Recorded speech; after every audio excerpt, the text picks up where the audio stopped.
bring Russian oil products into the UK, processed elsewhere, without any impediment whatsoever. It's absolutely right that we are bringing that to an end.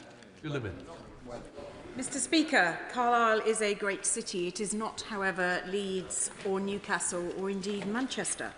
The challenges hospitality businesses face in constituencies like mine are different. In the last couple of months, I have met with two such businesses. One, a pub that has doubled its turnover in the last 4 years, still cannot turn a profit, and another business offering fine dining has only been able to retain a full complement of kitchen staff because their world-leading chef has taken a pay cut. Will the Minister set out how the action the government is taking will help businesses in constituencies like mine, and will she meet with me to discuss the particular challenges? We are on topicals, please. I've got to get other people in. I'm sure the Minister will have got it.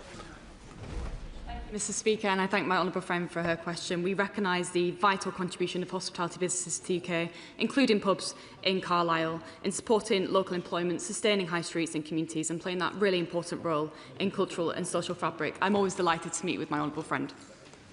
Andrew Griffiths, Shadow Secretary of State.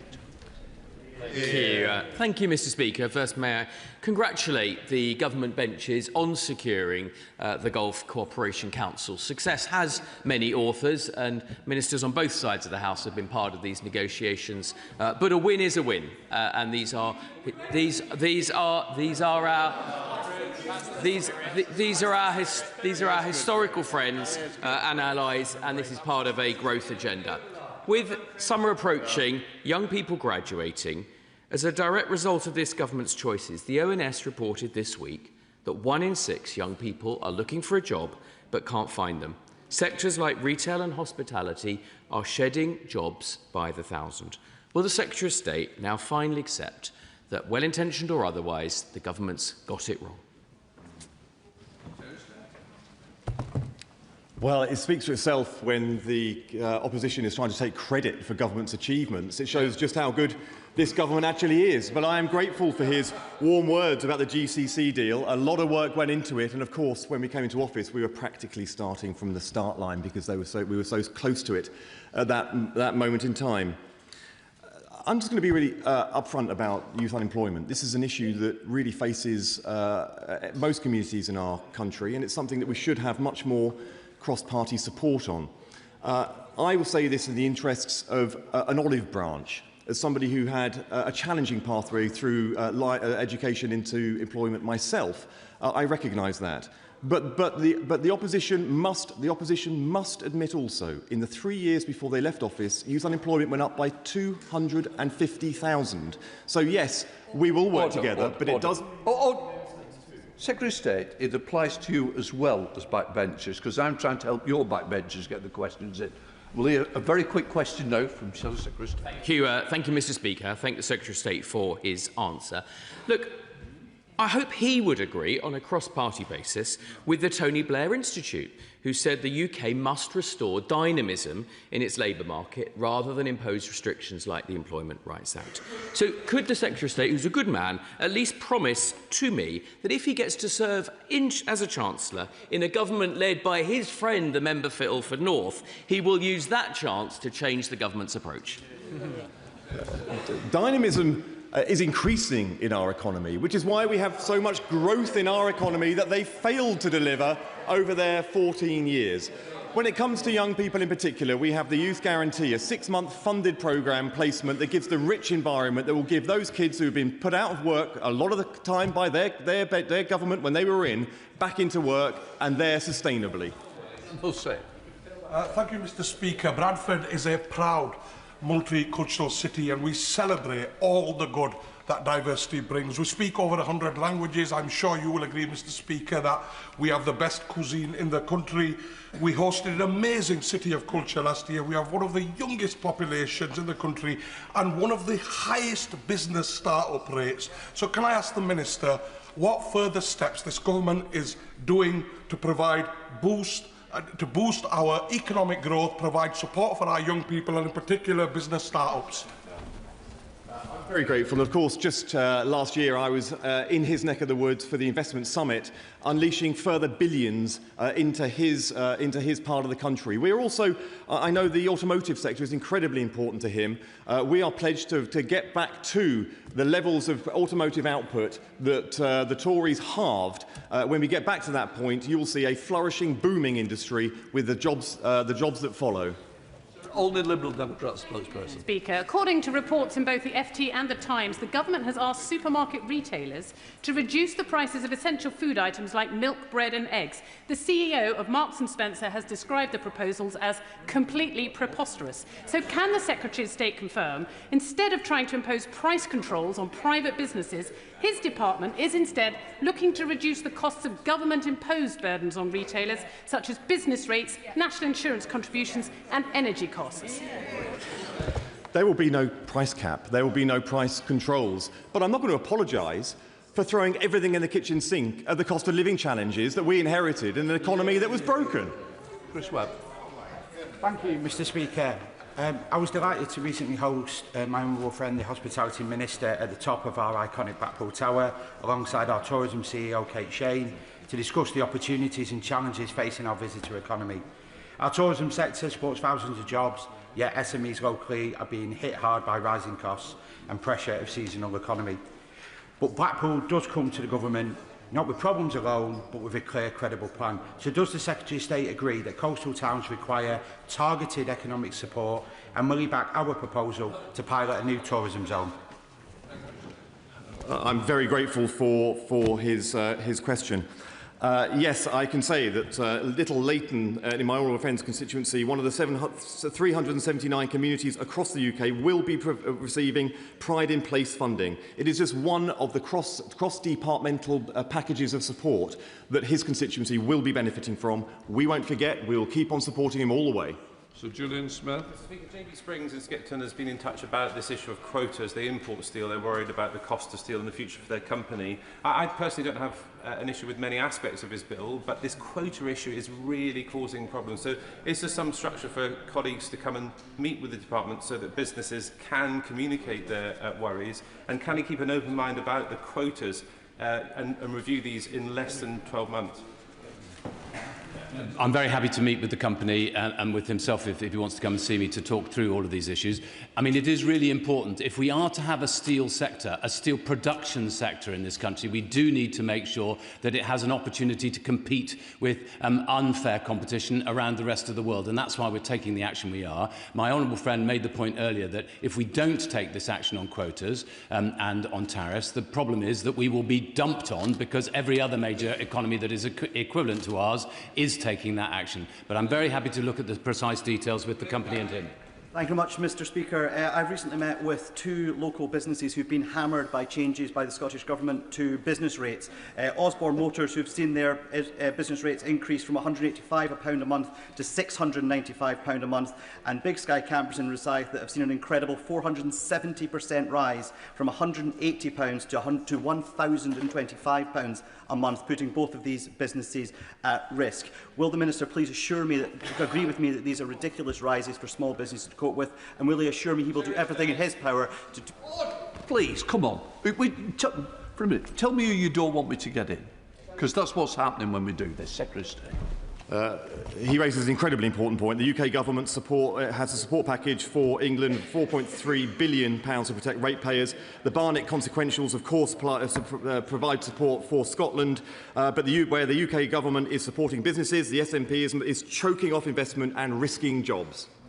Bradley Thomas. Thank you, Mr. Speaker. The government's new steel tariff and quota regime due to come in a few weeks means that many businesses face a cliff edge. One in my constituency recently got in touch to tell me that they face a slow death or a swift one, and they face calling in the administrators before Christmas.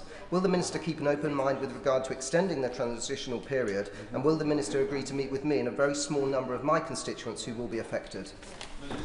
course, I'm happy to meet. Maybe we should organise a meeting for several companies and several honourable members. I'm very happy to do that as soon as possible. I don't want to extend the transition period for the simple reason that the EU and the United States of America and other countries are introducing very similar measures, and the danger is that we would just be dumped. But of course, there will be a review mechanism after a year, and I'm very keen to meet with as many colleagues to explain the trade-offs that we're having to make. Chair of the Select Committee, Liam Bell. Thank you very much. The committee is meeting steelmakers later today and will supply the government with its advice from that. But I want to raise the issue of the automotive sector, because we are not going to double automotive production in the way the Secretary of State wants unless we fundamentally reform the ZEV mandate. Automakers are subsidising sales by $5 billion a year. They are transferring money to state-subsidised players like BYD, and battery costs have not fallen. Will the Secretary of State now bring forward a whole market review and reform this ZEV mandate for good? My right honourable friend, of course, as he always does, gives great voice to the automotive sector. I've listened very closely to the voices of the sector itself when it comes to the ZEV mandate. It's really important that we do so. It's also very important that when we set targets like this, we take into account consumer demand as well as the targets that we set here. This is something I'm very aware of, and I'm having conversations across government with my colleagues.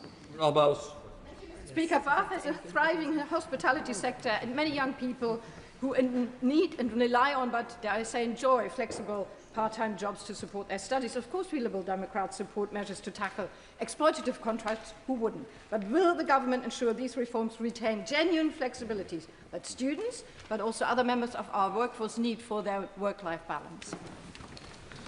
I thank the honourable member for her question. Boosting opportunity and tackling youth unemployment in every area remains a priority, and helping young people into work is absolutely crucial for that. For the flexibility, absolutely. We know some people value that flexibility, and that's why I'll be considering it as part of the regulations.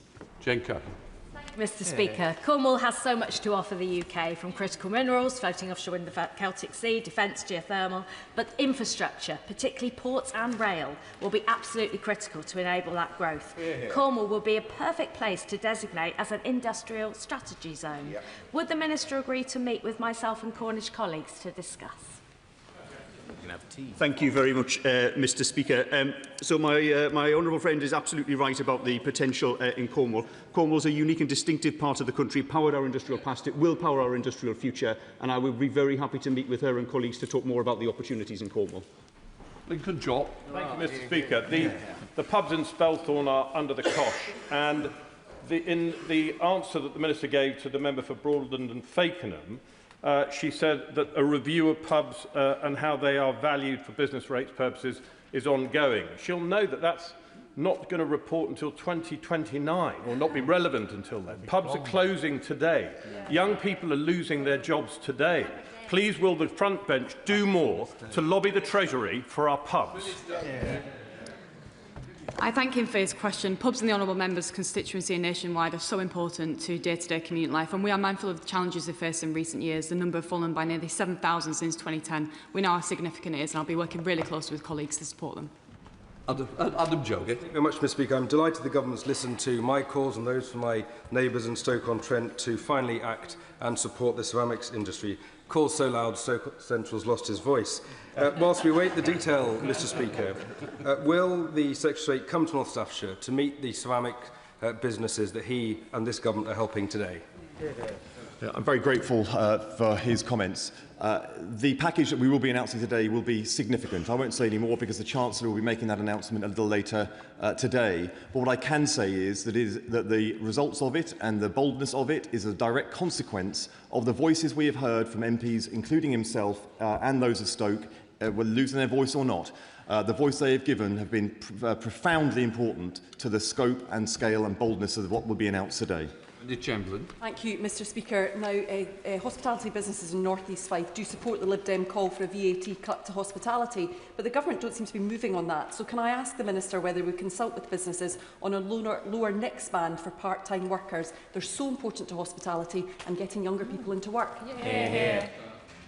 I thank her for her question, and it was a pleasure to meet with her recently in the hospitality sector in her constituency. She will know there are a wide range of factors that the government needs to consider when introducing new tax reliefs, and she'll know that they happen in the usual way. And with the alleviation we've already introduced on NICS, they're making a real difference for young people getting into employment, and we'll consider to review that in the usual way.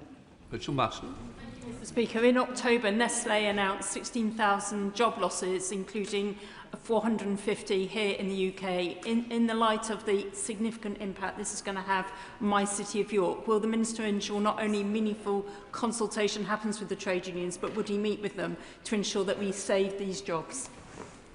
Yes, of course I would. Yeah. Glover.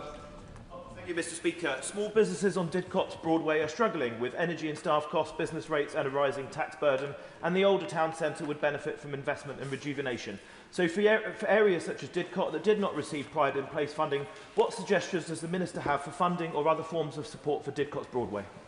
Businesses in Didcot and right around the country need is a fast-growing economy, and that's what we're delivering. Thank you, Mr. Speaker. In my constituency of Stafford, we're seeing good growth in our large employers. We're seeing a great skills pipeline come through from our Advanced Technical College. But what we do need is a little support for SMEs. Could the Minister tell me what targeted support is available for towns like Stafford for the SMEs? Thank you, Mr. Speaker. She raises a very important point about support for small businesses, and it's very important for small businesses that their cash flow is protected and they're paid on time. So hopefully she noticed in the King's speech we're going to bring forward our commercial payments bill, which will give us the strongest legal framework in the G7. Ollie Glover. Oh, sorry, called him. Sorry, you would stay back. Good. 15 months on from the 15 months on from the £200 million pledge to Grangemouth and 5 months on from the Minister's confirmation that prospective projects were being examined and shortlisted, what progress is being made to deliver new industry and jobs for Grangemouth? Thank you very much, Mr. Speaker. So my honourable friend is right. There is a £200 million available for such projects, and the initial £14.5 million of funding that was announced will help businesses to test the feasibility of their project ideas in order to secure that long-term funding from the National Wealth Fund. Sorry, Bill. Mr. Speaker, back to the 1st of July tariffs. The quotas are too small, the commodity cost codes are too broad. The steel required for aerospace can only come from, I think, SS UK, which is currently in liquidation. The grade cannot be produced elsewhere. It's for commercial steel. Businesses will be bankrupted within 6 months. 12 months is far too long. Will the front bench please listen to industry on this? Yeah. Well, we are listening to both sides of industry, because there's the downstream users and there's the production. And the truth of the matter is that UK steel production under the previous government fell from 27 million, I think I'm correct in saying this, tonnes a year, to 4 million tonnes a year. We need, if we're to meet our armament needs in future years, we need a sovereign steel capacity in this country. We have to be able to produce British steel, and we have been very careful to make sure that the quotas are cutting only areas where UK can produce that steel. Mr. Speaker, does the Minister agree with me that expanding the use of homegrown timber in construction and manufacturing would not only support UK forestry and small businesses, but also strengthen supply chain resilience and reduce our reliance on imports, currently 80%? So what specific measures will they introduce to support this sector as a strategic national asset? Thank you very much, Mr. Speaker. Now, my honourable friend knows how strong an advocate I am of steel in construction, but I think she's right. There has been a missed opportunity on timber in construction, particularly as many of our hardwood forests are coming to maturity, which means that we will have a real surplus of hardwood in the UK. One thing we will suffer from, though, is downstream processing of timber. So what we need to look at is how we can encourage more investment in the sawmills and downstream processing industry. Just to say, the first question, Harriet Cross. She was on the order papers. She had withdrawn. I want to reassure the House it was a mistake that was made and we were following the agenda. Hopefully it won't be repeated again by the table office. Right, we'll let the front bench change over.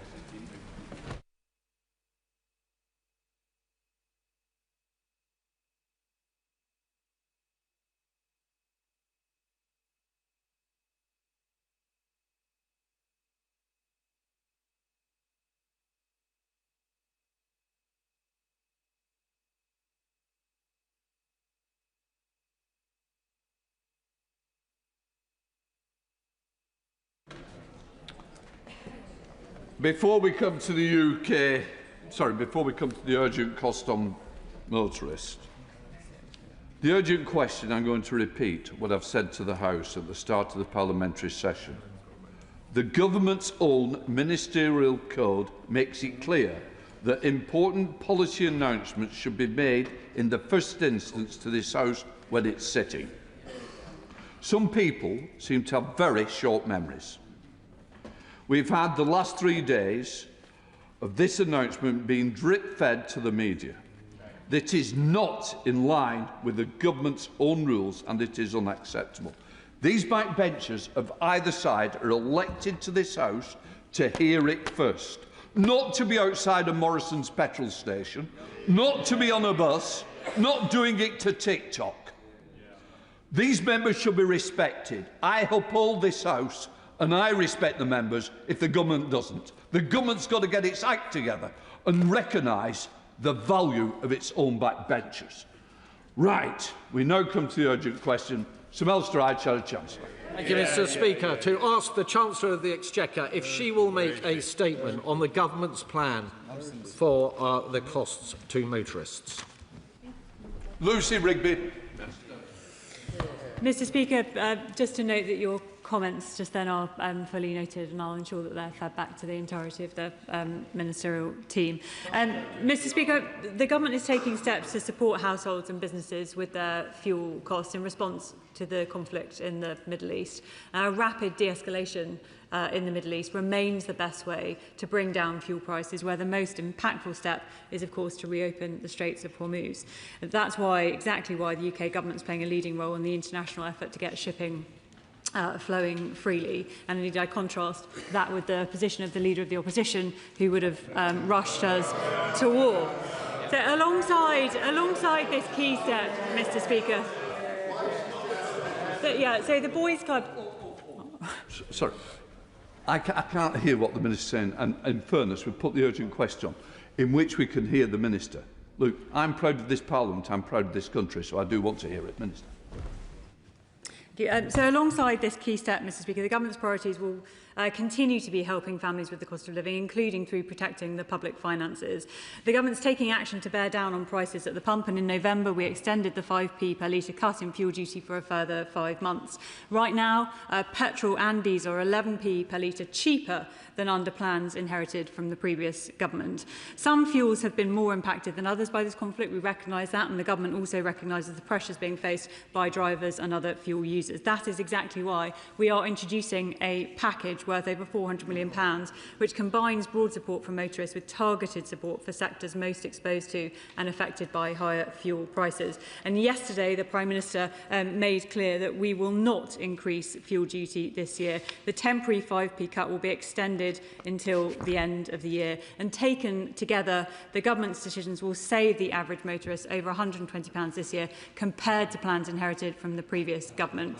But we also recognise, Mr. Speaker, that farmers face substantially increased costs on fertilisers and fuel, and that's why we're going further, cutting the duty rate on red diesel by over a third per litre to the lowest rate in over 20 years, and that, of course, will help other users of red diesel too. And then when it comes to road haulage, this sector, as members will recognise, is vital for transporting goods right across the country, and recognising that key role and the increased costs that the sector is facing, we are introducing a 12-month holiday for vehicle excise duty for the majority of heavy goods vehicles. This will save, Mr. Speaker, a typical HGV over £600, up to £912 on some vehicles, on top of the savings that I just described when it comes to fuel duty. So, Mr. Speaker, to conclude, this is one part of support for households and businesses. It combines universal support for motorists with targeted support for those most affected by higher fuel prices.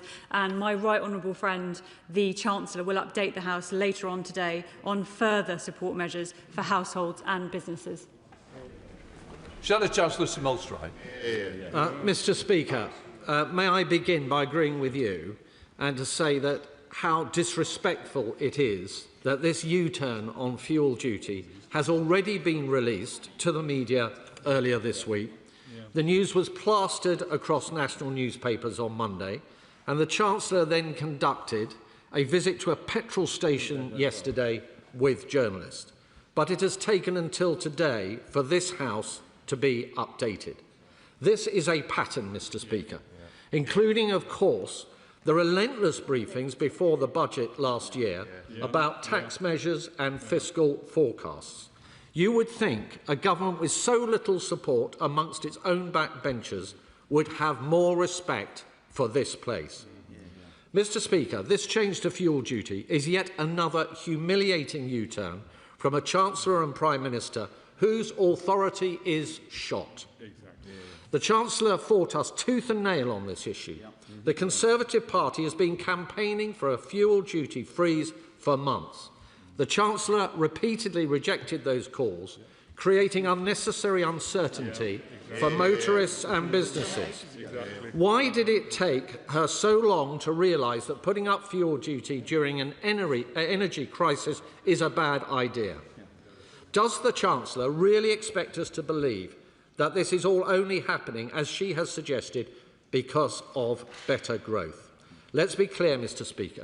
The Chancellor has been pointing to the slight upward revision in the IMF's growth forecasts earlier this week. That forecast was for growth of 1.0%. But until April, the IMF were forecasting growth this year of 1.3%. So where is the supposed growth dividend? And perhaps the Honourable Lady could address that momentarily. Is the Chancellor seriously suggesting that the outlook is better now compared to how it looked at the last fiscal event? And on wider measures, Mr. Speaker, will the Minister confirm whether what has also been briefed to the press, not to this House, that HMRC mileage rates are to be changed? Mr. Speaker, let's be clear. This is a government lurching from one U-turn to the next. Their mismanagement has left our economy weak. The reality is they're in no position to support people through these cost of living pressures because they have mismanaged the economy. They have no credibility left, and clearly they have no respect for this House. Mr. Speaker, put simply, as I said, his party had motorists hurtling full speed towards higher fuel costs. It's only because of the action that this government has taken that we've applied the brake to the hikes that his party would have introduced. They would have introduced, Mr. Speaker, higher costs. We're keeping the freeze on fuel duty and protecting millions of motorists right across this country. And exactly as I said, we're taking further measures when it comes to red diesel and for HGV drivers as well. And this is on top, Mr. Speaker, of additional action that we're taking on the cost of living. The Shadow Chancellor and I saw each other in the studios early this morning when I was out there talking about the free unlimited bus travel for children that we're going to be. The Chancellor is going to be updating on this earlier today. Sorry. Just say to the Minister, I don't think it's a good example that we was in the studios rather than telling this out. It's confirming my problem that that Sky or BBC is more important than the backbenchers who've been elected by constituents across this country are hearing it second-hand. It is not acceptable. So don't think it's a bonus to tell the House now. Speaker, the Chancellor will be coming along to the House later along today, and she's going to... Order. I think the point I was making was that you said that you were doing the studios. You're here now. I think it should have been here first. Do we both agree, Minister? Mr. Speaker, my apologies. I was intending to say just then that the Chancellor will come to the House and will give a full statement on exactly everything, including the matters that we are discussing today. I'm sorry, Mr. Speaker, that the Shadow Chancellor is so upset and so appalled by the recent growth figures. I am in the business of talking this country up rather than down, and indeed I'm grateful to him for highlighting that growth has been revised up. Interest rates are coming down, inflation is coming down, real wages are going up. And as I said, Mr. Speaker, this is because of the prudent decisions that this government has taken, all of which is allowing us to take further action when it comes to the cost of living. But this action that we're taking in relation to fuel duty is very, very important, and it's going to save millions of motorists lost money right across this country. I will address, Mr. Speaker, the point on HMRC mileage rate. The Chancellor will come to this House, as I said, later on and talk about the full package. Liam Bircher of the Business. Thank you, Mr. Speaker, for facilitating this statement. I welcome the announcements on fuel duty, but I didn't hear the Chief Secretary say anything about remedies for the new costs on drivers of electric vehicles. Those new costs imposed at the last budget are suppressing demand for electric vehicles in our country to such an extent that UK automakers are having to subsidise demand by £5 billion a year. That is imperiling the future of UK automakers. It is imperiling the target of doubling automotive production by 2035. So can we have a statement about what the government is going to do to reform the Z mandate and actually get in place a plan that leads to a thriving auto industry and not a dying auto industry.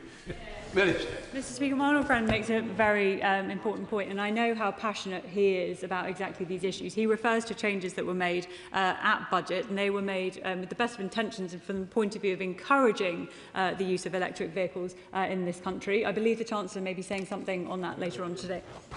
Daisy Cooper, Liberal Democrat spokesperson. Thank you, Mr. Speaker. Like so many Labour government announcements, the extension of the fuel duty relief later this year is too little, too late. And when we look around the world, other countries are acting now. Other countries are cutting fuel duty now. Other countries are cutting public transport costs now. And that is why we Liberal Democrats continue to call on the government to cut fuel duty and public transport costs now. So what message does the Minister think it sends to people that they'll take action later in the year when they are feeling the pain in their pockets right now? When it comes to farmers, Mr. Speaker, the government will be aware that the cost of fertiliser is going through the roof and world prices are up by 44%. So when the Minister says that there will be a further cut to red diesel, can I ask the Minister what assessment her government has made of the cumulative impact of the war in Iran on farmers? Because it's clear to me that this cut in red diesel will not touch the sides when the cost of fertiliser is rocketing through the roof. Minister.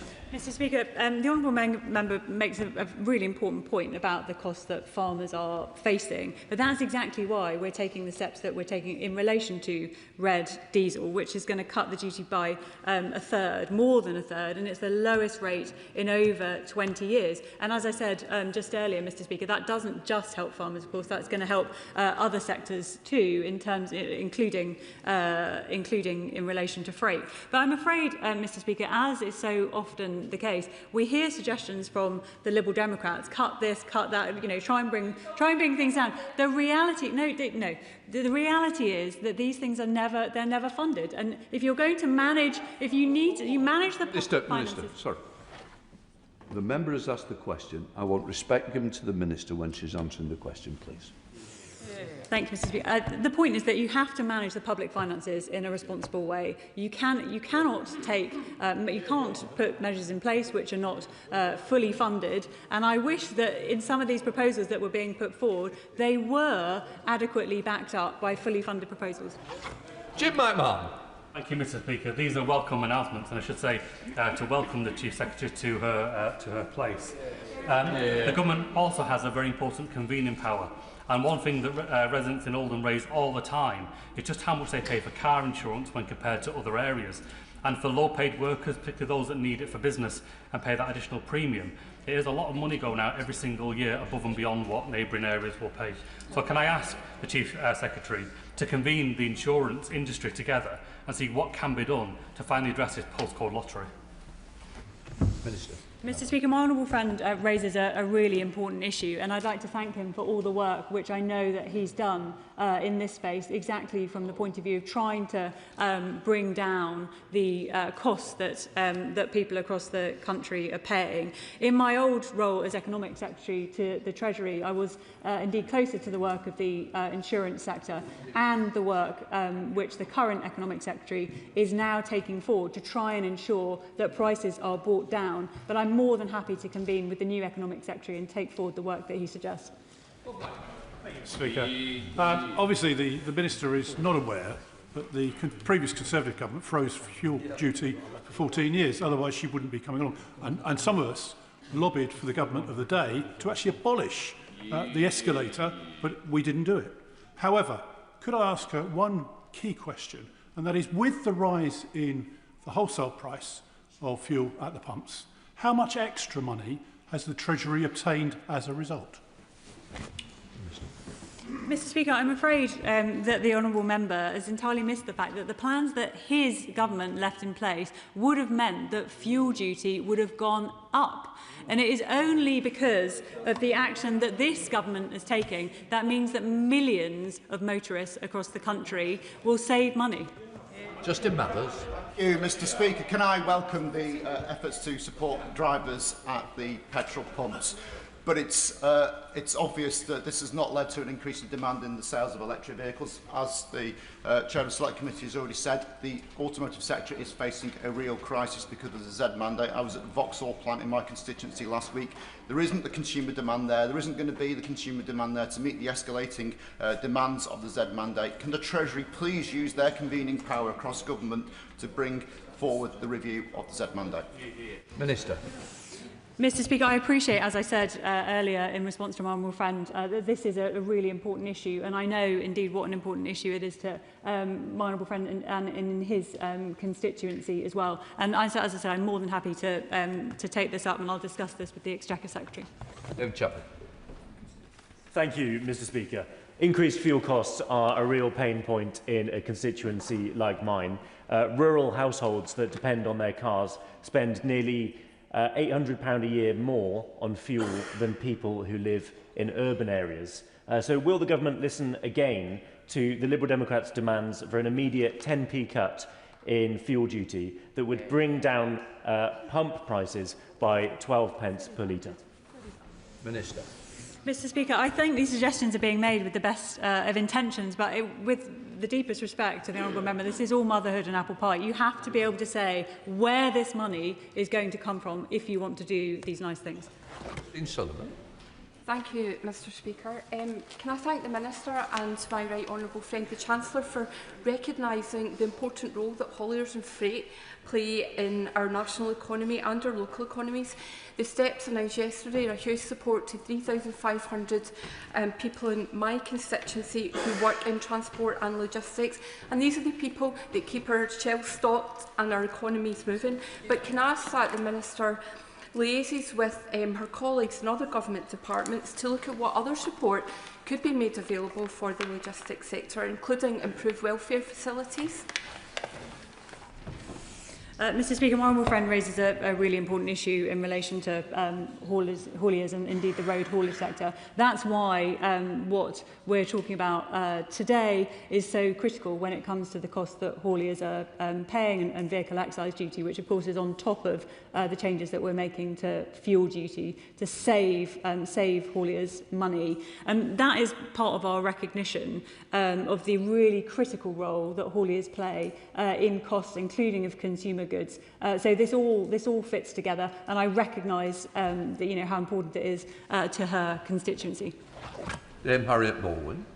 Thank you very much, Mr Speaker. And rural drivers in West Worcestershire will be delighted that the Chief Secretary has seen the political reality, which is that it would have been mad to put another 5 pence on petrol on the 1st of September. But could she also explain something else that would seem very, very inexplicable to my constituents, which is why we are not allowing oil and gas extraction from our own basin, but we are allowing an increase in terms of Putin-produced oil and gas. Yeah. Minister. Mr Speaker, I'm grateful to the honourable member for her question, but I would ask her by reply that if it was so mad, why was it her party's intention to do exactly that when it comes to fuel duty? On oil and gas, we've been very clear that oil and gas will play a part in our fuel mix for years and years to come. Adam Thompson. Thank you, Mr Speaker. The Tories oversaw the only parliament in history where living standards were lower at the end than they were at the start. This government, by contrast, got wages up more in a year than the Tories did in a decade, with growth and inflation rates better than forecast. Does the Chief Secretary agree with me, then, that our economic plan is the best possible when it comes to delivering for my constituents in Erewash, very much including their interests as motorists? Minister. Mr Speaker, I'm grateful to my honourable friend for his question, and it's because of these fiscally responsible choices that the Chancellor has made that we've seen growth going up, we've seen real wages up, we've seen inflation down and interest rates down as well. And look, these things do not happen by accident. They're because of the fiscally responsible way that the Chancellor is managing our economy. And that is fiscal responsibility for a purpose, that purpose being to support working people right across this country. Charlotte Shelburne. Thank you, Mr Speaker. Mr Speaker, may I first of all welcome the Right Honourable Lady to her new role in the Cabinet. She was an excellent colleague when she was on the NATO Parliamentary Assembly, and it doesn't surprise me that she's the first to ever intake to make it. So it's in that spirit, Mr Speaker, that I hope to be able to help the Right Honourable Lady in marking her career out, because 90% of my constituency is rural, and fuel increases do worry people, and they don't put that money into the economy because they don't know where it's going to go. So could the Right Honourable Lady do something which should have been done under the last Conservative government, but she has an opportunity under this Labour government? Let's just say we're not putting these false figures for raising fuel duty in, because it never happens, and it would be a much better boost to the economy if people had certainty about their fuel costs. Minister. Mr Speaker, I'm very grateful indeed to the Honourable Member for his kind comments, and I appreciate where he's trying to go with his remarks. But what we are doing with this announcement is saving the average motorist over £120 this year compared to the plans that we inherited, and in saying, as the Prime Minister did, that we are going to extend the cut until the end of the year, until the 31st of December. We are trying to give people that bit of certainty and that bit of reassurance, because we recognise that family budgets are really stretched at the moment, and indeed that is the reason why we're taking this measure, but plenty of other measures too, to try and help people with the cost of living. Patricia Ferguson. Thank you, Mr Speaker. Does the Chief Secretary agree with me that it's right that we didn't rush into the Iran war, and it's right that our government's plans and actions to support households are responsive to changing events, rather than being knee-jerk reactions which end up causing more damage to our economy in the longer term? Minister. Mr Speaker, I'm grateful to Honourable Friend for those comments, and I think it just highlights again that the party opposite would have raced to war. And when I said that earlier, Mr Speaker, they all, and they're doing it again, look, they're shaking their heads at me. The reality is the leader, well, okay, so either of two things are true. So either the leader of the opposition said that she would have taken us into the conflict, and she didn't mean it, in which case that's really confused, frankly, or she said it and she meant it, in which case that is demonstrative of really catastrophic judgment. But I would say, Mr Speaker, that either of those things, be it catastrophically bad judgment or indeed deep confusion, neither of those things are ideal qualities on someone that wants to run the country. The Chamberlain. Mr Speaker, the Government has repeatedly pointed out to the Fuel Finder website as the best way to keep prices low through competition. But in my own constituency of North East Fife, costs have gone up so much that there's basically no variation between the pumps. And those high prices are crippling for everyone, but particularly local businesses like the fish merchants from the East Neuk, who go far and beyond North East Fife to deliver to customers directly. Driving isn't avoidable for a constituency like mine. And the Government is obviously not looking at the Lib Dem proposals, but why don't the Government offer meaningful support beyond red diesel in rural constituencies? What about EV charging, for example, where often in constituencies like mine, people have to charge away from home because they need their car to get about the constituency? Mr Speaker, I'm grateful to the Honourable Member for those comments, and not least the reference. We are, I should say, supporting motorists in a meaningful way, but it's really important. She mentions the CMA's Fuel Finder scheme. Now, the intention of that is to save households that own a car around, it could be up to £40 a year, and she's absolutely right that the key principle behind that is about competition. And we know that competition is the way that we get to greater choice and indeed lower prices for consumers. Where do we go? David Mundell of Thank you, Mr Speaker. Can the Chief Secretary reassure me that the Treasury does really understand that in rural areas the cost of fuel doesn't just relate to what motorists pay for driving? It affects everything that is on sale in the shops, all goods and services provided, and therefore, rather than trying to put caps on the cost of things that are on sale in shops, the best way in rural areas to help keep costs down is to keep fuel costs down. Minister. Mr Speaker, I'm grateful to the Honourable Member for those comments. But I have to tell him that we are not attempting to cap the prices that you see in supermarkets, nor were we intending to. What is happening is that the Chancellor is having discussions with supermarkets, as indeed she is with other sectors, with a view to putting downwards pressure on prices and helping people with the cost of living. Because, as I've said repeatedly, we on this side of the House recognise that there's a cost of living crisis out there, not least because of the inheritance that we receive from the party opposite, and we are seeking to help people with those costs. Mr Speaker, can I thank my right honourable friend for recognising and supporting hauliers and logistics companies like the Malcolm Group, the UK's leading independent provider of third-party logistics services, who are based in my constituency and support many hundreds of jobs across Paisley and Renfrewshire South.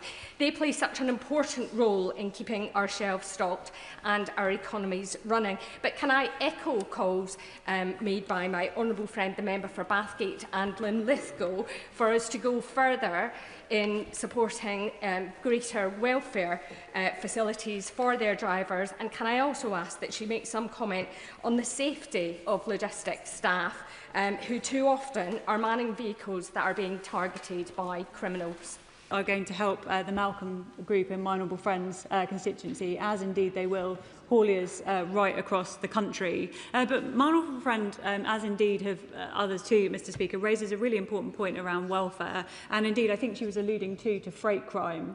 And so this is something that I know has been discussed at length in this House. It's something that I'm particularly interested in, given the nature, too, of my constituency. I know that the government is taking forward action to seek to deal with to freight crime and indeed on welfare too, but I'm more than happy to convene a meeting with other ministers and indeed my honourable friends in relation to this issue. Sarah Patchin. Thank you very much, Mr Speaker. Does the Minister agree with me that one of the government's main responsibilities is to provide energy security for its citizens? And as a nation resplendent with our own resources, why will this government not issue more licences to drill in the North Sea for oil and gas, which would make us energy sufficient and therefore have a knock-on effect at the pumps? Mr Speaker, the best way to get to energy security is by doing exactly what the Secretary of State for Energy is doing at the moment, and the push towards renewables. I have to tell her, I'm afraid, that new licences in the North Sea wouldn't bring new oil and gas on stream for another 10 years. So that really is the wrong solution. Chris Hinchcliffe. Mr Speaker, the freeze and fuel duty will be a relief to drivers in North East Hertfordshire, but part of the reason why this is such a problem is because after the party opposite's last stint in government, public transport was left virtually non-existent in rural communities like mine. We've discussed earlier this week the enormous cost of HS2, over £100 billion. If we were investing that scale of money in bus services, we could provide a vastly improved network across the whole country for decades to come. So will the government learn the lessons of the current crisis and redirect our public transport spending towards the journeys we need to make in our day-to-day lives? Mr Speaker, my honourable friend raises a really important point about the critical nature of bus services to the entirety of the country. And that's exactly why we're providing over £3 billion for buses over the next 3 years to cap fares at £3 and indeed to maintain and improve services as well. So that includes funding for local authorities so that they can put in place initiatives when it comes to local fares if they wish to do so, as I believe the North East Combined Authority has done. But we're also making reforms, Mr Speaker, when it comes to bus franchising, which will allow new and better services too. And Ambassador Chetty. Thank you, Mr Speaker. I just want to come back to what the Minister said earlier on about the war in Iran. She knows full well that the Leader of the Opposition did not say that she would take us into this conflict, and she knows full well that the operation was a no-fawn operation and there was never an opportunity for the UK to be involved. And if she doesn't know that, she should go and speak to the defence team and get up to date with the details. But on that, I think is a cheek, considering that the government has just decided it's going to row back on its pressure that it's going to put on Russia. So can she explain exactly why, given her media round this morning, which didn't explain this, exactly why the government has decided to exempt oil and oil products that originate from Russia under Commodity Code 2709 or from 2710? Mr. Speaker, I wholeheartedly reject any accusation or idea whatsoever that we are somehow going soft on Russia and on Putin. That is completely wrong. And the new package of sanctions that we've introduced are stronger today. Oh, sorry. I told the front bench, and I'm telling the back bench, you've had the courtesy of being able to ask a question. I want you to hear the answer, and I need to hear the answer as well, Minister. The package of sanctions that are in place today is stronger than the package of sanctions that was in place last week. We have a world-leading sanctions regime in this country. At the moment, we have more than 3,300 sanctions of Russian entities, businesses, individuals, ships. The list goes on and on. And why does it go on and on? It's because of our steadfast support for Ukraine. Speaker, Scotland is an energy superpower, and it's particularly galling therefore for constituents and businesses in my own constituency, which is a 2.5-hour drive end to end, and where road vehicles are an absolute necessity to conduct daily life, to face the prices that they're currently facing. Will the government commit to using the hundreds of millions of pounds of extra tax revenue they've got in VAT to a VAT freeze for the duration of this current crisis? Aye. Mr. Speaker, I won't commit to that now.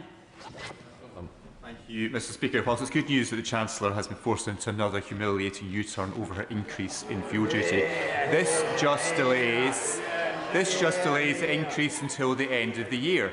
But the cost of living is surging and families are feeling the pinch in every aspect of their lives. So why won't the government simply put people and businesses, give them the certainty they need and cancel the fuel duty increase altogether? Mr. Speaker, there's absolutely nothing humiliating about taking action that the Chancellor is taking, the Prime Minister is taking, to protect millions of motorists across this country. And again, I'm afraid I have to remind him, the plans that we inherited from the previous government would have seen motorists paying more.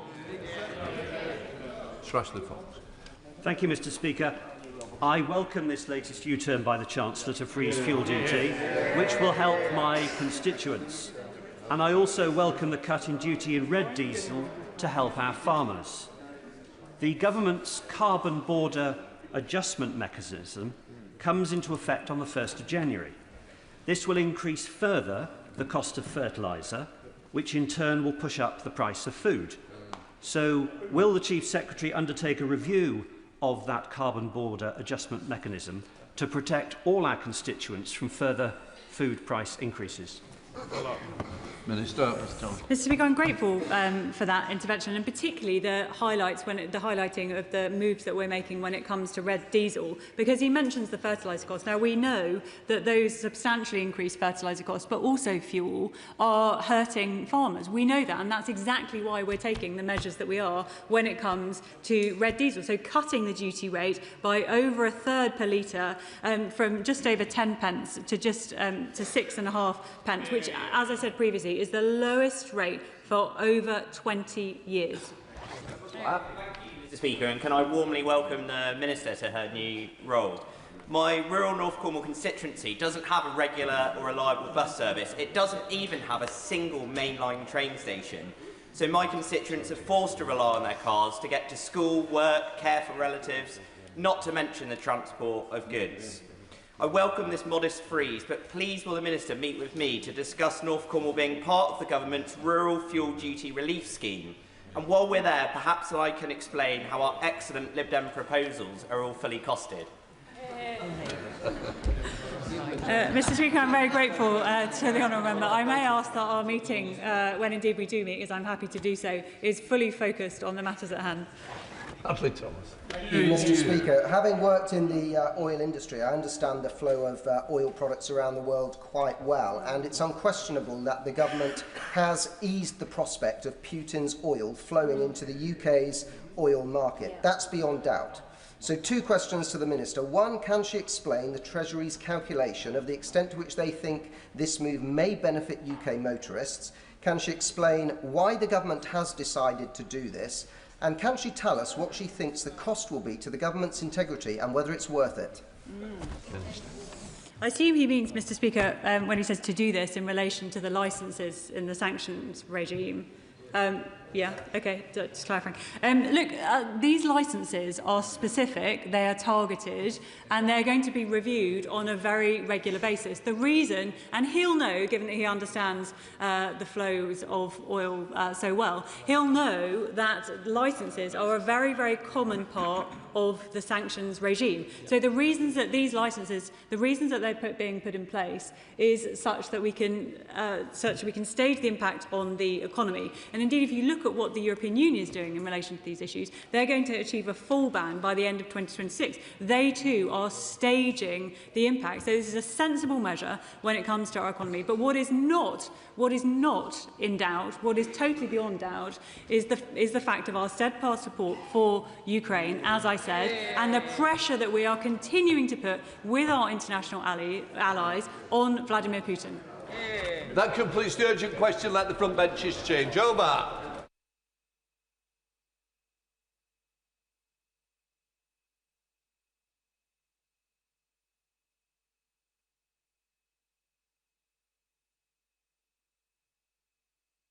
Come to business questions. Shadow Leader of the House, Jesse Norman. Thank you, Mr. Speaker. Will the Leader give the House the forthcoming business?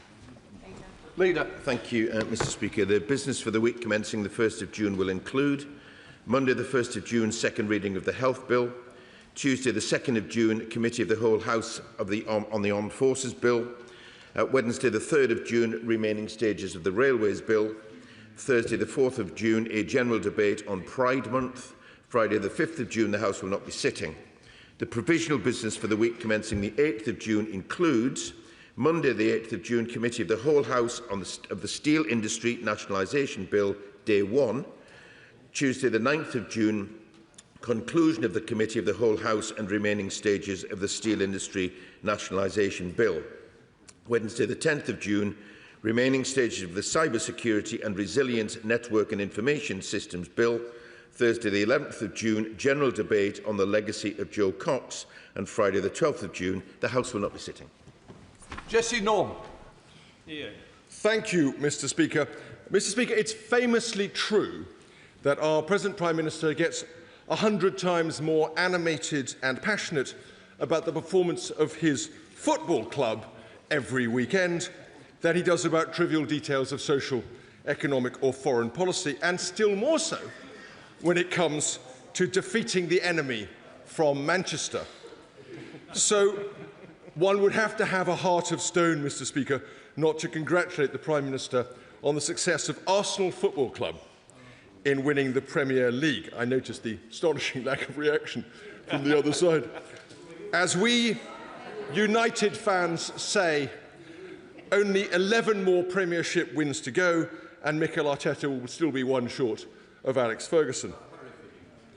In this World Cup year, we remember with deep warmth and affection the heroes of 1966.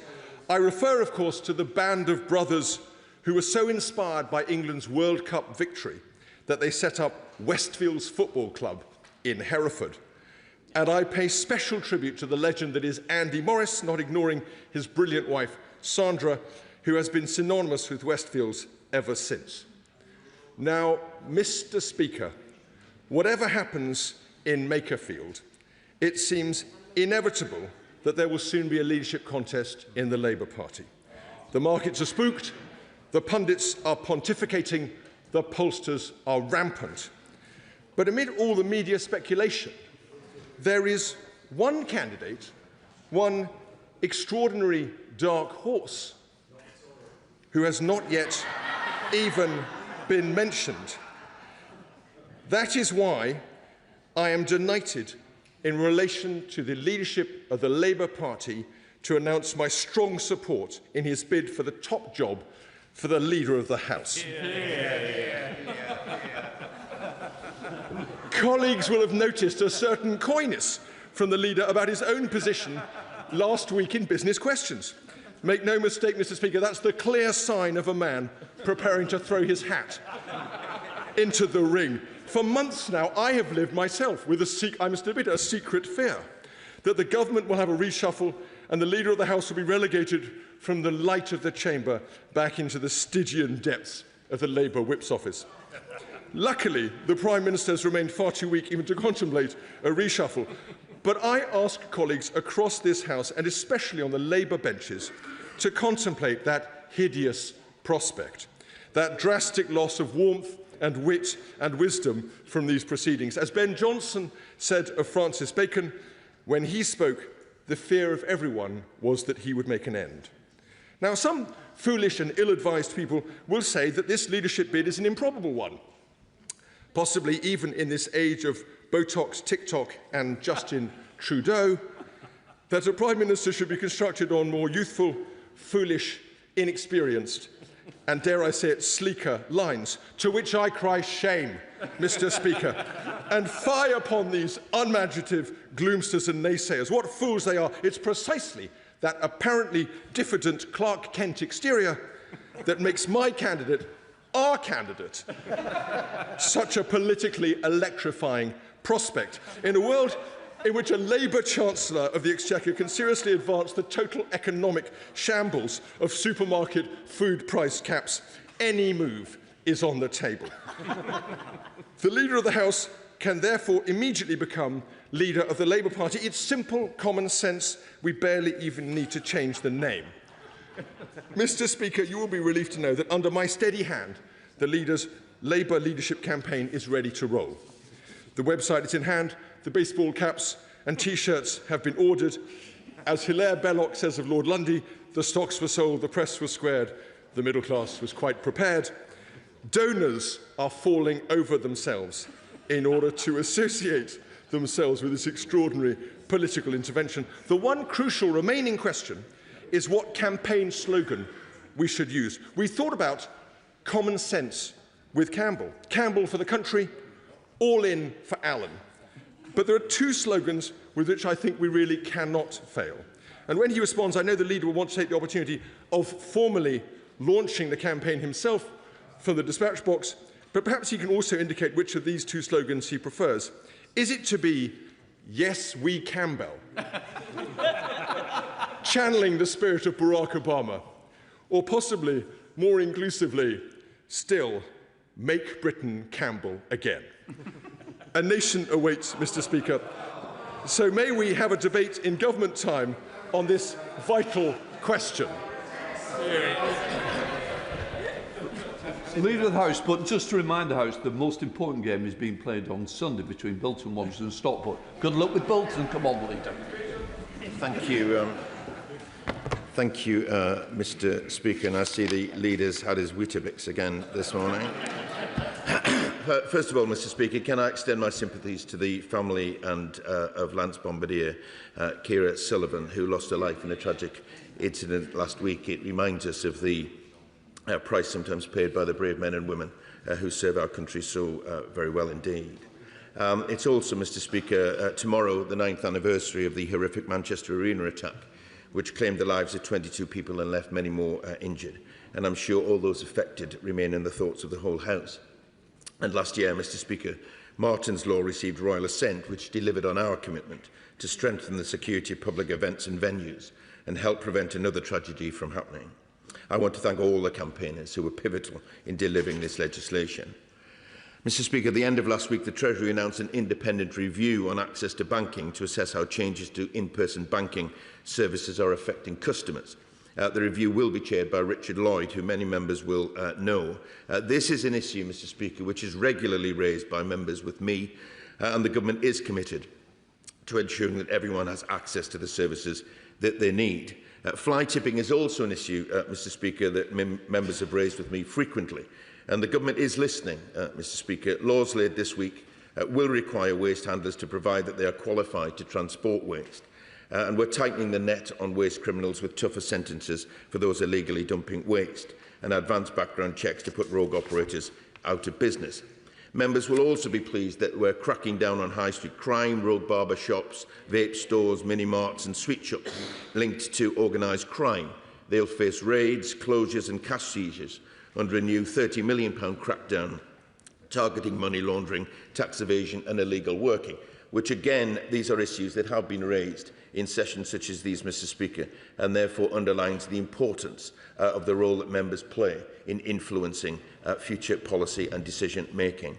Mr. Speaker, I also hope that members will be able to spend time in their constituencies over the recess and enjoy the warmer weather, hopefully, over the next bank holiday. And as an MP for a coastal constituency, I know how dangerous the sea can be, and I want to highlight the RNLI's annual Float to Live campaign.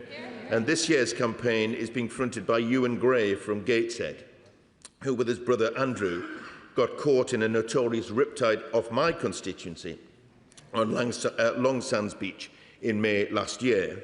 And I want to pay tribute to the volunteers of Cullercoats Lifeboat and Tynemouth Lifeboat, and indeed all the RNLI volunteers who tirelessly provide a critical service in coastal towns and villages across the UK.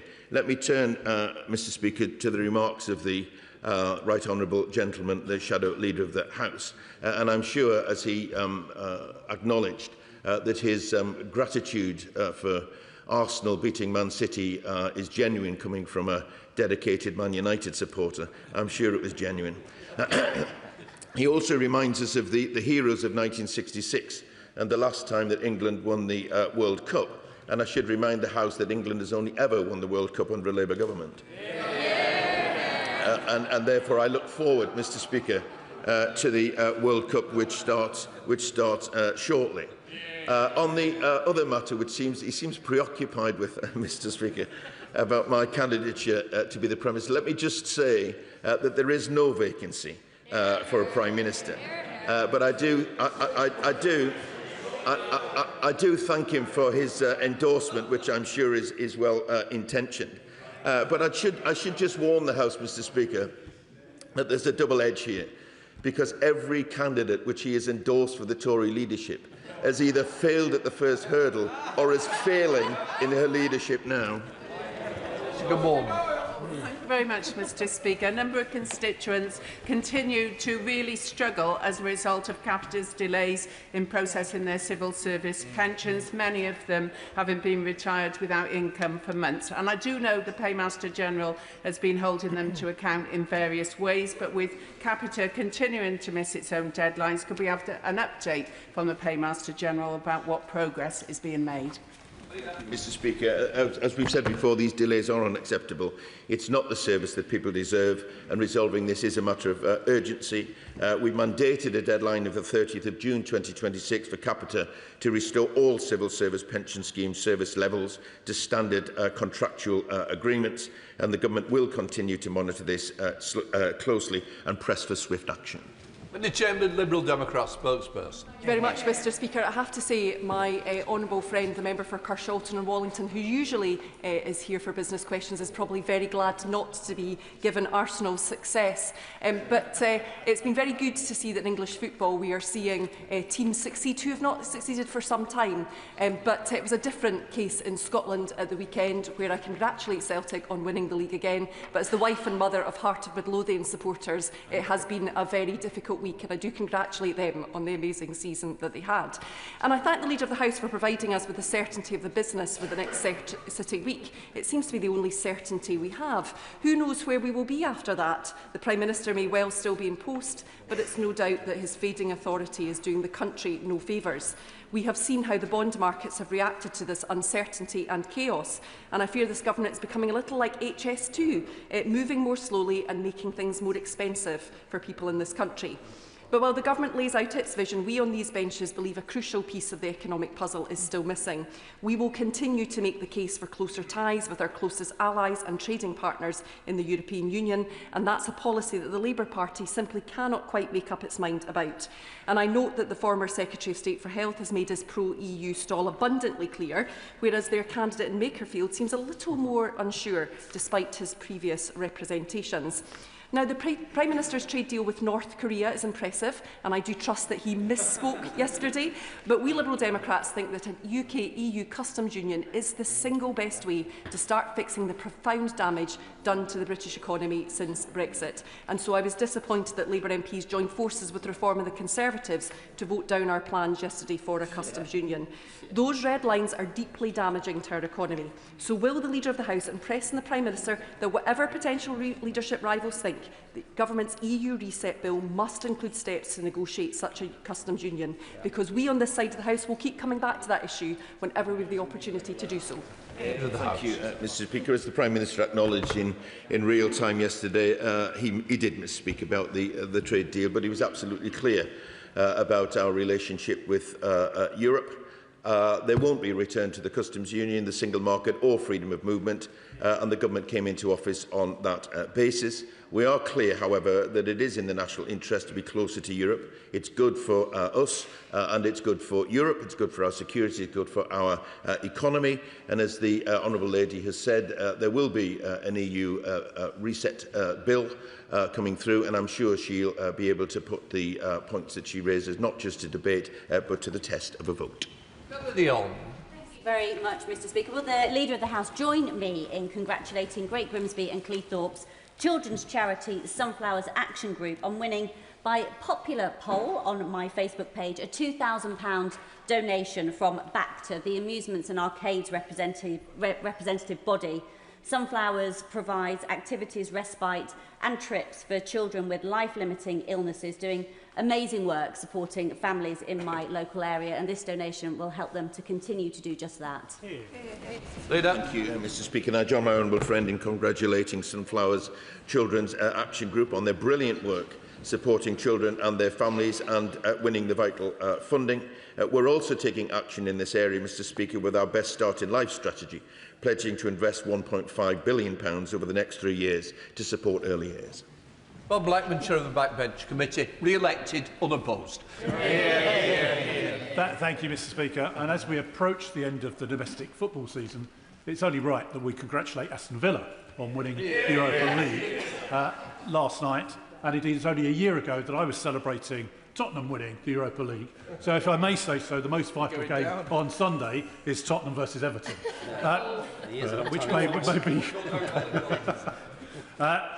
in terms of the Backbench Business Committee, I thank the House, obviously, for re-electing me.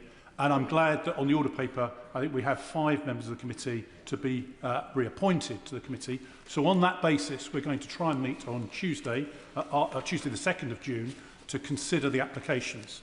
I understand there are 11 new applications already to add to the 42 that we left when prorogation took place.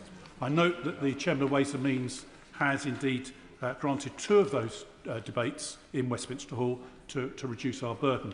I've therefore asked, obviously, the Leader for time as soon as possible in the Chamber for the Backbench Business Committee.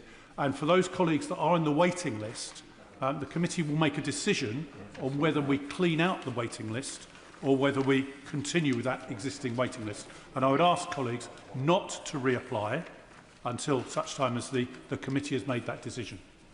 Now, Mr. Speaker, you'll know that I've been a champion of homeless people throughout my parliamentary career. And I was delighted that the government eventually got through the abolition of the Vagrancy Act during the last session. However, there is a requirement for a statutory instrument to actually introduce that, to abolish the Vagrancy Act for good. Can the Leader therefore arrange for the relevant minister to make sure that statutory instrument is brought forward forthwith, so we can actually get away from a position whereby people that are homeless can be prosecuted for the fact they're homeless? This is absolutely unacceptable and needs to be consigned to the history book. Mr. Speaker, I join the rest of the House in congratulating the honourable gentleman on his unopposed re-election as the chair of the Backbench Business Committee, but not just for the next year, Mr. Speaker, but for the rest of this Parliament. And I do sincerely look forward to continuing working with him. I will endeavour to give him and the committee as much forward notice of upcoming backbench days, but I would advise members to listen to his wise words about applications at the moment. and I'll certainly give consideration, as he requests, of time for using government time for some of the debates which are in the queue. The honourable gentleman is a staunch advocate for tackling homelessness and did successfully, I remind the House, lead a private member's bill through, and that's no mean achievement. I agree with him that no one should be criminalised for sleeping rough, and the Vagrancy Act has no place in a just society. We have committed to repealing it in full. On the statutory instrument, I'll draw it to the attention of the relevant minister, and I will get him the update that he seeks. Thank you, Madam Deputy Speaker. According to recent media reports, the honourable member for Clacton has taken a £5 million gift from a billionaire living some halfway across the world. Without this Guardian investigation, we would be none the wiser, however, and there are no controls on gifts for those campaigning before a general election is called. I remain deeply concerned, as do my constituents, that there may be substantial funds making their way into British politics through the back door. Will the Leader of the House ask ministers to consider how the Representation of the People Bill could tackle undeclared cash gifts and donations? Yeah. Thank you, Madam Deputy Speaker, and I thank my honourable friend for his question. As he says, the Representation of the People Bill will give greater transparency and security around political donations, but I'll draw to the attention of the very able minister taking that bill through his concerns about perhaps the need to go further. The matters he refers to allude to very serious allegations, Madam Deputy Speaker, and I welcome the Parliamentary Commissioner for Standards looking into this matter. Thank you, Madam Deputy Speaker. I recently visited the North Coats Shooting Club in my neighbouring constituency, where hundreds of my constituents gather every week to participate in their chosen sport. There are proposals, they tell me, to merge Section 1 and Section 2 certificates for the licensing of shotguns and rifles. They are very different in the context. So could the leader arrange for the minister to have a look at this and perhaps report back to the House? Madam Deputy Speaker, I certainly will arrange for the minister to look at this and report back to him, indeed to the House. And I have to say, Madam Deputy Speaker, having had some responsibility for the issues previously in government which he raises, my view is that you don't have to be a shooter to value shooting as a sport, and indeed clubs in our local communities. Barron. Thank you, Madam Deputy Speaker. Nobody should go to work never to return home. On Tuesday the 13th of January 2026, Kenny Campbell Smart went to work at Corby Steelworks and never returned home. Now that I've said his name, it'll be written down, recorded in Hansard, and his name will live on forever. Today we're joined in the gallery by Kenny's wife, Sally, and his son Kian, who are determined that no other family should go through what they've been through.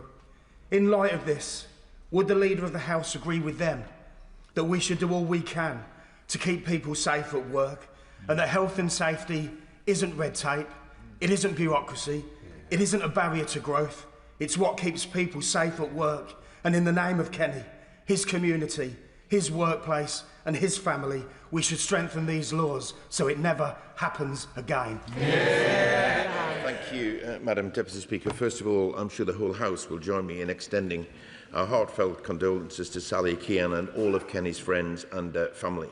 My honourable friend is absolutely right that health and safety in the workplace is not an inconvenience. In workplaces, good health and safety practices do save lives, and I will ensure that the relevant minister writes to him to set out what further action the government intends to take. John Lamont. Thank you very much. Nurses are at the heart of our wonderful NHS. I was delighted that 2 nurses from NHS Borders recently gained national recognition by the Royal College of Nursing Scotland. ITU clinical nurse educator Karen Bacon was highly commended in the Learning and Practice Award category, whilst Michelle Brownlee, a healthcare support worker in the intensive therapy unit, was a runner-up in the Nursing Support Worker of the Year award. So will the leader join me in congratulating Karen and Michelle and pass on all of our thanks to our hard-working nursing staff in the NHS? Deputy Speaker, I will indeed join the honourable gentleman in congratulating Karen and Michelle for their exceptional achievements. He's absolutely right to celebrate the work of all of our wonderful NHS nurses. And I'm sure the whole House will join me in giving them thanks for all the hard work that they do. Thank you, Madam Deputy Speaker. I'm sorry to say I've not been able to have the same enthusiasm as the Prime Minister has had in recent days. We have become at odds over a big issue, Arsenal's Premier League victory.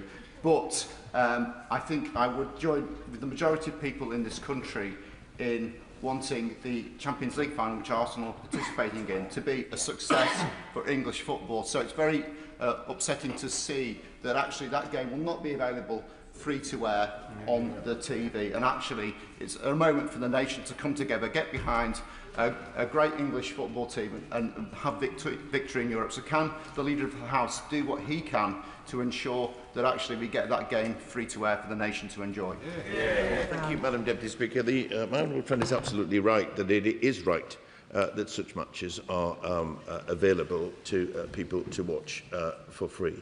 And I will raise his concerns with the Secretary of State for DCMS to see if there is anything that can be done.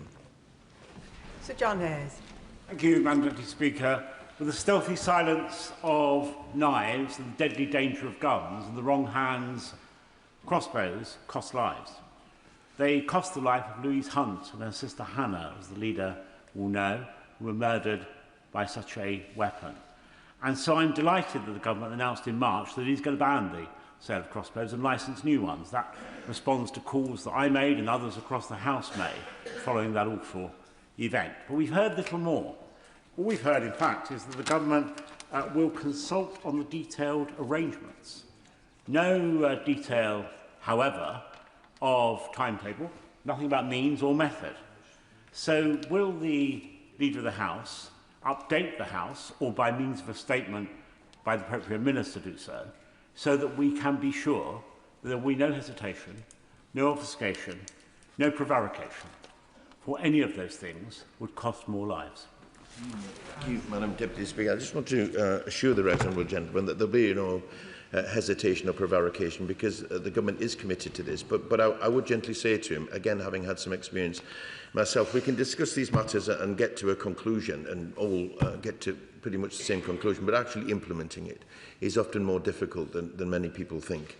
And I would say that we shouldn't offer something which doesn't ultimately work. We need to make sure that it has the effect that the honourable members and right honourable members desire. So there is often a delay, but I will draw his remarks to the attention of the relevant minister and see if we can get that update that he seeks. Jill German. Thank you, Madam Deputy Speaker.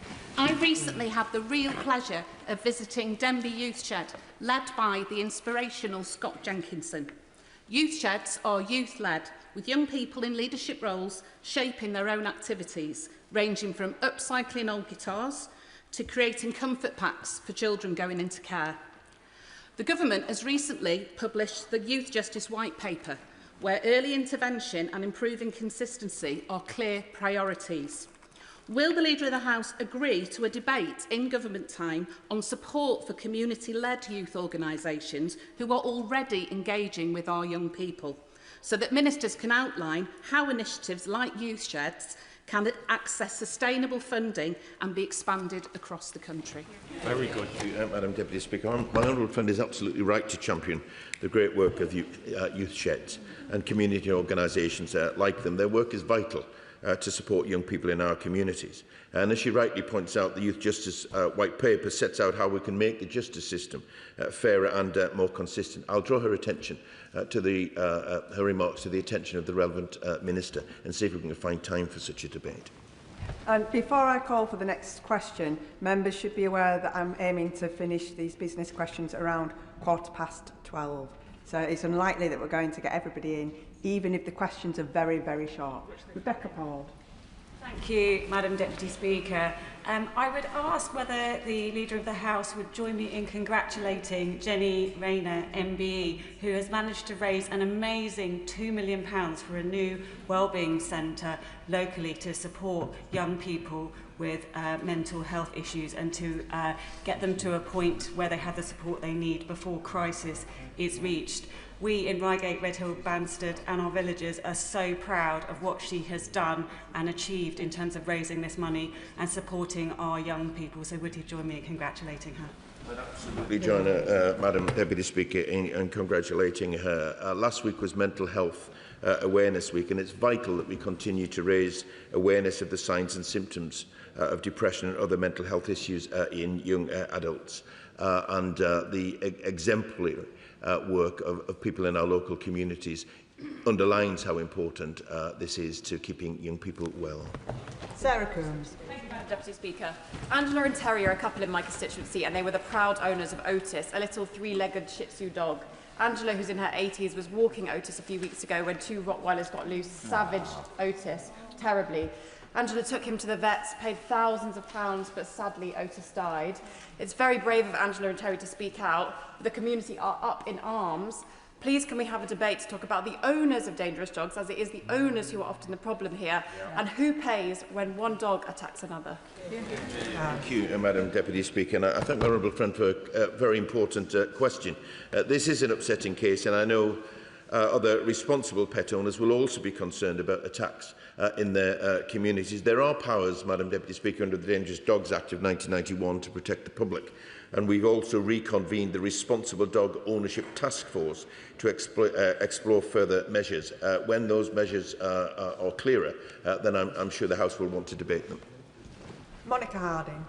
Thank you, Madam Deputy Speaker. Would the Leader of the House join me in congratulating Waterham and Hersham Football Club in my constituency, which has secured promotion to the National League South for the first time in its history, having achieved an extraordinary 4 promotions in just 6 seasons. At a time of young people's mental health concerns and online harms, and I know the House will debate this in the future, can we give some time also to supporting grassroots football clubs and sports clubs as a diversion away from online harms and for better mental health, which Waterham and Hersham so well do? Madam Deputy Speaker, I certainly congratulate the Waltham and Hersham Football Club because, again, like other clubs across our communities, they do such important work. They're at the heart of local communities, and particularly where they are offer diversion activities for young people. I think they should be commended. But what she says about the importance of sport in local communities is exactly what the government is trying to do. Imran Hussain. Madam Deputy Speaker, last weekend's march saw vile, racist thugs, national figures, openly fanning the flames of hatred against British Muslim communities, saying things like, "It's time for many Muslims to leave this country. This is a war. We need to get ready to fight." There are much more vulgar and dangerous statements that I'm unable to repeat in this House. This incitement of hatred and violence against British Muslims in the heart of our capital should worry us all. So can I ask the Leader of the House if he will allow sufficient time for a proper debate to address the dangerously rising levels of Islamophobia, the protections for British Muslim communities and the consequences for those responsible. Thank you, Madam Deputy Speaker. I absolutely condemn any disorder and inappropriate language used, whoever it comes from and whoever it is directed against. But the scenes of last weekend we don't want to see repeated. The government is absolutely determined to bear down on that. We are providing additional resources to protect places of worship, including mosques. The new legislation in the Crime and Policing Act will address large repeated protests, as well as protests outside places of worship. But my honourable friend has been around long enough to know that if he seeks perhaps an adjournment debate on these matters, then he will be amongst many others who will want to similarly raise these concerns. Dr Andrew Merrison. Madam Deputy Speaker, in his business statement, the Leader of the House rightly referred to fly-tipping waste criminals. Will he allow for a debate in government time to consider a different sort of waste perpetrated on our constituents, and that is that arising from so-called energy from waste plants, otherwise known as waste incinerators, which of course are more polluting than burning coal and for which the UK is already over-provisioned. We've got too many of these things, they're not wanted, and it's time for a moratorium. Can we have a debate on that? Thank you, Madam Deputy Speaker. I'll give the Right Honourable Gentleman a commitment that I'll raise it with the relevant ministers and see if we can find some time to debate these matters, should time allow. Nick Smith. Madam Deputy Speaker, my constituents continue to face delays in accessing driving tests post-COVID. The government's important consultation covers tackling bot activity, bulk and speculative bookings, and improving access to genuine test slots. Now, a driving instructor in Blaenau Gwent and Rumney has expressed his concerns about potential booking restrictions for driving instructors and issues around examiner recruitment. So can the Transport Minister please update the House and confirm that these issues are going to be considered in the round? Thank you, Madam Deputy Speaker. We have doubled the number of trainers for examiners and provided 120,000 additional tests between June of last year and January of this year, and also tightened up the rules on who can actually book and reschedule tests to avoid exploitation by online bots and reselling. But I'll draw my honourable friend's remarks to the attention of a Transport Minister, and either he can seek a meeting with the Minister or indeed we'll get an update for the House. Chris Law. Madam Deputy Speaker, may I take this opportunity to congratulate both the SNP in Scotland in a historic 5th landslide election and to Plaid Cymru in a historic win in the Welsh Senate elections, bringing together the north of Ireland, Wales and Scotland has been represented by governments that not only believe in the people, but also unlocking a nation's potential by being independent nations in the future. However, Madam Deputy Speaker, unlike the north of Ireland, which has a legal mandate to hold a referendum on its future, Scotland does not share that legal mandate, and it's a glaring omission in the Scotland Act 1998. So can we have an urgent debate on the constitutional crisis the UK now finds itself in, where Scotland has spoken with the highest ever majority for independence parties, but is denied the democratic route. Sorry, I think we're in a democratic chamber here, but it's denied the democratic route to express the will of the people of Scotland. Thank you. Thank you, Madam Deputy Speaker. The government has no plans to change the current position, and let me say to the honourable gentleman that if he's seeking a constitutional crisis, it won't be of our causing; it'll be of the SNP's. Patricia Ferguson. Thank you, Madam Deputy Speaker. On the 26th of February, I raised with my right honourable friend my fears that the unreliability of the postal service might affect constituents in Glasgow West who wish to vote by post in the Scottish Parliament elections. Since then, I've been advised of a situation where a proxy vote application was received some days after the deadline, although the envelope was very clearly postmarked several days before the deadline.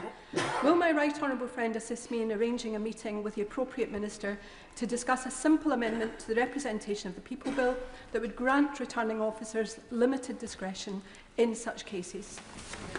Thank you, Madam Deputy Speaker. As my honourable friend will have heard, the representation of the People's Bill we're bringing forward has measures in it to increase the resilience of the proxy and postal voting systems, and that's a constant theme of the Defending Democracy Task Force. But if my honourable friend seeks a meeting with the relevant minister, then I'll help her to arrange one. David Mundell. Thank you, Madam Deputy Speaker. And can I begin by sending my commiserations to the family and friends of Scottish rugby legend Scott Hastings, who died recently at the age of only 61. Scott was an inspirational figure both on and off the pitch. I'm sure the Leader of the House shares my concern about the outbreak of Ebola, which is affecting both the Democratic Republic of Congo and Uganda at this time, with hundreds of people have already died. Could we have an oral statement when the House returns to hear what the UK is doing in relation to preventing the spread of this outbreak? The UK played a pivotal role in stopping the previous serious outbreak in Sierra Leone, and I'm sure must have much to offer by way of expertise in relation to this one. Madam Deputy Speaker, and I certainly join the right honourable gentleman in his remarks about Scott Hastings. Rugby is not my sport, but I do recognise very much the contribution that Scott Hastings made, and we send our condolences to his friends and to his family. He raised a very important matter on the outbreak of Ebola. The UK government takes it very seriously indeed. We have, through the NHS, safe procedures in place in any such case of it coming to the UK, and specialist centres that where they can be looked after. But he raises the point about what are we doing to help other countries. The government is reacting quickly, Madam Deputy Speaker, and the Foreign Secretary has announced a further £20 million to help to contain the Ebola outbreak. Gareth Snell. Rachel Maskell. Thank you, Madam Deputy Speaker. We're not quite alike, but there we are.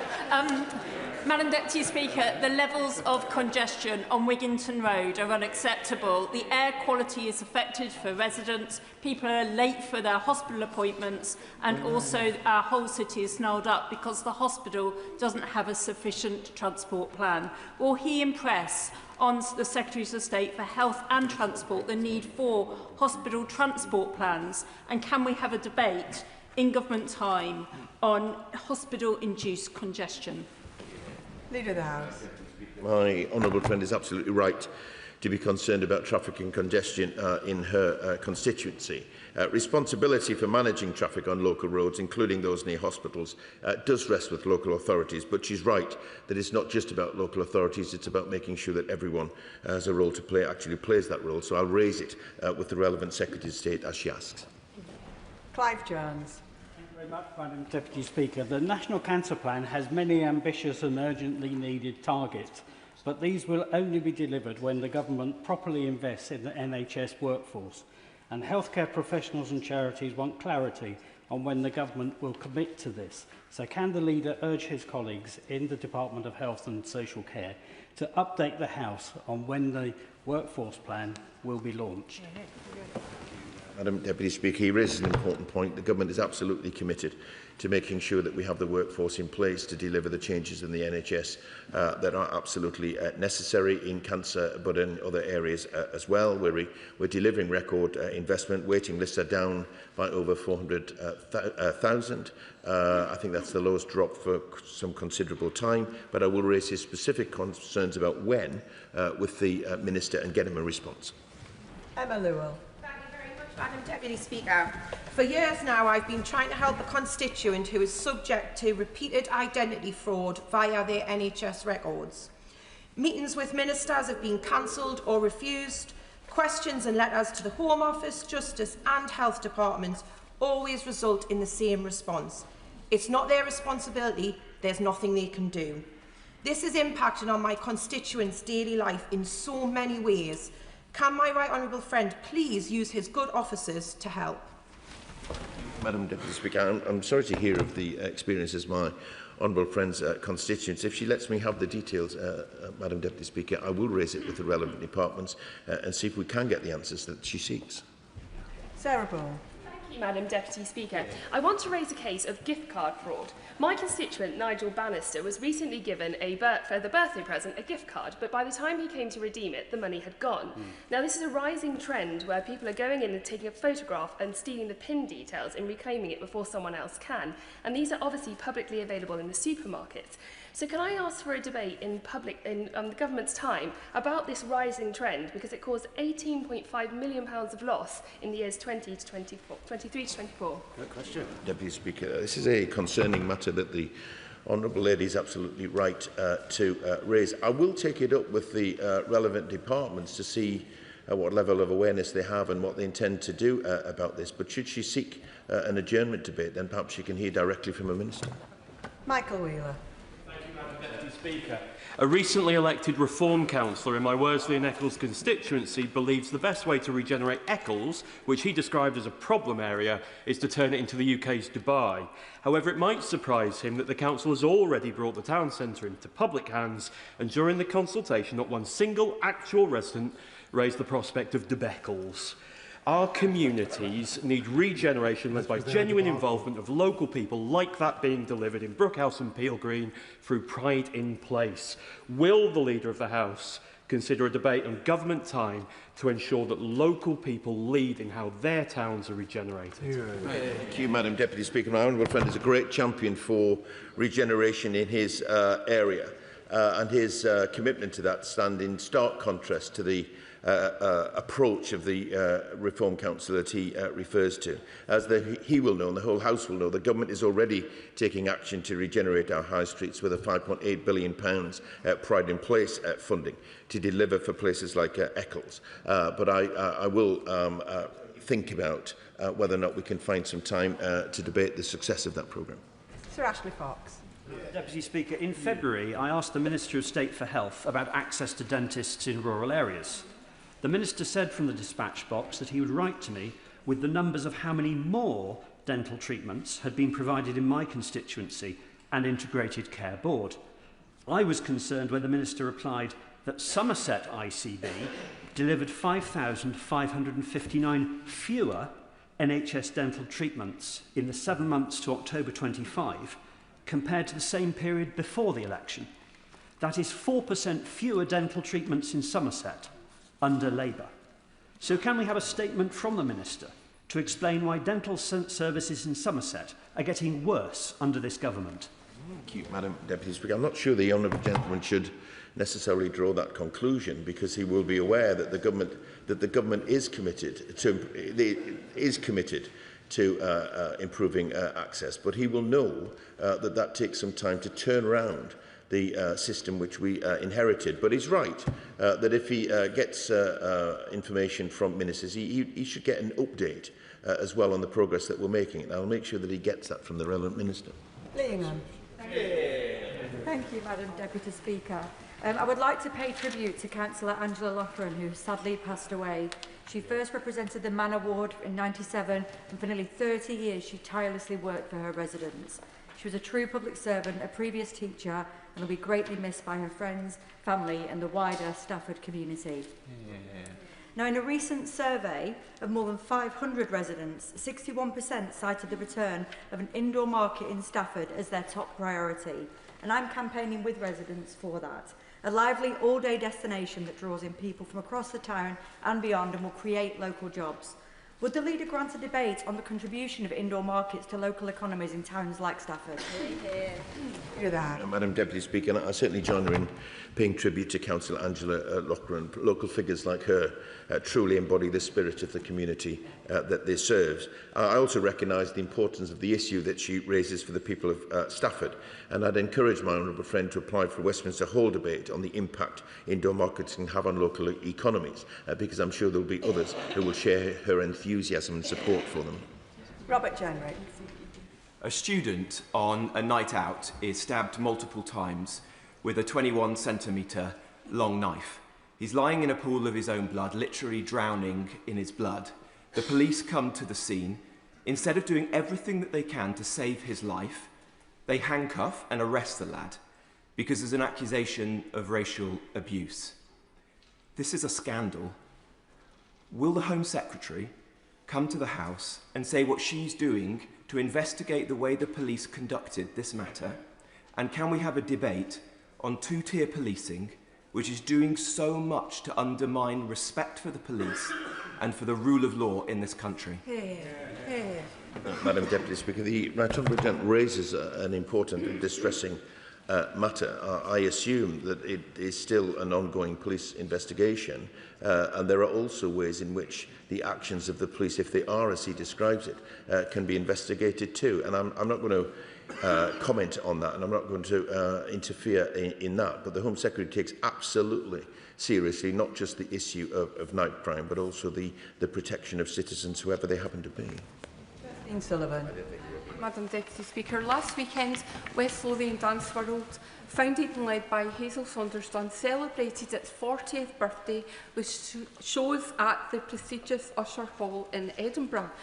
Dance World has given thousands of young people the chance to showcase their talent, refine their dance skills, build confidence and forge lifelong friendships over the years.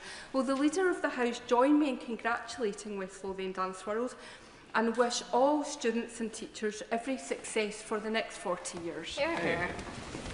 Madam Deputy Speaker, absolutely join my honourable friend in congratulating West Lothian Dance World for their remarkable 40th year anniversary. And as she points out, dance is a brilliant way to support young people and ensure that they build their confidence. So I praise not just the students but also their teachers for their commitment, and I wish them every success in the future. Peter Fortune. Thank you, Madam Deputy Speaker. And whilst there's been some talk of the shenanigans of some minor football teams, it would be remiss of me not to mention the mighty Bromley FC, the only English Football League club blessed with a Conservative MP, who have been crowned champions of League Two, probably as a direct result. Madam Deputy Speaker, I recently met with Lorraine and Satvir at one of my surgeries, who are both Vodafone franchise holders and employ a lot of people in the local area. They signed a contract in good faith relating to fluctuation of commission rates, so that when Vodafone cut that commission rate by 50%, they were left out of pocket, and they felt that they were treated in bad faith. Could we have a debate looking at franchising regulations? Speaker, I suggest that the honourable gentleman seeks an adjournment debate, because if that is happening in his constituency, it might be happening elsewhere, and I'm sure there will be other colleagues who would want to hear from directly from a minister on what the government intends to do. Serena Brackenridge.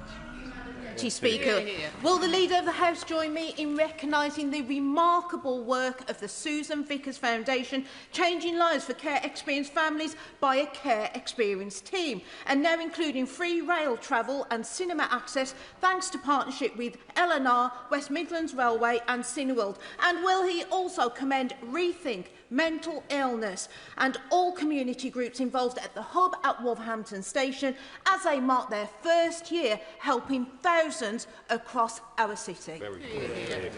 Again, I'll certainly join my honourable friend in recognising the work of the Susan Vickers Foundation, Rethink Illness and the hub at Wolverhampton Station and everyone else involved.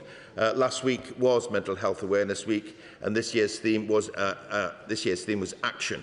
And charities and community organisations play a huge role in supporting those struggling with mental illness, and I thank everyone involved for their commitment and their service. Dr Ellie Chowns. Thank you, Madam Deputy Speaker. Earlier this month, I was delighted to at last receive a response from the Department for Work and Pensions to a letter I'd written them on the 25th of November last year, raising a constituent's case. More than a 5-month delay when the original acknowledgement had said that they aimed to get back to you within 15 days. These delays are unacceptable, and this is by no means an isolated case, had multi-month delays on several other cases. So, can we have an update, please, from the Leader of the House on what the government is doing to improve departmental complaint processing times so that constituents and MPs can get a response within a reasonable time frame? Madam Deputy Speaker, the Honourable Lady will know that I'm very keen that departments do respond in time and give full responses to MPs, because that is part of the job that they have. Of course, some departments will find it more difficult to respond because not just because of sometimes the complexity of issues, but also the number of letters and PQs and things that they get on these matters. But I'll draw her remarks to the attention, not just of that department, but indeed to other departments as well, because we do constantly remind them of the need to maintain a standard. Lillian Jones. Thank you, Madam Deputy Speaker. According to a CBI report published in 2025, the contribution of the wood panel industry to the UK economy was at £1.1 billion GVA. Now, given that significant contribution, will my right honourable friend make time for a debate on how the government's industrial strategy will support the UK timber and wood sector, including measures to strengthen domestic supply chains, increase the use of sustainable British timber in construction and support rural jobs and net zero ambitions? Deputy Speaker, my honourable friend is absolutely right to raise these matters on behalf of her constituents, but other rural areas as well. I will raise these with the relevant minister and get an update from them on what the government intends by way of progress on this matter. Alison Bennett. Thank you, Madam Deputy Speaker. Yesterday, the Climate Change Committee laid out in stark terms the risks that we face as a country if we do not tackle the impact of climate change. One of those was drought. This is especially pertinent in mid-Sussex and across the South East, which is extremely water scarce. And South East Water are already warning of their ability to meet the demands of a growing population. Will the Leader of the House make time for debate on how the Government intends to reconcile its housing targets with the region's finite water resources? Madam Deputy, as the Honourable Lady will know, that the Government intends to bring forward a water bill in this session, so she will be able to raise her concerns directly as that legislation is making progress. Sir Jan Joseph. Madam Deputy Speaker, Kent Fire and Rescue Services will shortly launch a consultation on the modernisation of its service as a result of a shortfall in funding. As a former public sector worker, I recognise the importance of reforming our emergency services to ensure they remain both effective and efficient. It is equally vital that these services respond to the evolving risks faced by local communities, particularly in rural areas. Could the Leader of the House find time for a debate on the importance of fire and rescue services, their funding, and the steps needed to protect provision in rural communities? Madam Deputy Speaker, my honourable friend raises a very important matter, and I want to take this opportunity to place on record our thanks to firefighters and fire service staff for all the work that they do. He will know that the Government is committed to working with the fire sector to make sure that the funding system remains fair and responsive, but I'll make sure that the relevant Minister hears his concerns. Will Forster. Deputy Speaker, Woking's only brewery, Thurston's, is sadly closing down. The owner, John Mintram, said it's all getting too expensive, people are feeling the squeeze, and you can't sell £8 or £9 pints. Please will the Government apologise to the owners and customers of Thurston's of what they've done to the hospitality sector and agree to hold a debate to ensure that they can properly support the brewing and pub sector in the future? Very much indeed, Madam Deputy Speaker. I don't accept the premise of the honourable gentleman's question, because this Government has done a great deal to support the sector and continues to do so. But the hospitality sector knows, and he will know, that the best way in order to help the hospitality sector is to get the economy growing, to make sure that they've got money, people have got money in their pockets in order to go out and spend it in the hospitality sector. And that is the first priority of this Government, to make sure that we tackle the cost of living crisis and that we get the economy growing. Thank you, Madam Deputy Speaker. Hoarding disorder is a distinct mental health condition, although often confused with OCD. It causes individuals to fill their homes with items they feel unable to discard, even when it causes danger and risks physical injury. In the UK, it is believed that up to 3 million adults suffer from this chronic and progressive condition. So does the Leader of the House agree with me that it is now time to have a national hoarding strategy offering a consistent, comprehensive approach to care, prioritising early intervention and clear pathways for specialist mental health support? Madam Deputy Speaker, my honourable friend is absolutely right to raise this matter. The impact of hoarding can be severe. There are no plans for a specific hoarding strategy, but the Government has announced plans for a new mental health strategy, which will seek to provide the right support to people with a mental health condition. The call of evidence, Madam Deputy Speaker, is live now, and I'd encourage my honourable friend and others across the House to contribute. Tessa Mullins.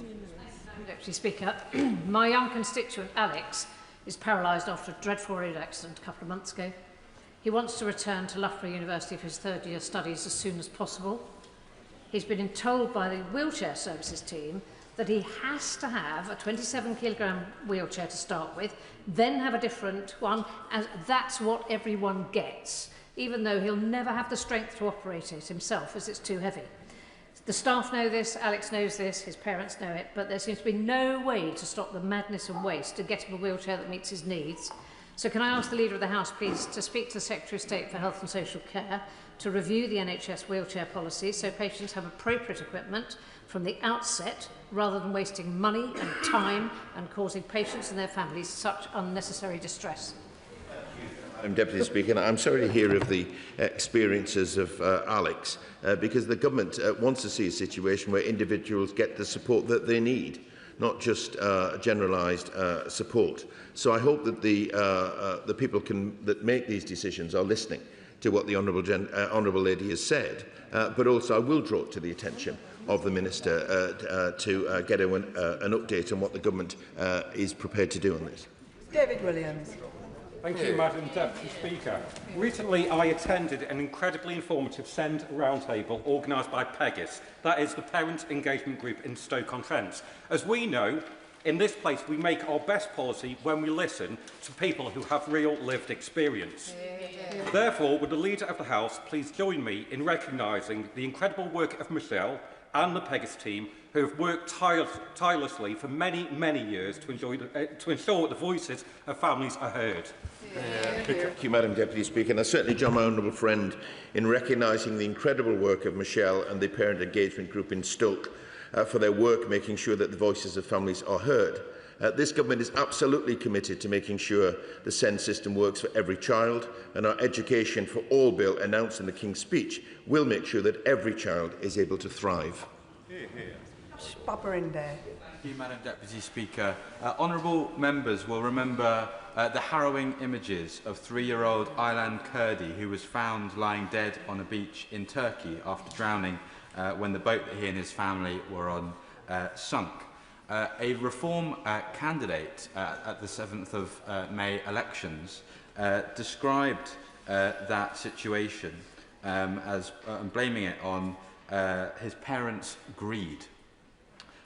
He was very close to winning, but today East Sussex Conservatives have done a deal that have allowed Reform to take control of East Sussex County Council, despite Eastbourne voting against that. Will the Leader grant an urgent debate on how towns like Eastbourne can be governed by those that it actually votes for?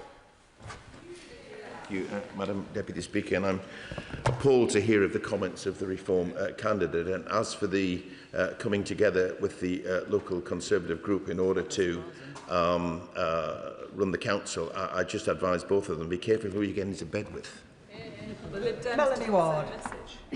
Thank you, Madam Deputy Speaker. And there's been some talk about football, but what I think we should actually all be celebrating is the glorious victory of Wraith Rovers in the Challenge Cup. Madam Deputy Speaker, results from a survey of Burnt Island residents that I've conducted suggest that 87% of people experience difficulties using Burnt Island Station due to the lack of step-free access. For railway users across my constituency, including in Cowdenbeath and Kinghorn, who face similar barriers, this is unacceptable and makes life harder for those with mobility issues, luggage, buggies and bikes. Does the Leader of the House agree with me that Network Rail should prioritise accessibility upgrades at these stations, and will he make time for a debate on railway accessibility? Thank you, Madam Deputy Speaker. The Government is absolutely committed to improving the accessibility of the railway, including through the Access for All programme. And I'm sure Network Rail will have heard my honourable friend's comments. The Railways Bill also includes legal requirements to ensure that the interests of passengers, including those with accessibility needs, will be at the heart of decision-making on the railways. And I'm sure my honourable friend will want to make her voice heard during the passage of that bill. Madam Deputy Speaker, during a recent visit to DHL in my constituency of Runcorn and Helsby, I heard yet again about the growing financial burden of the Merseyflow bridge tolls on those travelling to work. DHL wants to expand its operation in Runcorn and double its workforce, but is struggling to attract people because the bridge tolls have become a costly barrier to employment and economic growth. Will the Leader of the House agree to a debate on the economic impact of the bridge tolls in communities like Runcorn and Helsby? Deputy Speaker, the Government is absolutely clear that we want to see the economy grow and companies grow, and nothing should get in the way of that. But I will draw her remarks to the attention of the Transport Minister. But she might also want to seek an adjournment debate where she can hear directly from the Minister. And with the final question, Lawrence Turner. Madam Deputy Speaker. In Birmingham Northfields and across the country, many reports of inappropriate HMOs prove to actually be poor quality supported exempt accommodation. At their best, SEAs can provide a valuable service, but at their worst, they can be a byword for neglect, antisocial behaviour, exploitation and serious organised crime. So please, can parliamentary time be found so that we can discuss the need to bring forward that proper regulation and end the unacceptable blight on many of our constituents' lives? Thank you, Madam Deputy Speaker. And I thank my honourable friend for raising the issue of HMOs, matter which has been raised with me on a number of occasions. Local authorities do have the planning powers to limit the proliferation of HMOs, but we do keep regulations under review. I'll give consideration to his request for time for a debate, but I'll also make sure that the relevant minister hears his comments today and gives him an update urgently. And that concludes business questions. I have got a list of members who were unsuccessful in catching my eye today, but can I just ask members to reflect on the length of the questions that they're asking? It's really difficult to get everybody in with such long questions. We now move on to the statement, and before we come to the statement, I'll just let the Chancellor get in her place.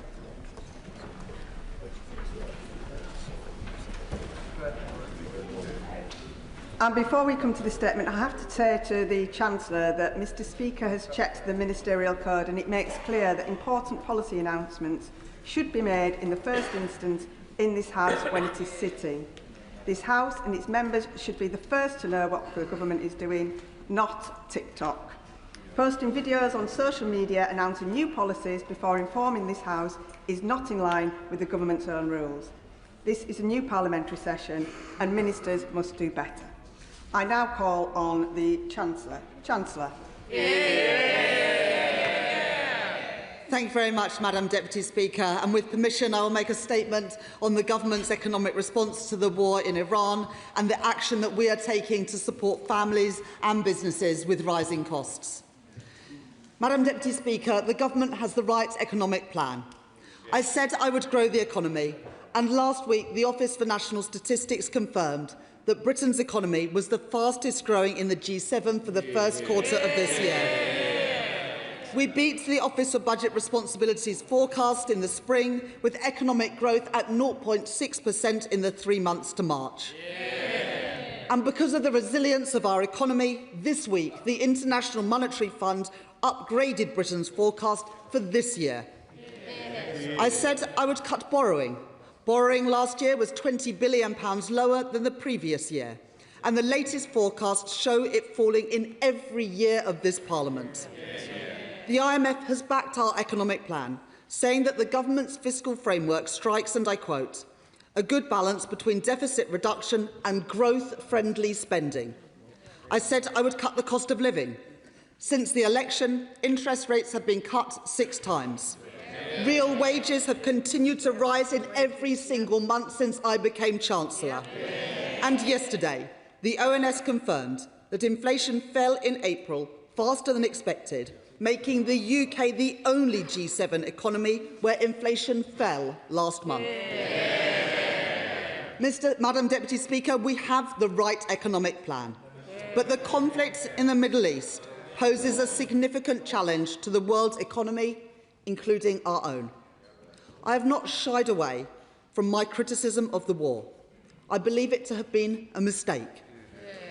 Nor have I ignored the costs that it will bring to bear on the British people. I have been clear-eyed about my duty to do what I can to support families and businesses, to be responsive to a changing world and responsible in the national interest. Next week, Ofgem will confirm the level of the energy price cap that will apply from July. I know that any increase will be felt by families. Because of the decision that I made at the budget last year to cut £150 from energy bills, we have lessened the impact of rising prices, and current external forecasts suggest that the cap from July will be at a similar level to the cap in April last year. We stand ready to act if market conditions worsen significantly later this year, and I have been leading cross-government contingency work on design of potential future targeted and temporary support. For businesses, any support will also need to be carefully targeted at firms most exposed to the crisis. But while many firms have been insulated from recent price rises through fixed-price contracts, there are sectors that face particular structural issues related to energy costs. That is why we have already increased support for our most energy-intensive industries through the British Industry Competitiveness Scheme, and we've brought that forward. And it is why we have also built resilience in our critical infrastructure and industrial strategy sectors, where supply chains are critical for growth and security. Following representations from my right honourable friends, the members for Redcar, Mid Cheshire and Bathgate Linlithgow, and building on the good work of the Minister for Industry, I am today establishing a £350 million critical chemicals resilience fund to support strategically important producers. And having listened to my right honourable honourable friends, including the members for Stoke-on-Trent Central, North and South, and my honourable friend, the member for Amber Valley, and workers represented by the GMB Union, I am today announcing a new £120 million fund to help our historic ceramics sector, helping them to increase efficiency and drive down energy costs, because we will always stand up for British industry and for British jobs. The government has also this week set out additional targeted support for those businesses most exposed to rising fuel costs. For hauliers, the government is granting a 12-month road tax holiday for HGVs, saving the typical heavy lorry up to £912. To support farmers and the rail freight industry, I have decided to cut duty on red diesel by over a third until the end of this year. And having heard from my honourable friend, the member for Oldham West, Chadderton and Royton, and the trade union Unison, I can today announce a 10p per mile increase in tax-free mileage rates, backdated to April 2026, benefiting those who need to drive for work, from care workers to plumbers. Madam Deputy Speaker, when a country faces challenges because of higher oil and gas prices, we must ensure that those who benefit from increased prices and volatility pay their fair share. In my first budget, I extended and increased the Energy Profits Levy. Last year, I announced a new permanent windfall tax regime on oil and gas prices. Last month, I increased the electricity generator levy, alongside further action to weaken the link between high gas prices and electricity prices. Today, I am bringing forward specific changes to the taxation of foreign branch profits, changing how companies are taxed in relation to their overseas activities. Currently, some oil and gas groups that operate overseas through foreign branches have structured their tax affairs in a way which ensures they pay little or no corporation tax on their UK energy trading profits. Today, we are putting an end to that practice. We expect these reforms to raise hundreds of millions of pounds a year and fund the package of measures set out today, with costings certified by the OBR forecast in the usual way. Madam Deputy Speaker, I know the pressure that family finances are under. That is why I have already taken action to provide help. I increased the national living wage and the national minimum wage to their highest rates ever. I have frozen prescription charges for 2 years in a row, and I've frozen rail fares for the first time in 30 years. I've taken £150 off energy bills, which contributed towards the fall in inflation last month. But I want to go further, and today I am taking further action to ease the burden on family finances. First, on fuel duty. I have already extended the 5p cut twice since the election, and I can confirm today that there will be no rise in fuel duty this year, recognising the pressure that the war has put on fuel prices. Second, I know that the cost of the weekly shop is often one of the biggest worries for families. So last month, I met with supermarkets to urge them to do all they can to keep prices low. And today, I am taking action by suspending tariffs on over 100 different foods sold in supermarkets. And I am clear that I expect supermarkets to pass these savings on in full to their customers. And third, I will not tolerate any company exploiting the current situation to make excess profits at consumers' expense.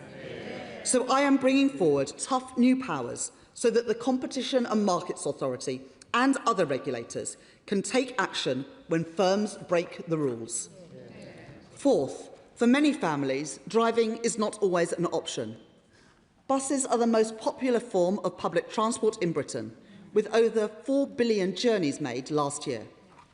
I have already extended the £3 bus fare cap to March 2027, and today I can confirm that bus travel across England will be free for children aged between 5 and 15 throughout August. Finally, Madam Deputy Speaker, I recognise that what matters for families is not just getting by, but being able to enjoy time together without worrying about the next bill. That is why I am launching the Great British Summer Savings Scheme to help families and support our hospitality sector. So I can today announce a temporary cut in the rate of VAT on summer attractions from 20% to 5% over the summer holidays.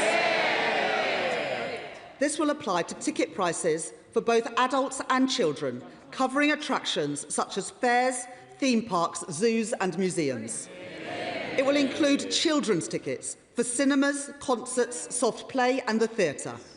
And it will cut the cost of children's meals in restaurants and cafes from 20% VAT to 5% as well. These changes will apply across the UK from the start of the Scottish school holidays on the 25th of June and run until the end of school holidays in England, Wales and Northern Ireland on the 1st of September. Madam Deputy Speaker, this government has the right economic plan. We promised to grow the economy, and we have.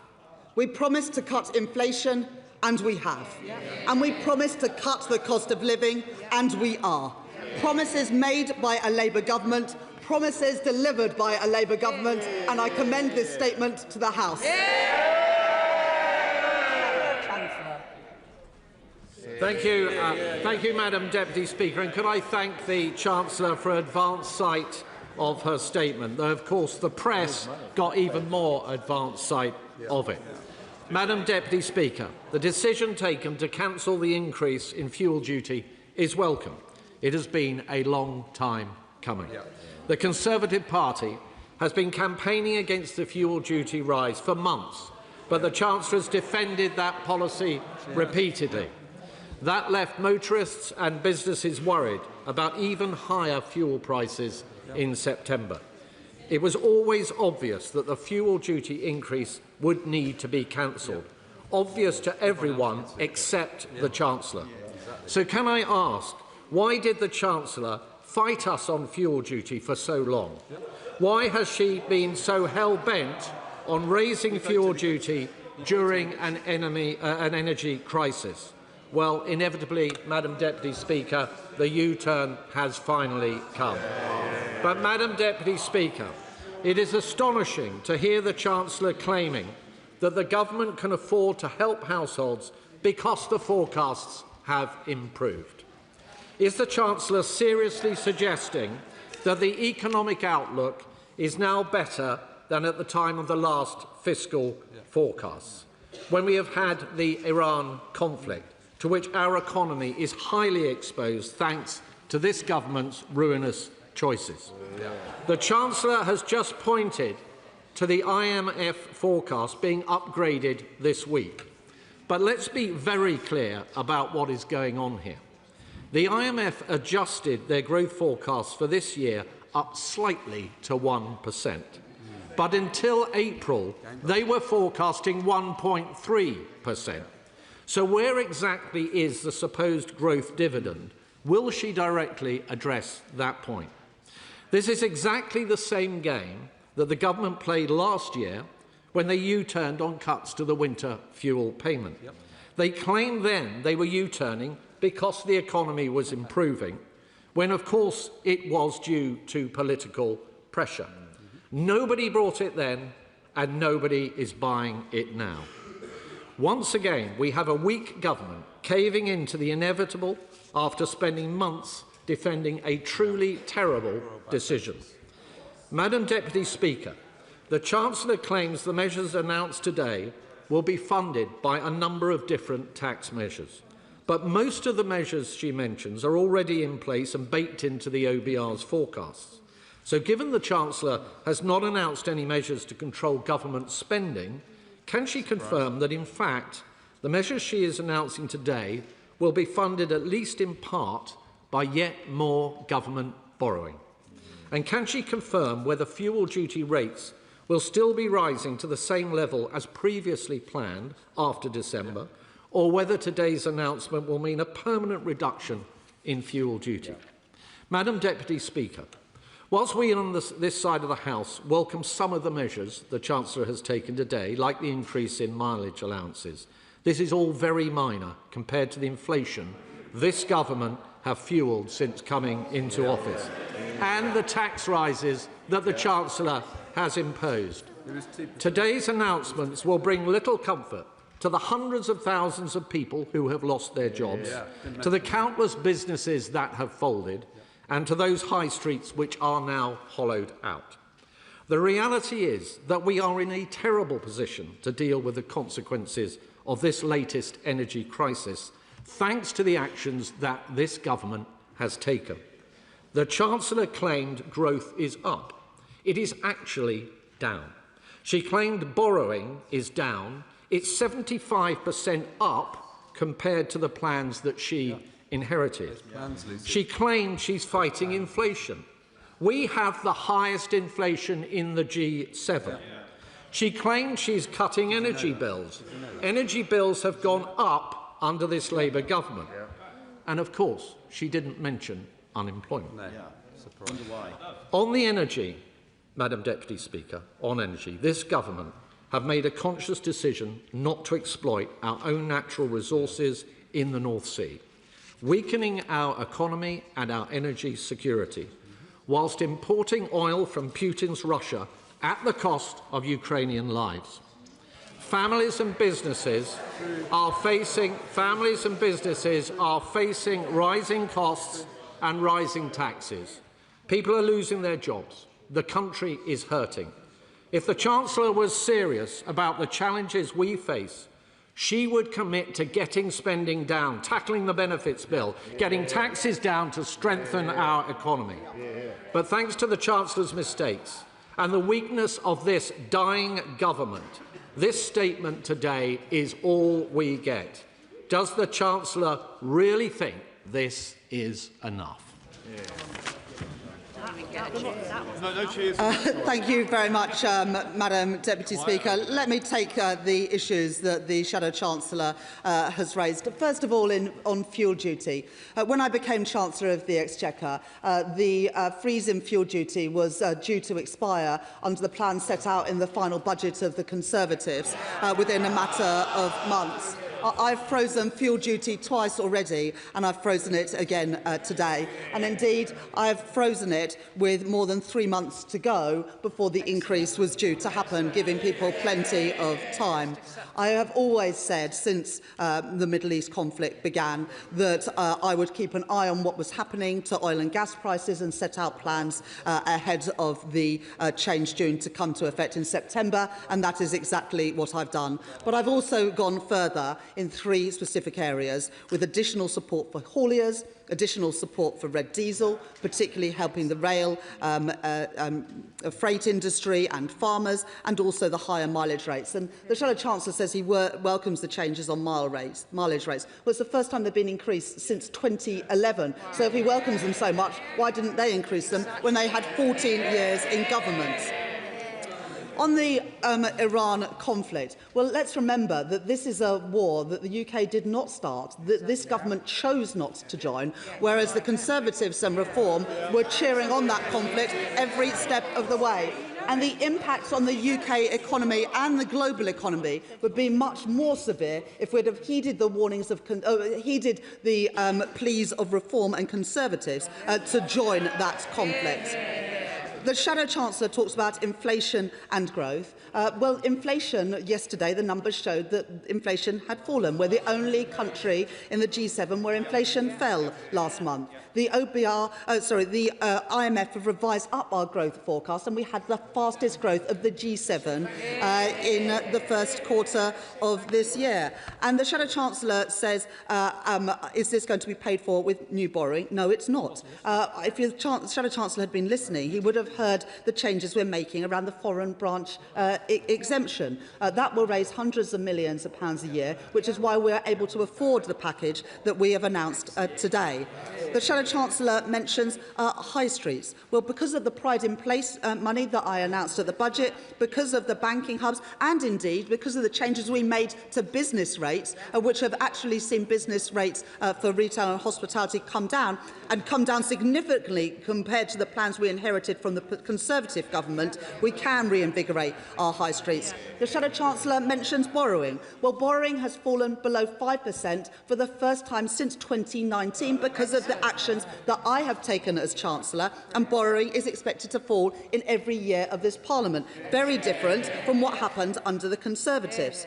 Employment and activity remain in the top half of the OECD and of the G7. And the biggest benefits boom came under the last Conservative government when the Shadow Chancellor was the Work and Pensions Secretary.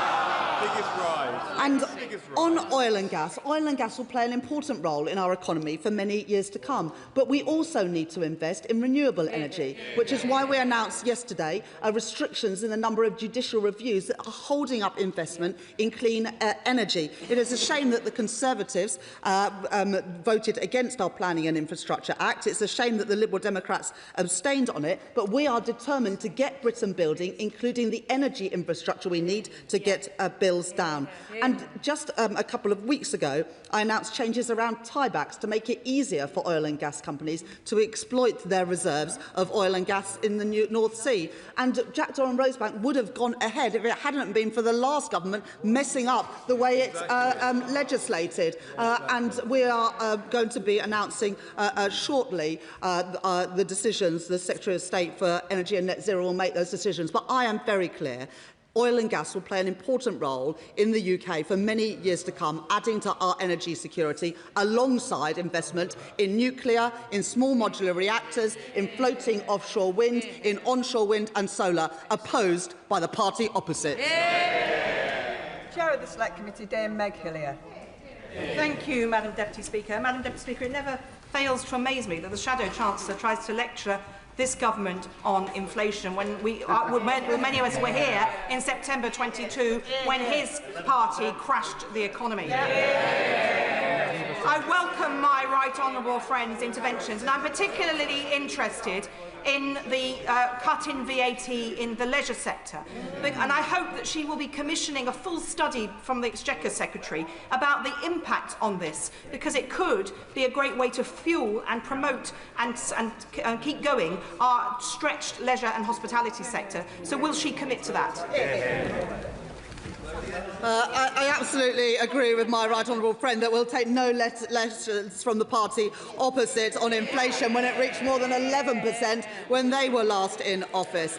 In terms of VAT on the leisure sector, we are making these changes from the 25th of June right until the 1st of September to help boost the hospitality sector, but also to help families, crucially to help families during the summer. Our expectation is that this will cost taxpayers money, but it is funded through the changes we're making around the foreign branch exemption so that companies can't book losses overseas to avoid paying their fair share of corporation tax here in Britain. Liberal Democrat spokesperson Daisy Cooper. Thank you, Madam Deputy Speaker. I do feel as though we're slightly through the looking glass. For 6 months, we Liberal Democrats have been calling for an emergency temporary VAT cut for hospitality, leisure and attractions, and our pledge was fully funded. For weeks, we have been calling for an emergency transport package fully funded using the additional revenue from higher VAT rates and the EPL levy as well. But for all this time, Madam Deputy Speaker, we have been told repeatedly that it was impossible to do these things, that there was no additional money.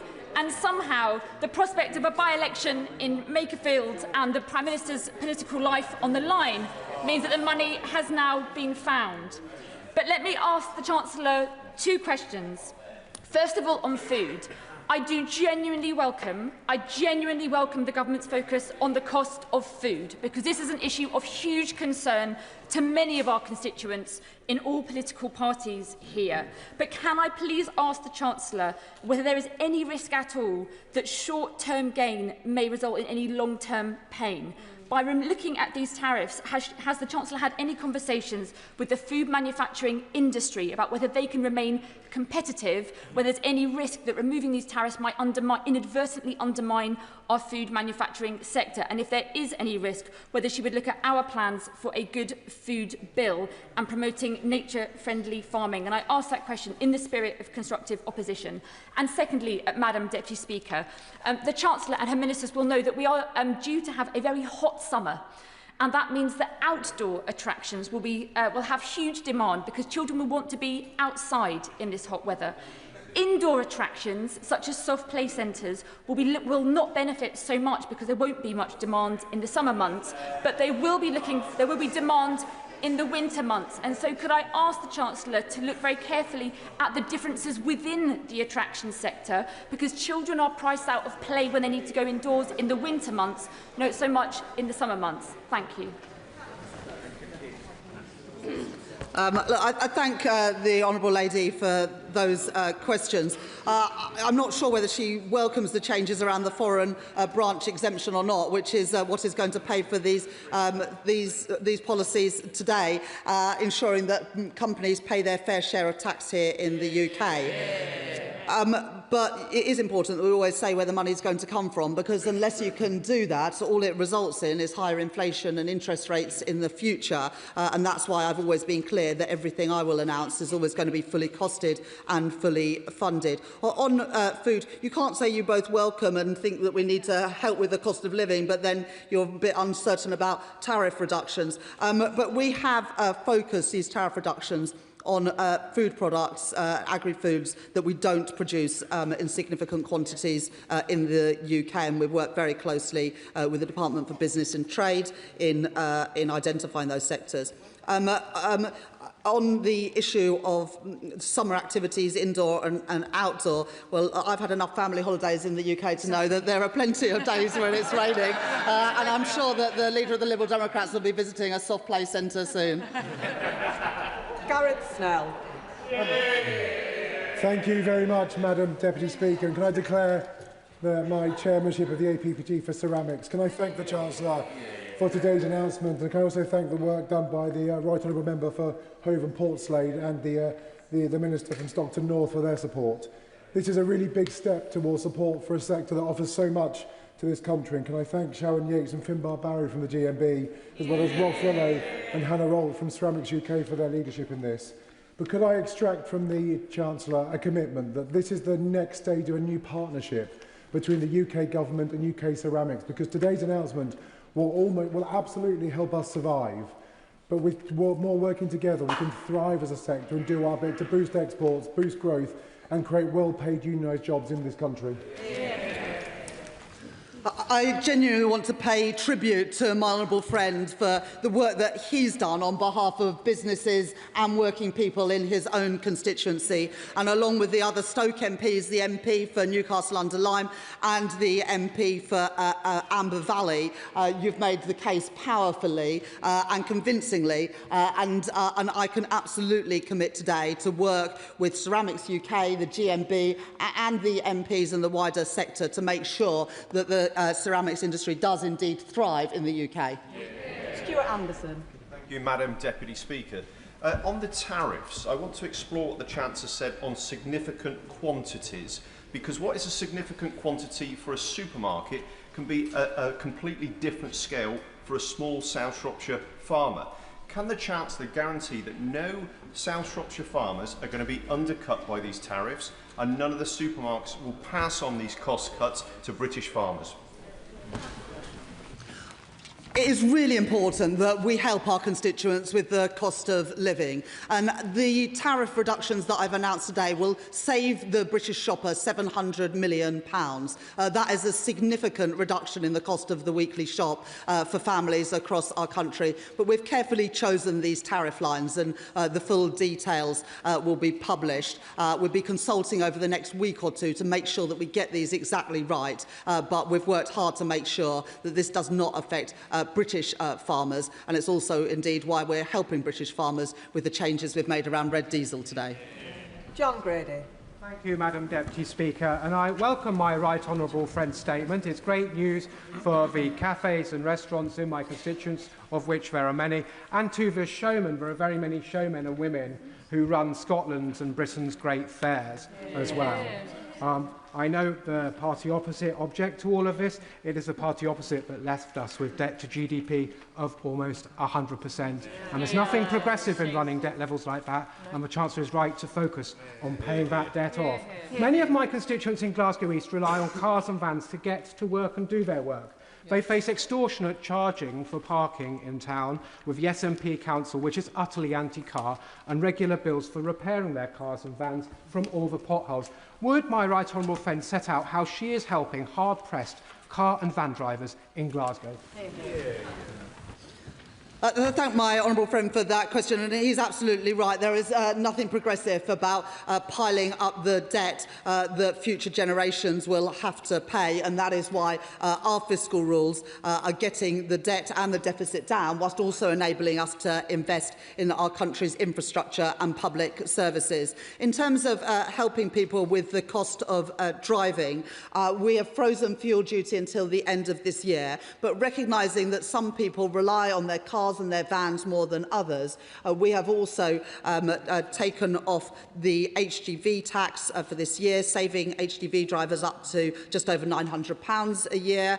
We have cut the duty on red diesel by more than a third, and for those people employed and self-employed, we've increased the tax-free mileage rates to help them with the cost of fuel too.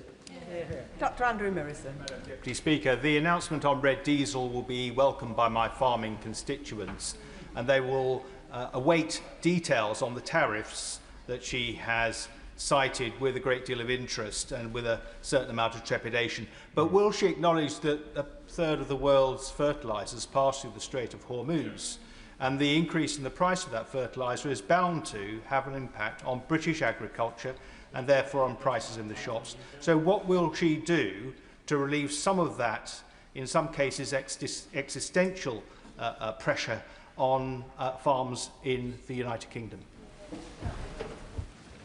I thank the honourable gentleman for that question, and I would urge him and also businesses, farmers in his constituency to look at the list of products and make sure that feed into the consultation over the next week or so. We are obviously keen to bring these tariff reductions into effect to reduce the prices in the shops for all of our constituents, but we want to do it in a way that is respectful of British farming, which is why we've chosen the tariff lines that we have.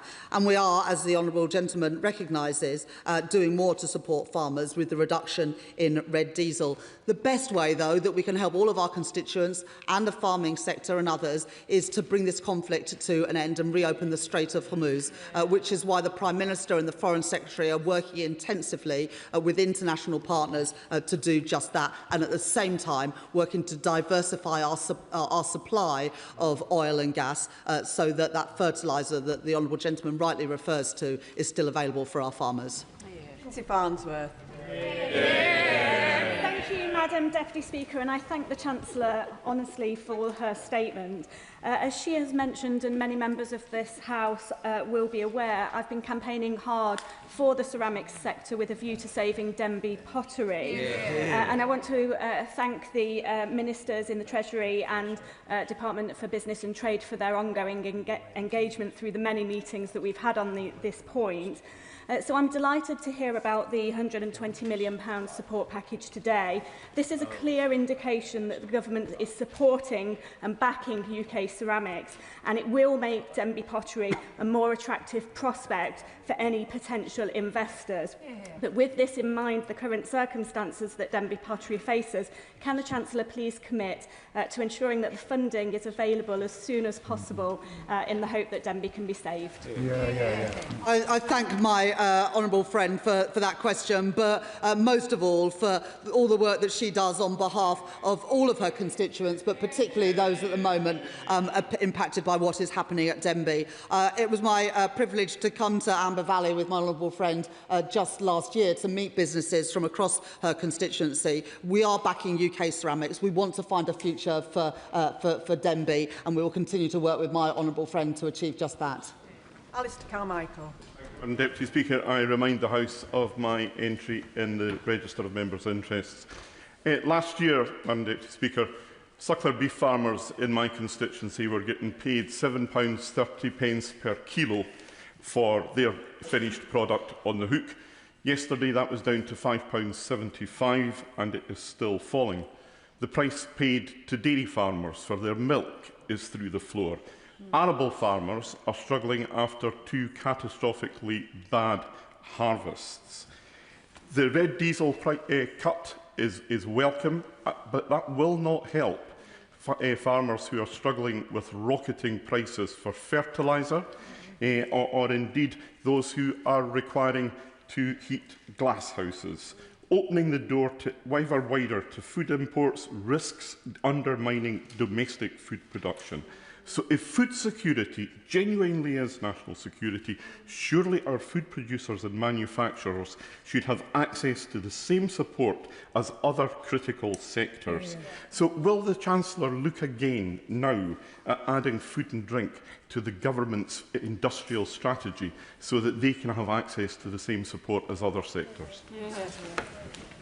I thank the honourable gentleman for that question, and I know as chair of the Select Committee he'll play a key role in scrutinising what the government are doing. Red diesel will have an immediate and important impact on the costs for farmers, with a reduction of more than a third in the rate of duty. I also appreciate the fact that his party, like the government, did not support the conflict in the Middle East and recognised that it was a mistake that would have an impact on businesses here at home. And that's why we are doing everything within our power, both to reopen the Strait of Hormuz to ease these pressures on consumers and businesses, including farmers, but also in the meantime to diversify supply and opening up new refining facilities in the UK to help businesses, including farmers, during these challenging times. Dr Alison Gardner. Madam Deputy Speaker, and the Potteries welcome this statement today.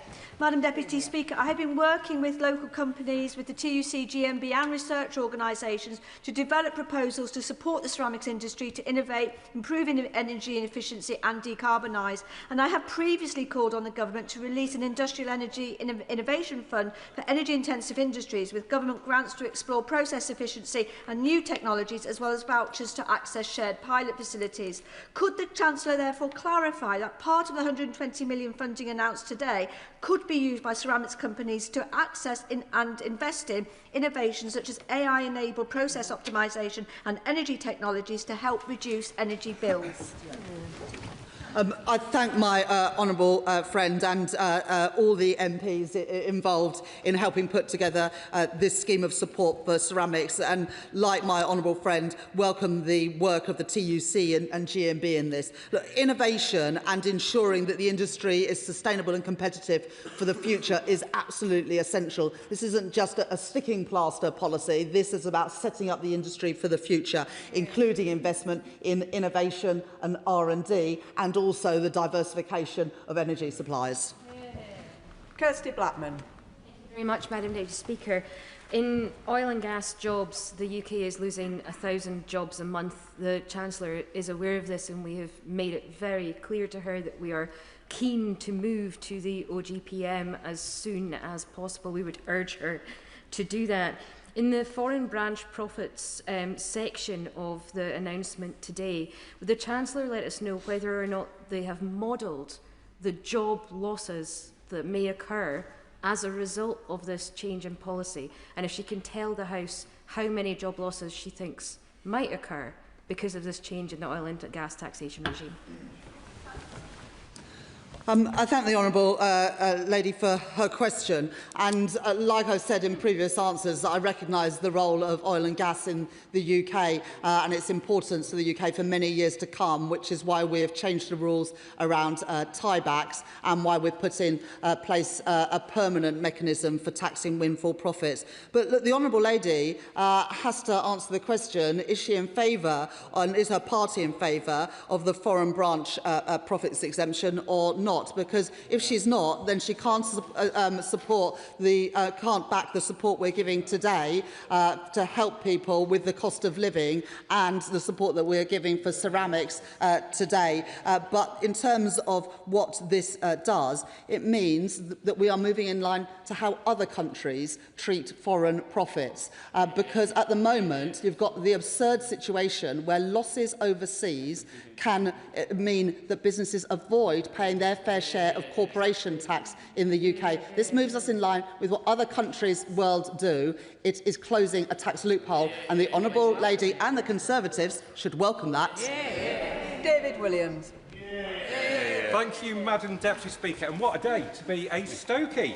Now, as the Chancellor knows, my mum proudly works in the pot banks of Tunstall and Burslem, and 10 weeks ago I asked the Prime Minister in this place what support the government could offer our ceramic sector.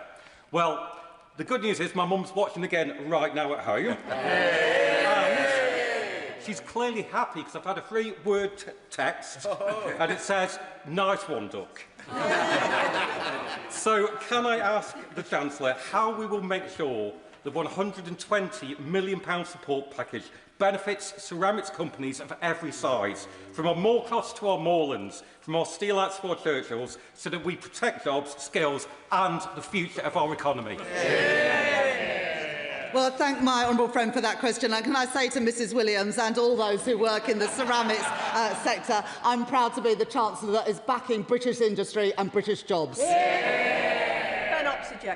Thank you, Madam Speaker. Back in March, the Chancellor announced the £50 million Crisis and Resilience Fund to help families out with the price of heating oil, which is a big issue in rural constituencies such as mine in Huntingdon. Does she have any plans to extend that scheme or to repeat that scheme come the autumn, given that we are likely to have a similar crisis with the Strait of Hormuz still being shut? And to what extent does she anticipate that the Russian oil that will come via a third country under Commodity Code 2710 will form part of that fuel mix? Yesterday, we introduced the toughest set of sanctions that this country has ever had on Russia. But like the previous government, we are phasing those in so it doesn't have a disproportionate impact on industry here in the UK. That is what the previous government did, and that is what we are doing as well. The honourable gentleman mentions heating oil and support for people. We were pleased to be able to introduce that targeted support based particularly in those areas that are particularly dependent on heating oil. We're doing a piece of work at the moment to see how much money has been used by local authorities. I know that some have been more proactive than others in ensuring that local residents get the support they need. Once we've completed that, we will look at whether and what further support is needed. Adam Jurgey. Madam Deputy Speaker, I welcome this statement and the action that those of us in ceramic communities have been calling for, and I thank the Chancellor for announcing it. This is a good day for all of us in North Staffordshire, Madam Deputy Speaker. There is a ceramics business, as it happens, from Newcastle. I'm sitting in the gallery watching this statement, so I welcome them, Madam Deputy Speaker. And can I ask the Chancellor to assure us two things? One, that the eligibility for the support in this scheme will be as wide as possible, and that it will be as easy as possible to apply for. Well, I'm pleased to know that a business from Newcastle under Lyme from the ceramics sector is here today, and I say to them directly, this government has got your back and wants to work with you and the trade unions that represent people in the sector to ensure that the ceramics industry plays an important part in British life, particularly in those pottery communities for many years to come. And of course, we'll be setting out the details of the scheme, but like the MPs for Stoke, Newcastle and also Amber Valley, this government is very keen to crack on with the scheme and make sure that businesses can get the support that they deserve. David Mundell. Thank you, Madam Deputy Speaker. Could the Chancellor expand on her discussions with the supermarkets and their role in keeping prices down? Because there is always a concern that when the supermarkets make special offers or reduce prices, rather than absorb the cost of doing that themselves, they pass those on directly to farmers and their suppliers, who are not in a position to absorb those costs because of the fixed costs that they are required to make in terms of their production costs. The honourable gentleman makes a really important point. Today, I've set out a number of measures that will directly help the supermarkets reduce their costs. And it's really important that those cost reductions are passed on directly to consumers. So reducing the cost of running an HGV will have a direct impact on our supermarkets. Reducing tariffs will have a direct impact on the costs of our supermarkets. And also the trade deal that we're looking to do with the EU to reduce the costs of importing food from the EU will have a direct impact on the cost of supermarkets. I say to the supermarkets, those cost reductions must be passed on directly to consumers who are struggling with the cost of living given the conflict in the Middle East. Adam Thompson. Thank you, Madam Deputy Speaker. Can I thank the Chancellor for her statement, and particularly given her VAT cut on theme park tickets, first invite her and all honourable members to join me on my annual trip to Alton Towers this summer. Madam Deputy Speaker, Erewash has many great summer events as well for families to enjoy, like Long Eaton Carnival and the Classic Car Show and the Glow Festival in Ilkeston. But entertaining kids during the summer months can be daunting and expensive for parents. Can the Chancellor elaborate then, please, on how measures she is announcing today will support Erewash families and boost great community events? My only worry with this package, it will ensure that children badger their parents even more for those days out over the summer, and I slightly worry about what I've unleashed in my own household. But I'm pleased to announce today that trips to Alton Towers and other activities, whether it be soft play, fun fairs, zoos and museums, if many kids want to go to those, not mine probably, sadly, will be cheaper this summer because of the action that this government is taking. Robert Jenrick. Deputy Speaker, the Chancellor's approach to the cost of living crisis is to find small ways to subsidise people's costs. Isn't the best solution to build a strong, abundant economy by doing the hard yards of supply-side reforms, where there are better jobs and higher wages, where people are richer and the state has less bearing on their lives? And yet, under the Chancellor, the benefits bill is ballooning, unemployment is rising, particularly amongst the young, and taxes are at their highest ever level. So in the spirit of giving people some relief today, will the Chancellor confirm that, assuming she intends to stay in office for the rest of this Parliament, she won't be increasing taxes on working people at all for the rest of this Parliament? I will take absolutely no lessons from the man who was part of a party that took our economy to its knees. Inflation at 11%, working people worse off at the end of the last Parliament than they were at the beginning, the worst Parliament ever for living standards, and for a party that has opposed all of the reforms that we have made to make it easier to get things built in Britain, to increase the wages of working people with the national living wage and the national minimum wage, to increase the rights of working people, including statutory sick pay from day one, and ending the abusive zero-hour conflicts. So if we want a lesson on economics, I certainly won't be taking it from the Reform Party. Josh Newbury. Speaker, the Chancellor's announcement of a £120 million support package for ceramics will, of course, be welcomed in Stoke-on-Trent, but also in Rugeley, in my constituency, which is home to many workers of the Armitage Shanks factory in the constituency of my honourable friend, the member for Lichfield, who is a staunch advocate for them. Would the Chancellor agree with me that it is only this Labour government that is putting in the investment that firms like Armitage Shanks need? And would she agree with me that iconic British brands like this should play a central role in new homes to boost them even further? Yeah. I thank my honourable friend for that question, and I'm pleased that people in Rugeley and people working for Armitage Shanks will also benefit from this investment. £120 million to support our ceramics sector is a clear intention of this government to back British jobs and British industry. Alfred Brandreth. Thank you, Madam Deputy Speaker. While I welcome some of the measures announced today, the reality is that instability in the Middle East has a direct impact on the UK economy and on the price paid by British households.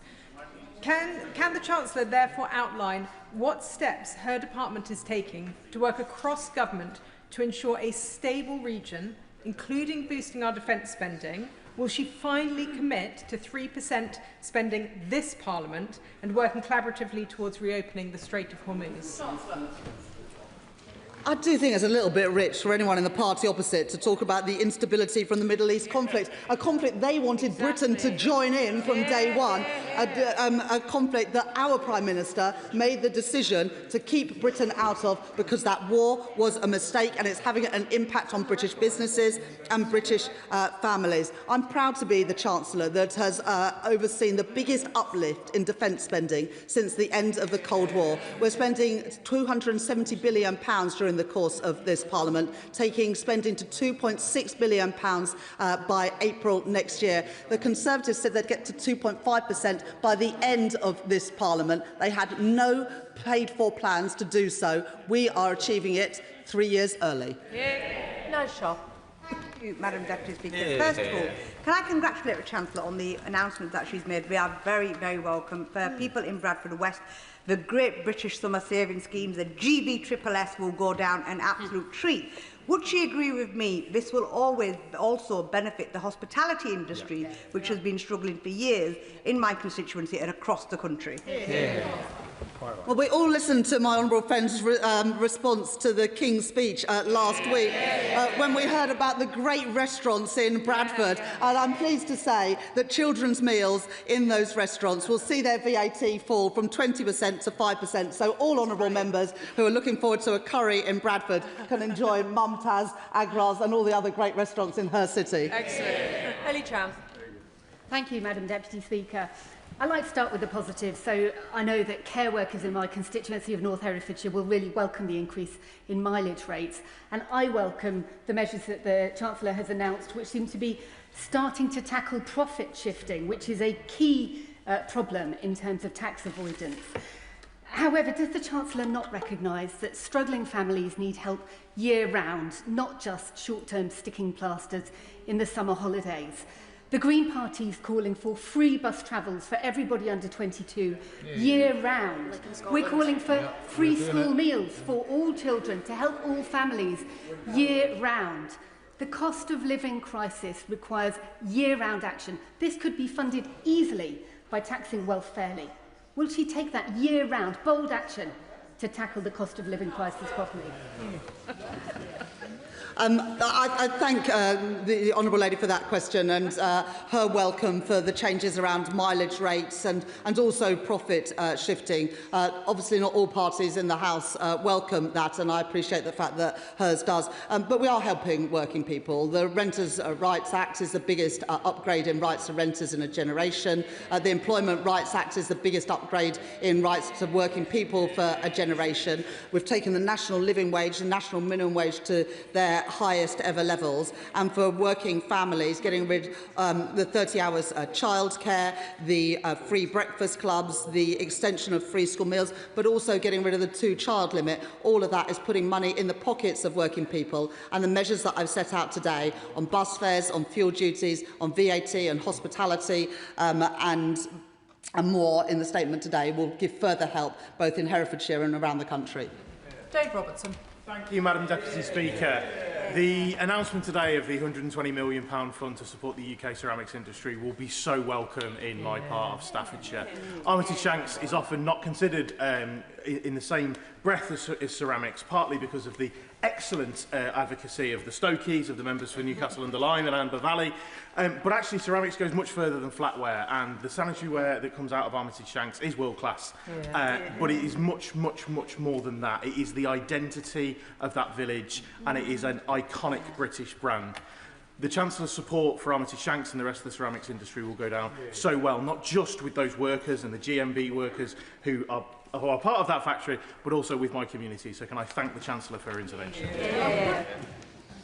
Thank my honourable friend for that question, and he's absolutely right that ceramics play a life in so many parts of our economy, not just in great heritage businesses like Denby, who produce plates and other ceramics, but also, as my honourable gentleman has set out, and in sectors like defence and aerospace, where ceramics are absolutely crucial, and that's why I'm pleased to be able to back them further with the £120 million package today. Joe Robertson. Thank you, Madam Deputy Speaker. The conflict in the Middle East is not the Chancellor's fault, but she has chosen this time to make it more expensive for my constituents to take a car from Fishbourne on the Isle of Wight to Portsmouth. Will she do the right thing and scrap the emissions trading scheme levy that she intends to bring in July of this year? It shouldn't only be Scottish Islands that are exempt. Well, the measures that I've taken today will help people on the Isle of Wight. We've frozen fuel duty now for the third time, compared to the plans we inherited from the previous government would have seen it go up. We're helping farmers with red diesel, we're helping the rail freight sector, and we are also supporting HGV drivers. And, of course, the Isle of Wight is a place where many people go on their summer holidays and enjoy wonderful days out, and so the costs of that will also be reduced, helping the sector in the Isle of Wight this summer. Jim McMahon. I thank the Chancellor for this important statement, not least of all because the previous government failed to act on HMRC mileage rates for the 14 years that they were in power, watching as motoring costs went up year after year and doing absolutely nothing for the self-employed and frontline workers like home care workers. It shows the power of a union like Unison, and that we have a Chancellor who is willing to take the action needed to support working people. Can I ask her, ahead of the fuller review, will the backdating of these measures support both the self-employed and employed workers alike? I want to pay tribute to my honourable friend who raised this in Treasury questions just a few weeks ago. I committed then to looking at this ahead of the next budget, but given the ongoing conflict in the Middle East, I thought it was right to bring those changes forward and increase for the first time since 2011 the mileage rate. And I can assure my honourable friend that for home care workers, for plumbers, for all those who use their car for work, we will increase the mileage rate by 10 pence, backdated to April 2026 for employed and self-employed workers alike. Liz Saville-Roberts. People are very aware that President Trump's war with Iran is worsening the cost of living, but there are measures within the gift of the government, long-term measures which could improve heating costs for households. In North Wales and Merseyside, we pay the equivalent of £255 a year on standing charges. That compares with £160 for London. When will she be addressing this structural inequality in heating costs? In the budget last year, I reduced energy bills by £150, and just a few weeks ago, I put in additional money to help people with the cost of heating oil. The issue around standing charges and those allocations is one for Desnes, but I will pass on her concerns to the relevant ministers. Lee Ingham. Thank you, Madam Deputy Speaker. I thank the Chancellor for her statement today. For those of us who are really serious about buying British, building British and backing British, this is a really welcome announcement. And I know the Madam Deputy Speaker will also be interested to find out if the Chancellor could say a little bit more on how she believes this will help the British brickmaking sector. I thank my honourable friend for that question and for always standing up for the people of Stafford, whether that is bringing a market back to the town or supporting the brickmaking sector. This government are investing £120 billion more in capital spending during the course of this Parliament compared with the plans that I inherited from the previous government. And I'm determined that as that money is spent, whether in defence, in energy, in transport or in building schools and hospitals, that money is spent here in Britain, creating good jobs, paying decent wages, supporting British industry and supporting British workers. Sarah Bull. you, Madam Deputy Speaker. Food inflation is forecast by the Food and Drink Federation to reach at least 9% by the end of this year.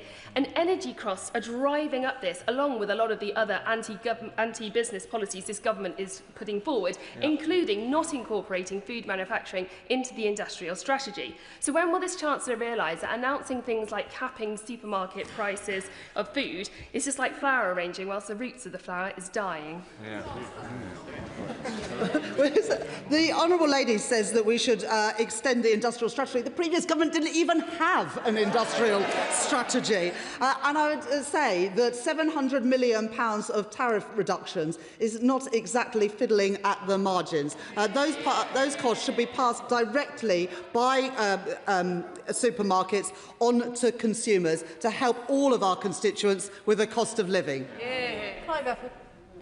Deputy Speaker, can I congratulate my right honourable friend on a summer package of savings for families? It will not only give relief to those families that perhaps have booked domestic holidays, but also give a welcome boost to our domestic leisure and entertainment industry. But can she say a little bit more about how we intend to pass on the savings of our tariffs cuts through supermarkets? Too often we've seen them take a cut and a slice off of the reduced costs to them. How do we ensure that all of those savings get passed on to our constituents? Well, I remember when I was young, I used to enjoy visits to Chislehurst Caves and Eltham Palace, and I hope that they'll be able to benefit from the changes that I've announced today. But on ensuring that supermarkets pass on these cost reductions to their customers, it is important that they do that, as well as the changes that we're making around HGV duties as well, because that too will reduce costs for supermarkets. And it is important that supermarkets recognise the pressure that their customers are under at the moment. But we have also provided additional powers to the Competition and Markets Authority to ensure that no business, whatever their size, whatever their nature, takes advantage of the conflict in the Middle East to hike prices for their customers. Jeremy Corbyn. Madam Deputy Speaker, youth unemployment is now at 5%. And on current form, it will rise to 5.8% by next year, which will mean a very large number of young people without work. What actions can she take to ensure that young people do get access to jobs, do get access to careers, and not the deeply distressing experience of leaving school, college or university and being unemployed? And a disproportionate number of young people rent in the private rented sector. So could she do something about bringing in much needed rent regulation in the private rented sector also? We have already increased the number of apprenticeships, and changes to the Growth and Skills Levy means that you don't always have to have a maths A to C and English A to C to get on an apprenticeship programme. We've also introduced shorter apprenticeships to help young people get the skills they need. And on private rents, the honourable gentleman might have seen the changes that we made through the Renters' Rights Act, which gives renters the greatest rights they've had in a generation, including the right to challenge a rent increase and to only have one rent increase a year. And can I tell honourable members on all sides of the House, if you challenge your rent increase and take that to tribunal, you will not have the rent increase during the course of that tribunal, helping limit rent rises for hard-working families. Florence Eshalomi. Thank you, Madam Deputy Speaker. Can I thank the Chancellor for this wonderful set of measures, and I'll go one further than my colleague from Merriwash, who isn't here, and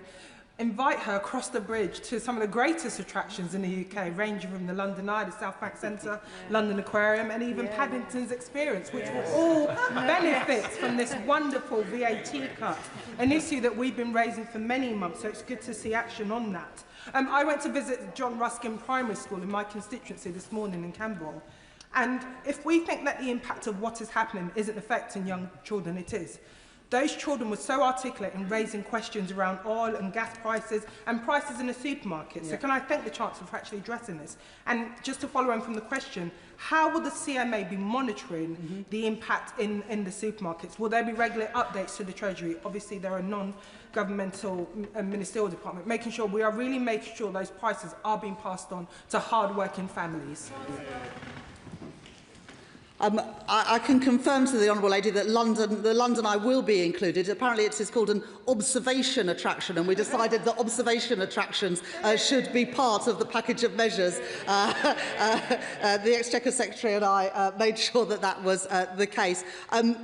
I totally agree with what the Honourable Lady says about young children at primary schools as well, having a deep understanding of the cost of living pressures that their families and carers are facing at the moment. And that's why it's so important that today's measures particularly address the cost of the summer holidays for parents, because whether in Vauxhall or in my own constituency of Leeds West and Pudsey, I know that parents are not always as excited about the summer holidays as perhaps their children are, because they're worried about the costs. And I hope that the measures that I've taken today around the cost of meals, children's meals in restaurants and cafes, and also reducing the costs of those days out will go some way in helping families have a better summer.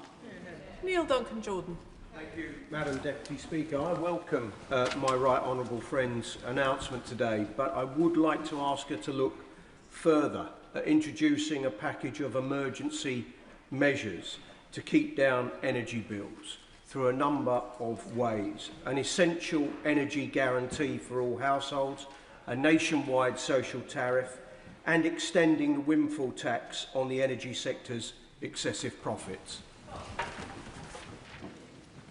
When I became Chancellor, I extended the energy profits levy to 78% on gas and oil, and as a result of that, we will be able to bring in money because of that. We've also increased the electricity generators levy by 10 percentage points to help decouple gas and electricity prices.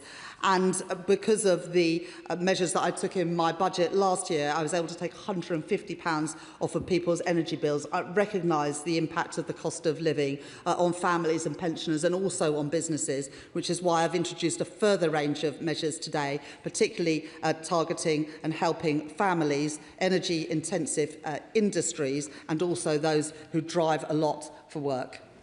Marsha de Clover.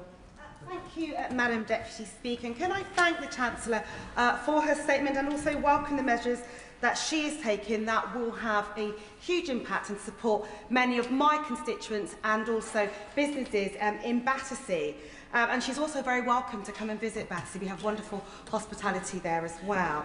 But as we are living in increasingly unpredictable global landscape, it is vital that we are working with some of our closest allies, and that's why I welcome the European Partnership Bill that was announced in the King's speech last week. But will the Chancellor continue to explore ways to strengthen our economic relationship with the EU as a means of promoting stability, security, particularly in the light of the current financial pressures as a result of the Iran war? Well, the measures that I've set out in my statement today will absolutely help the hospitality sector and the entertainment sector in Battersea, whether it's zoos, cinemas or restaurants. But my honourable lady is also right to point to the economic benefits, both in terms of reducing inflation and boosting jobs and growth from a closer relationship with our nearest neighbours and trading partners in the EU. And that is why we are currently negotiating an ambitious agreement to reduce the costs of bringing in agricultural, food and farming products from the EU, but also increasing markets for British farmers in the EU, as well as a youth mobility scheme, Erasmus, and the energy trading and electricity trading across the European Union. Calvin Bailey. Thank you, Madam Deputy Speaker. I welcome the Chancellor's, the measure the Chancellor has set out today, particularly those which will help small businesses like Noted Pie Mash in Leighton, Homies and Donkeys in the Stone, Bear Brew and City Place in Wanstead, and Fresh as a Daisy in South Woodford. And I look forward to seeing their children's menus so that they can benefit from the measures that you've set out today. But what more? Can I ask the Chancellor what more she is doing to support hard-pressed families in Leighton and Wanstead, and in particular those families that also rent in the current cost of living crisis? I very much hope that families in Leighton and Wanstead, but also businesses in Leighton and Wanstead, can benefit from the changes that I set out today. I know that the cost of renting, especially in London, is very high, and the Renters' Right Act should give greater certainty and stability to renters, but also limit rent increases as well. In addition, families in Leighton and Wanstead will benefit from the 30-hour free childcare offer, the abolition of the 2-child limit in universal credit, as well as free breakfast clubs being rolled out to primary schools. And from September this year, straight after the summer holidays, all children whose parents or carers are on universal credit will benefit from free school meals. Lillian Jones. Thank you very much, Madam Deputy Speaker. I'm proud this Government is back in British industry, from today's announcement on ceramics to British steel. But can I ask my right honourable friend if she would look at possible measures to support the UK wood and timber sector, who are facing challenges such as price volatility, rising costs, supply chain pressures and missed productive tree planting targets? I thank my honourable friend for that question. Today, the measures will help ceramics, and they will also help the chemicals sector. But other schemes, whether that is the supercharger, the British Industry Competitiveness Scheme, will benefit other sectors across the economy. And I'm sure that the relevant minister would be happy to meet with my honourable friend to discuss the issues around wood and timber specifically. Hannah Baxter. Thank you, Madam Deputy Speaker. I declare an interest as someone who worked for Unison immediately coming to this place, and their contribution to my campaign is in my register of interests. I worked as a trade union official for over 20 years, representing public sector workers. One issue that came up in pay negotiations year after year was mileage rates, particularly for frontline social care workers, because as the cost of living and fuel prices rose, those frozen mileage rates effectively imposed a stealth cut on workers already delivering vital public services. So on behalf of them and the thousands of frontline workers across Scotland, can I warmly welcome the Chancellor's decision and announcement today? And can the Chancellor confirm that she's spoken with her counterparts in the new Scottish Government to ensure that the levers of power that they have control over are similarly focused on cutting the cost of living for my constituents in Paisley and Renfrewshire South? Thank my honourable friend for that question. The increase in mileage rates for employed and self-employed workers will have a material effect on those who need to use their car for their work every day. And this is, of course, the first increase since 2011. Alongside the Employment Rights Act, this is giving greater rights, greater certainty and greater incomes to ordinary working people. And I would like to pay tribute to the trade union Unison for their lobbying and their work on this issue over many, many years. Peter Swallow. Thank you, Madam Deputy Speaker. When I speak to families in Bracknell Forest about the school holidays, they often tell me it can be bittersweet. The opportunity to make treasured memories and spend time with their children, balanced against having to juggle childcare and work, and of course the cost of living pressures that come from keeping their children entertained. So the measures that the Chancellor has announced today on VAT cuts for summer attractions will make a real difference. Can I simply take this opportunity to ask the Chancellor to encourage people across the country to make use of the fantastic leisure facilities in Bracknell Forest, including the Lookout Discovery Centre, South Hill Park and of course Playworld Soft Play, as they make advantage of this new scheme.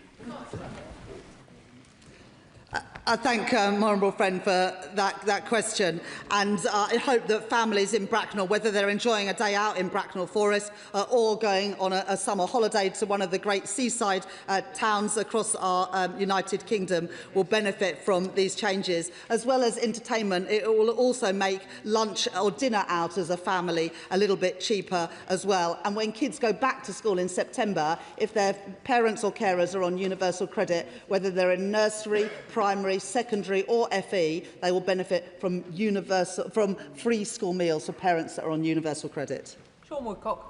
Thank you very much, Madam Deputy Speaker. I thank my honourable friend for her statement, and especially the measures to support farmers and hauliers. Banbury has a thriving logistics sector with brilliant businesses like TWE Haulage. I visited them last month and I know that they will really welcome the measures that she has announced. I would ask that she and her colleagues, however, continue to keep under review the particular pressures on the logistics sector and be open to any other further measures that may need to be forthcoming. I thank my honourable friend for that question. And of course, the best way to reduce cost pressures on families and businesses is to get the Strait of Hormuz reopened and those vessels carrying oil and gas flowing again. But of course, in the meantime, I will keep under review the support that is necessary to support businesses and families in Banbury and across the country. Catherine West. Madam Deputy Speaker, and could I welcome the tone both of yesterday's announcements at the petrol pump and today in the House, fighting for working people every day. Thank you.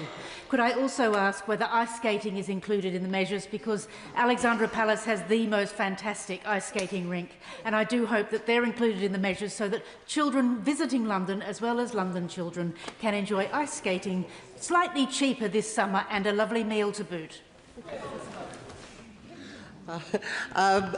Thank you, my honourable friend, for that question. I will have to check ice skating. I like to pride myself on being on top of my brief, but I do not know whether ice skating is included or not. I did, however, know about the London Eye.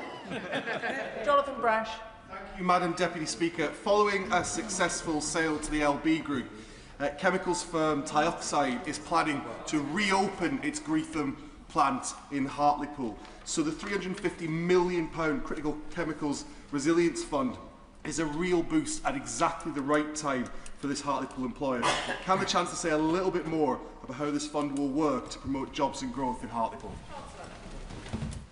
I thank my honourable friend for that question, and businesses in Hartlepool and actually across Teesside will be some of the biggest beneficiaries of these changes around chemicals. And the Minister for Industry is now in his place, and again I would like to just pay tribute to him for his help in setting out this package of measures today. The Department for Business and Trade will shortly be setting out the details of this scheme, but I can assure my honourable friend that includes help both with capital and day-to-day costs, with the aim of making the sector more sustainable and lower energy intensive in the future to make it increasingly competitive. But we recognise the important role that the chemicals sector has in the UK, and we are determined to ensure a bright future for it.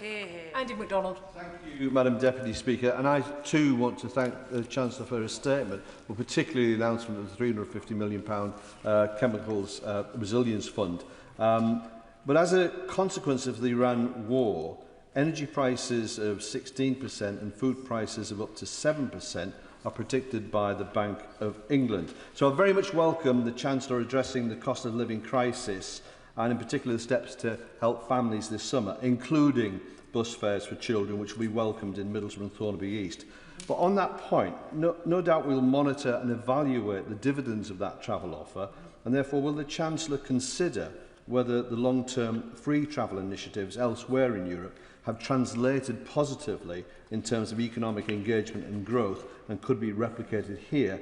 And opposite the retail sector cries this week, could she advise further on what voluntary pricing arrangement might do for living standards on a core basket of supermarket goods, as was introduced in France in 2023? Thank you. I thank my honourable friend for that question, and absolutely businesses in the chemical sector in Middlesbrough will benefit from these changes. A lot of the focus in the package today was around food costs and transport costs, whether that is the cost of kids' meals in restaurants and cafes, the reduction in tariffs, and indeed the support for transport, whether you're travelling by car or indeed by bus, recognising that those essential costs are the ones that families fear most when they are increasing. And yes, of course, we will monitor the impact of this. We do, however, expect the range of measures that I've set out today to have a cost to the Exchequer, and that's why I've also set out today the foreign branch exemption changes to ensure that all businesses pay their fair share of tax. Just specifically on the supermarkets that my honourable friend mentioned, the Co-op last November announced on the back of my budget that they were cutting the costs of 1,000 products because of the changes to business rates that beneficially impacted them. And last week, the Co-op froze the price of more than 40 essential products and have committed to work to keep them down. I welcome those measures by the Co-op, and I hope that other supermarkets also heed the calls of their customers to keep prices down and to take advantage of what I've set out today to reduce their costs and pass them directly onto consumers. I am going to try and get all members in, but please can I encourage members to ask very short questions. There are 2 more statements and the main business to come this afternoon, and we're getting a little tight on time. Alex Baker. Thank you, Madam Deputy Speaker. I welcome this announcement from the Chancellor and the statement today, which will mean that it will be cheaper for families across my community to go to theme parks, farms and soft plays this summer, thanks to this Labour government, and I will see them there because my children have a long list of places they want to visit. On these days out, our families get to choose between eating out or taking a good old picnic. Can the Chancellor bring to life the decision she's made today, how that will ensure that we have families that can have full tummies as well as lots of fun and excitement this summer? I thank my honourable friend for that question. We are both helping to keep prices down in the supermarket, but also when families have a day out, reduce the costs of lunch at a cafe or restaurant. And having met my honourable friend's kids out on the campaign train in Aldershot, I think that a couple of days out not delivering leaflets would be very much in order. Phil Brickell. Deputy Speaker, can I congratulate the Chancellor on what is a really ambitious and comprehensive package of measures to support families across my Bolton West constituency, and as a long-standing proponent of a fairer taxation system, can I thank her for the measures she has put forward in closing the tax loopholes that have been used by oil and gas firms to structure their affairs and avoid paying hundreds of millions of pounds into the Exchequer, which will now finance this package of proposals to support families. She mentioned a little bit about the CMA, the Competition and Markets Authority. Can the Chancellor say a little bit more about what engagement she envisages having over the coming months to make sure that we won't see profiteering going forwards? Thank my honourable friend for that question. Closing tax loopholes has been a feature of the first 2 budgets I've delivered as Chancellor, whether it is closing the loophole whereby private schools didn't pay VAT or business rates, increasing the energy profits levy, increasing the tax on private jets, and a range of other measures to ensure that those, especially with the broadest shoulders, pay their fair share of tax. In terms of the Competition and Markets Authority, they are already, at my behest, doing a review into heating oil to make sure that customers using heating oil are treated fairly, and we are introducing the Fairer Fuel Finder to ensure that customers can always get the best deal when filling up their car with petrol. Emma Lewell. Thank you very much, Madam Deputy Speaker. I thank my right honourable friend for the package of support she has announced today. She knows firsthand that hospitality is what my little town does best. My hospitality industry, fairground and constituents will be very happy today. But could I please ask her to clarify, as I'm not sure, if the 15% VAT cut applies to all restaurants, cafes, pubs, bars and hotels serving children's meals, and could she please keep under review extending this very welcome VAT cut to the hospitality industry as a whole? I've very happy memories of having fish and chips with my honourable friend in her constituency several years ago, and I can confirm whether it is a pub, a hotel, a restaurant or a cafe, for children's meals, the VAT will be cut from 20% to 5% between the 25th of June and the 1st of September. We will monitor the impact of this, both on tax revenues and on the number of people going out for dinner. We do, however, envisage that this will have a cost to the taxpayer, which is why we are funding it by ending the tax loophole whereby some companies were using losses overseas to offset their corporation tax here in Britain. Emma Foodie. Thank you, Madam Deputy Speaker. Families across my constituency will be relieved to hear the measures today set out by my right honourable friend. Whether it is the freezing of fuel duty, free bus travel for young people this summer, or suspending the tariffs on essential food items, all action that will be greatly welcomed by families who were very worried about the impact the Iran war was going to have on household finances. But can the Chancellor set out how much she envisages these measures combined will save families in the North East, and that she will keep under review these measures, including on energy bills ahead of the winter?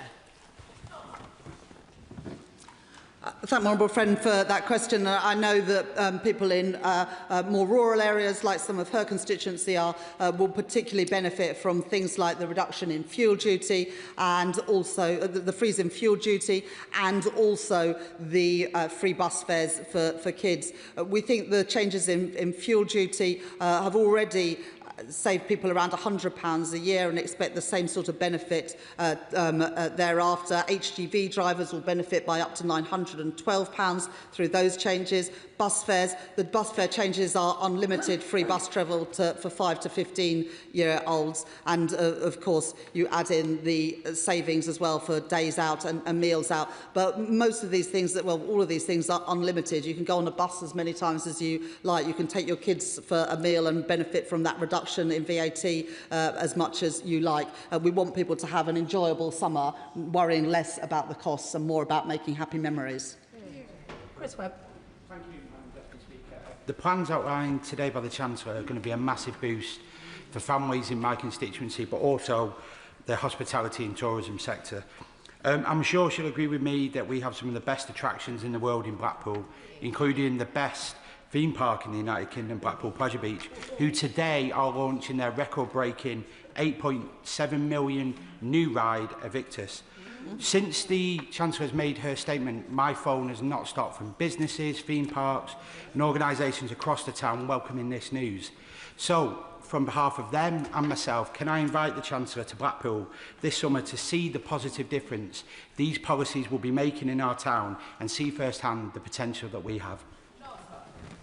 I'm really excited about what is happening in Blackpool, and obviously leading up to the 100th anniversary of the Blackpool illuminations in 3 years' time. I very much look forward to my next trip at Blackpool. I don't say that I only eat fish and chips, but I also remember a very happy meal of fish and chips in his constituency during his by-election campaign. Serena Breckenridge. Deputy Speaker, parents, grandparents and carers will know that keeping children busy during the summer can feel like an expensive endurance event. Will the Chancellor assess the economic and social value of the Great British Summer Package of Savings, particularly its impact on opening up access to museums, cinemas, libraries, sports facilities, theatres, theme parks and attractions, building children's cultural capital and life experiences, whilst also supporting local economies in Wolverhampton, Willenhall and across the country?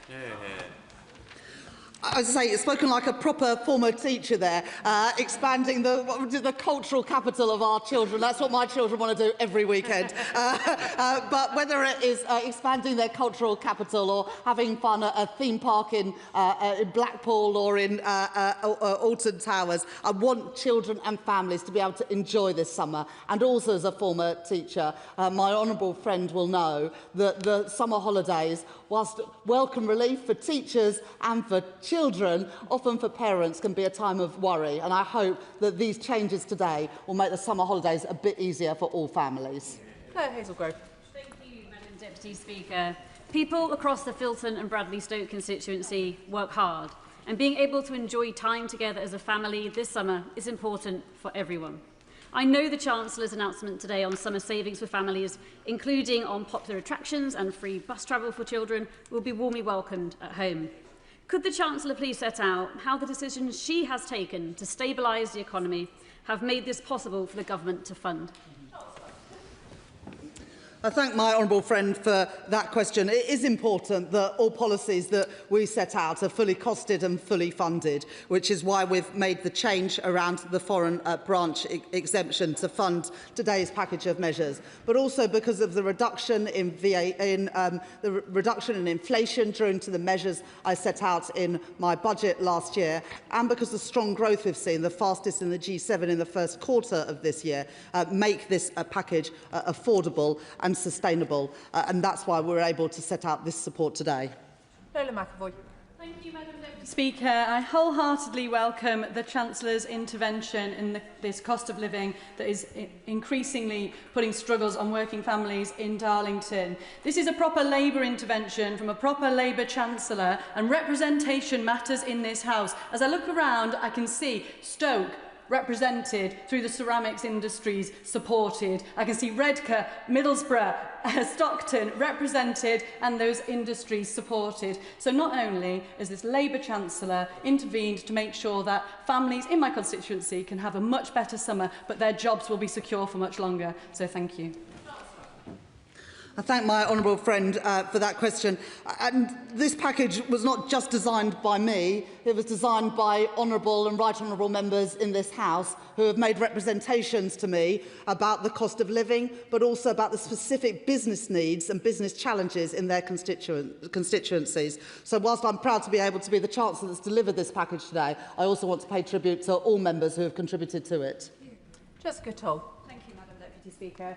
I want to congratulate the Chancellor on her skillful management of our economy in what are extremely difficult international circumstances, because despite this, growth is up, inflation is down and borrowing is down. And can I particularly welcome the Great Britain Summer Savings Scheme? This will make a huge difference to families and businesses in my Bournemouth West constituency.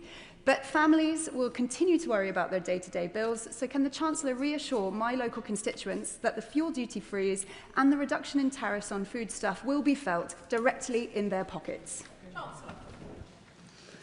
I thank my honourable friend for that question, and absolutely the freeze in fuel duty will continue until the end of this year, and we'll keep it under review depending on what happens in the Middle East, and the tariff reductions it's very important that those, and also the HGV duty changes, that those cost reductions are passed on to customers. I also am slightly worried after the statement that I've unleashed a competition between honourable and right honourable members about whose constituency has the best summer attractions, whether it is soft play, theme parks, zoos, ice skating, or being lobbied by the right honourable member for Redcar about lemon tops in her constituency. I look forward to this continuing ahead of the introduction of these VAT reductions on the 25th of June.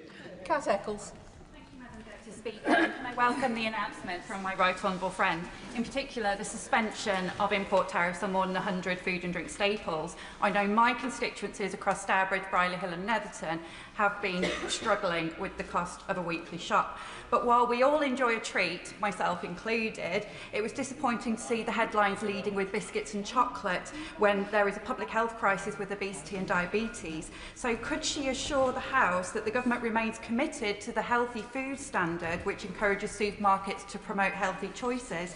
And will the Chancellor work with the Secretary of State for Health to ensure efforts to tackle poor diet and obesity remain a priority alongside the cost of living? Yeah. There's a whole range of products included in the tariff reductions, including imports of tropical fruits, of bananas, of olive oil and much more. But I expect that honourable and right honourable members would be forgiven for every now and then wanting to have a chocolate biscuit after a day of work in this place. Tracy Gilbert. Madam Deputy Speaker, can I welcome the measures that my right honourable friend announced today, which will help ease the cost of living pressures on families in my constituency of Edinburgh North and Leith, and on the very many businesses and attractions that there are, and in time for the Scottish school summer holidays. You're always welcome for fish and chips that are award-winning in my constituency as well. Earlier in this year, the government set out welcome plans to break the link between the wholesale price of gas and electricity. Can my right honourable friend provide an update on these plans and how this will help reduce bills over the long term? I thank my honourable friend for that question, and I'm sure that her constituents in Edinburgh North and Leith will benefit whether they are enjoying attractions in the Scottish school holidays or indeed whether it is people from the other nations and regions of the UK or indeed from further afield enjoying the attractions of Edinburgh this summer. On the specific issue around delinking between gas and electricity prices, this is both a short-term and a long-term measure, because in the short term we have increased by 10 percentage points the electricity generators levy to bring in more money this year, and then we are renegotiating contracts to move electricity prices onto contracts for difference to have greater certainty around electricity prices, so that the gas price does not set the electricity price so frequently, giving greater stability of energy prices to businesses and families. Moraz, Madam Deputy Speaker. Inflation down, wages up, interest rates down and growth up. These are the reasons why the Chancellor can make these announcements today. They won't say it on the benches opposite, but I will. Thank you, Chancellor. As she mentioned in her statement, the British Industrial Competitive Scheme is an important support for that economic growth. But at the moment, it excludes the vitally important critical minerals sector, which, as she knows, is directly relevant to my Camborne, Redruth and Hale constituency. Would the Chancellor meet with me to discuss energy support measures for the critical minerals sector? I'm absolutely committed, as my honourable friend knows, to the critical minerals sector. We've already introduced the Kerno Growth Fund for Cornwall and also have instructed the National Wealth Fund to invest more in critical minerals, including in the huge opportunities there are in tin and lithium in Cornwall. We need to ensure that we have more diversified supply chains for critical minerals and rare earths, and Cornwall gives us a great opportunity to do exactly that, and I look forward to continuing working with my honourable friend and the other MPs in Cornwall to ensure that we can bring good jobs, paying decent wages to the region. Alison Hume. Thank you, Madam Deputy Speaker. The news that bus travel will be free this summer for children is extremely welcome. Does my right honourable friend agree that this is a golden opportunity for East Yorkshire buses and Transdev to boost summer capacity, ensuring that children from deprived communities in Scarborough are not squeezed off the buses by tourists travelling to the coast for a great British summer? I thank my honourable friend for that question, and I would absolutely encourage bus companies to use this as an opportunity to increase the services that they are able to offer this summer as they cater for more young people on their buses. And I'm sure that many honourable and right honourable members will have enjoyed days out at the aquarium in Scarborough and also dinner at the Magpie in Whitby, which they serve very good fish and chips. Andrew Cooper. Thank you, Madam Deputy Speaker. And of course, you will be aware that the best summer attraction is the Northwich Pina Colada Festival, which is enjoyed by boys and girls of all ages. But nevertheless, I thank the Chancellor for her statement. The relief she's providing to the chemical industry will be welcome to sector businesses in mid-Cheshire, whose expertise and innovation contribute significantly to both local employment and national resilience. I've previously spoken about the rising input costs and regulatory challenges these businesses face, and I look forward to hearing more about how she should consult with the industry on the fund's eligibility. Does she agree with me, though, that the forthcoming summit with the EU presents an opportunity to bear down on regulation further by seeking alignment and mutual recognition on UK and EU reach? I'm slightly worried that someone's going to do a point of order about what age you're allowed to enjoy the Pina Colada Festival. But yes, we absolutely will be consulting on chemicals and ceramics to make sure that we're giving the right support for businesses. But we don't want a long consultation to get in the way of actually getting the support for businesses. My honourable friend also makes an important point about our trading relationship with our nearest neighbours and trading partners. We're proud to be a government that have done trade deals with the Republic of Korea, with the United States, with India, and yesterday with the Gulf countries. But the biggest prize is a trade deal and improved trade relations with our nearest neighbours and trading partners with the EU. We'll make progress on that, I hope, in the next few months. Can I thank the Chancellor for her statement this afternoon? I will allow a few moments for the front bench to swap over, during which time I will be obliged to point out that it is in fact Peppa Pig World on the edge of my constituency, which is the finest attraction in the country.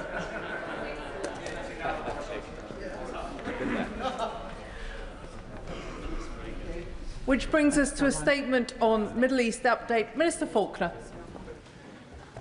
With permission, Madam Deputy Speaker, I would like to make a statement to update the House on the situation in Iran, the Straits of Hormuz and across the wider Middle East. First of all, Madam Deputy Speaker, I would like to use this opportunity to welcome the conclusion of negotiations on the UK Gulf Cooperation Council Free Trade Agreement yesterday. This is the first trade agreement that the GCC has reached with any G7 country. It is a major milestone for UK partnerships with the 6 countries of the GCC: Bahrain, Kuwait, Oman, Saudi Arabia, Qatar and the United Arab Emirates. As well as the clear economic benefits for all sides, the agreement is also a strong signal of our solidarity with our Gulf partners and our long-term commitment to working together for regional security and prosperity. Beyond the FTA, we are working closely with our Gulf partners, and the Foreign Secretary and I were delighted to welcome foreign ministers from the United Arab Emirates, the Kingdom of Saudi Arabia, Egypt and the GCC Secretary-General in recent days to discuss the situation in the region. I would also like to take this opportunity, Madam Deputy Speaker, to address the shocking footage that many members will have seen yesterday of the treatment of those detained from the flotilla by Israeli Minister Mr. Ben-Gvir. As the Foreign Secretary said, we are appalled and have demanded an explanation from the Israeli government. The Israeli charge d'affaires was therefore summoned this morning to the Foreign Office. Our foremost responsibility is the safety and security of British nationals.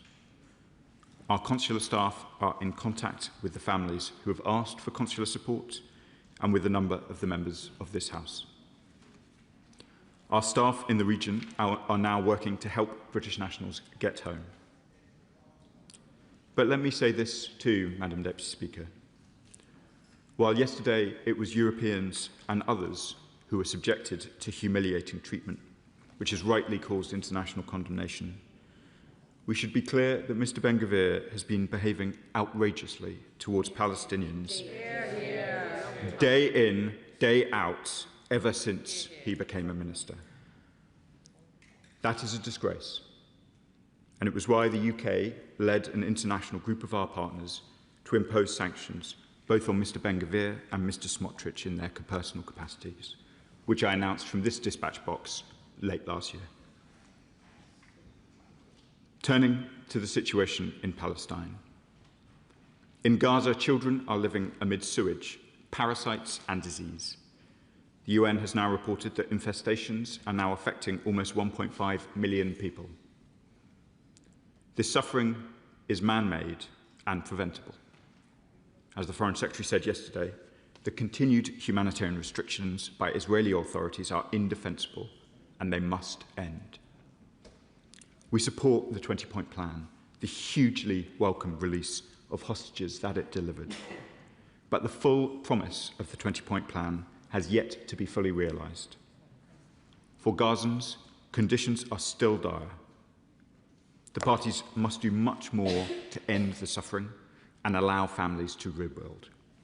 That also means Hamas must agree to disarm and decommission their weapons, and the IDF must withdraw from Gaza.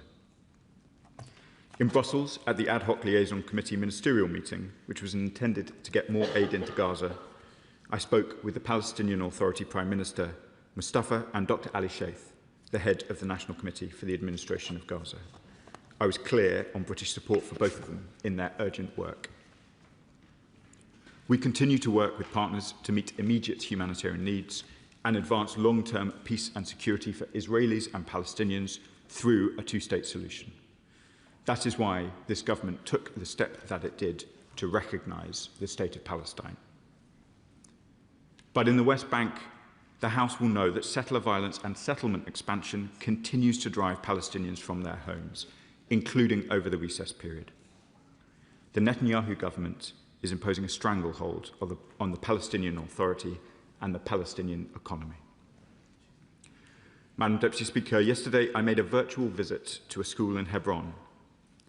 My conversations with teachers and pupils there brought into sharp focus the daily challenges facing children, teachers and families across Palestine.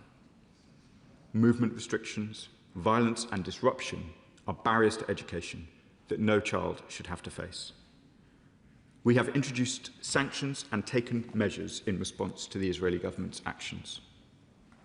I have been clear that we're prepared to take further action and will not hesitate to do so.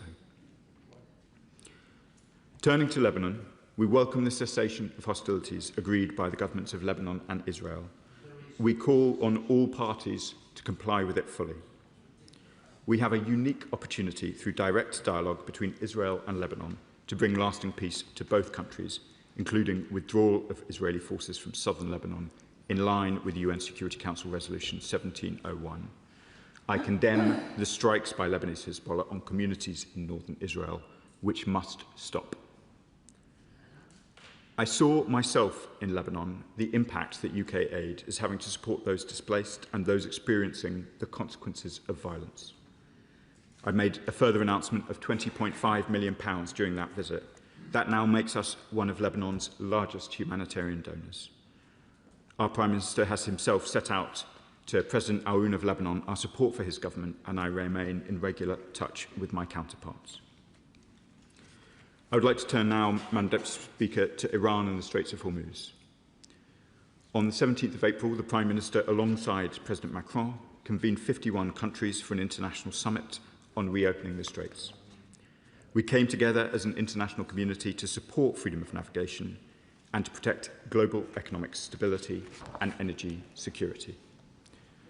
But since then, the Straits have remained closed and Iran has introduced new structures to exert control.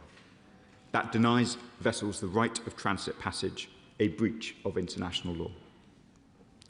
The disruption that this has caused to global energy security, supply chains, and economic and financial stability must end. As the Foreign Secretary said this week, we face a global food crisis and we cannot risk tens of millions of people going hungry because Iran has hijacked a vital international shipping lane. It is crucial that international law is respected and that the Strait is reopened without the imposition of tolls or permissions by Iran so that transit can return to pre-war levels. To do this, we need a lasting and workable settlement to the conflict. The Foreign Secretary and I, along with the rest of the ministerial team, have been working tirelessly to help this happen. We are in close contact with partners from across the globe to support negotiations, including Gulf partners, key regional players such as Pakistan, Saudi Arabia, Turkey and Egypt, as well as G7 allies. We've been engaging closely with the United States, and President Trump's recent remarks that serious negotiations are taking place are welcome. We share in the President's conviction that Iran must not have a nuclear weapon. We are also engaging closely with Oman, given its long-standing role supporting shipping through the Straits. We're supporting, too, the vital work of the International Maritime Organization and their plan to ensure the safety of seafarers and vessels. We want to see the ceasefire hold, talks continue, and a negotiated solution reached for a durable end to this conflict, one that protects the future of the Strait and the principles of the law of the sea. So we are working urgently, Madam Deputy Speaker, to secure the unconditional, unrestricted and immediate reopening of the Straits of Hormuz. Not a partial reopening, a full reopening without restrictions or tolls.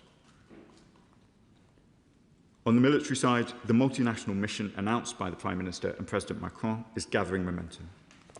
On the 12th of May, we brought together 38 nations to announce their political support to an independent and strictly defensive mission, and we're now working with military planners from those nations to turn that commitment into reality.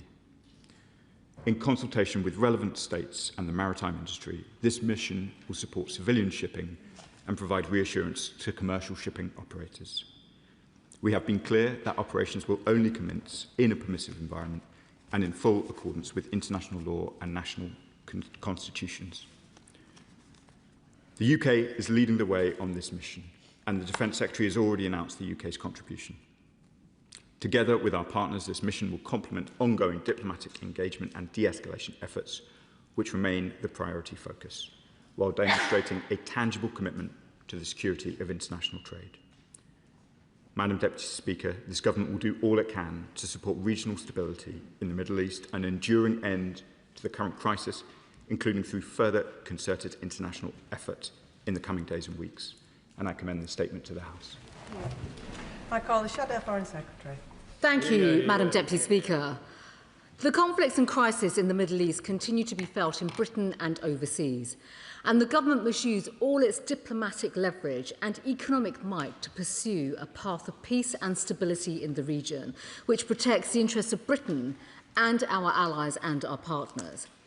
In response to the Minister's remarks about the situation in Israel, we expect full diplomatic and consular access to be made available to British nationals. But the Minister knows that progressing peace, the peace plan in Gaza, requires productive engagement from the British government and not just talk.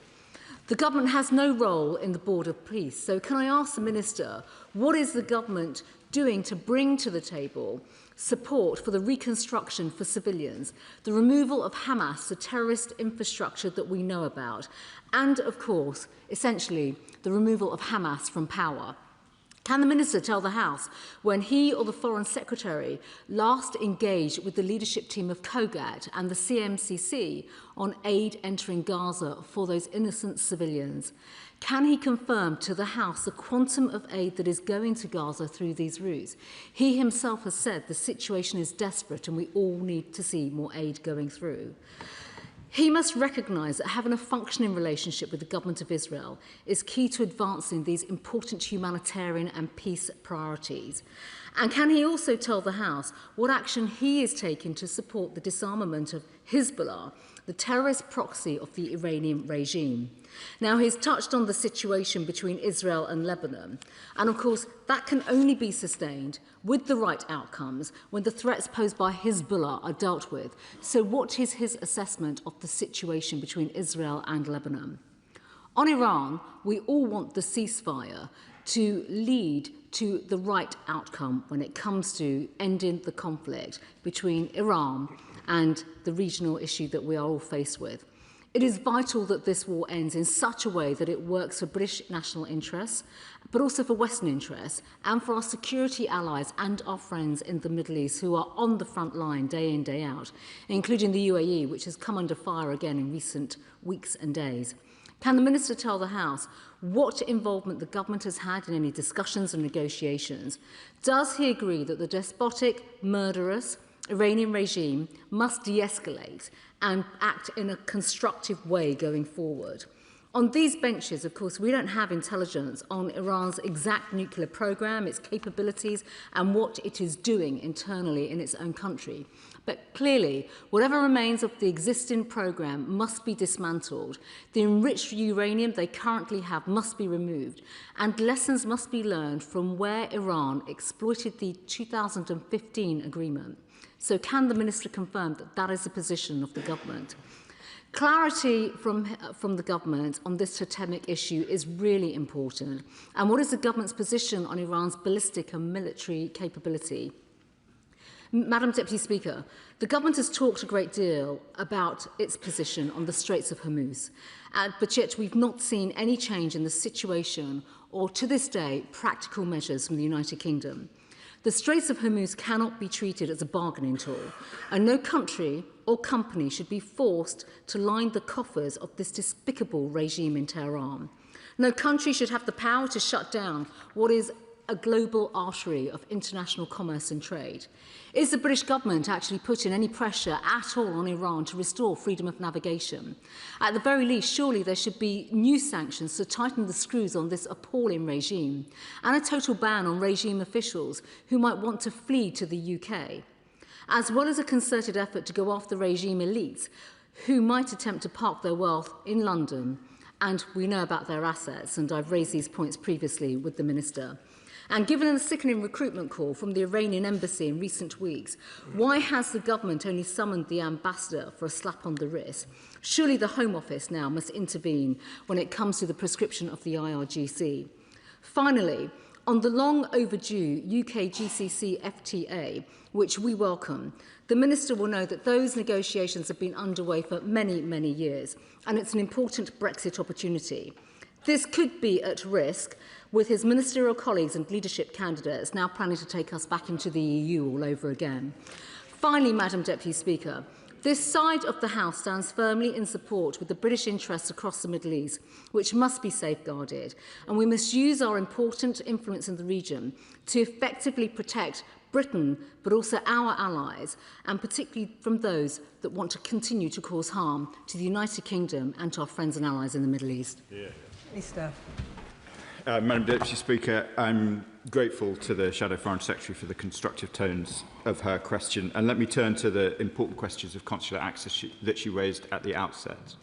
To be clear to the House and to all members, honourable and right honourable, who have constituents involved, we are seeking from the Israeli authorities both consular access to our nationals, as you would expect, and assurances of their good treatment. We understand that British nationals are expected to be deported back to the UK imminently. We are obviously following this up rapidly. If colleagues across the House have concerns, they are very welcome to raise them with me. We are, of course, as I said in the statement, in direct contact with those families who have approached the Foreign Office directly as well.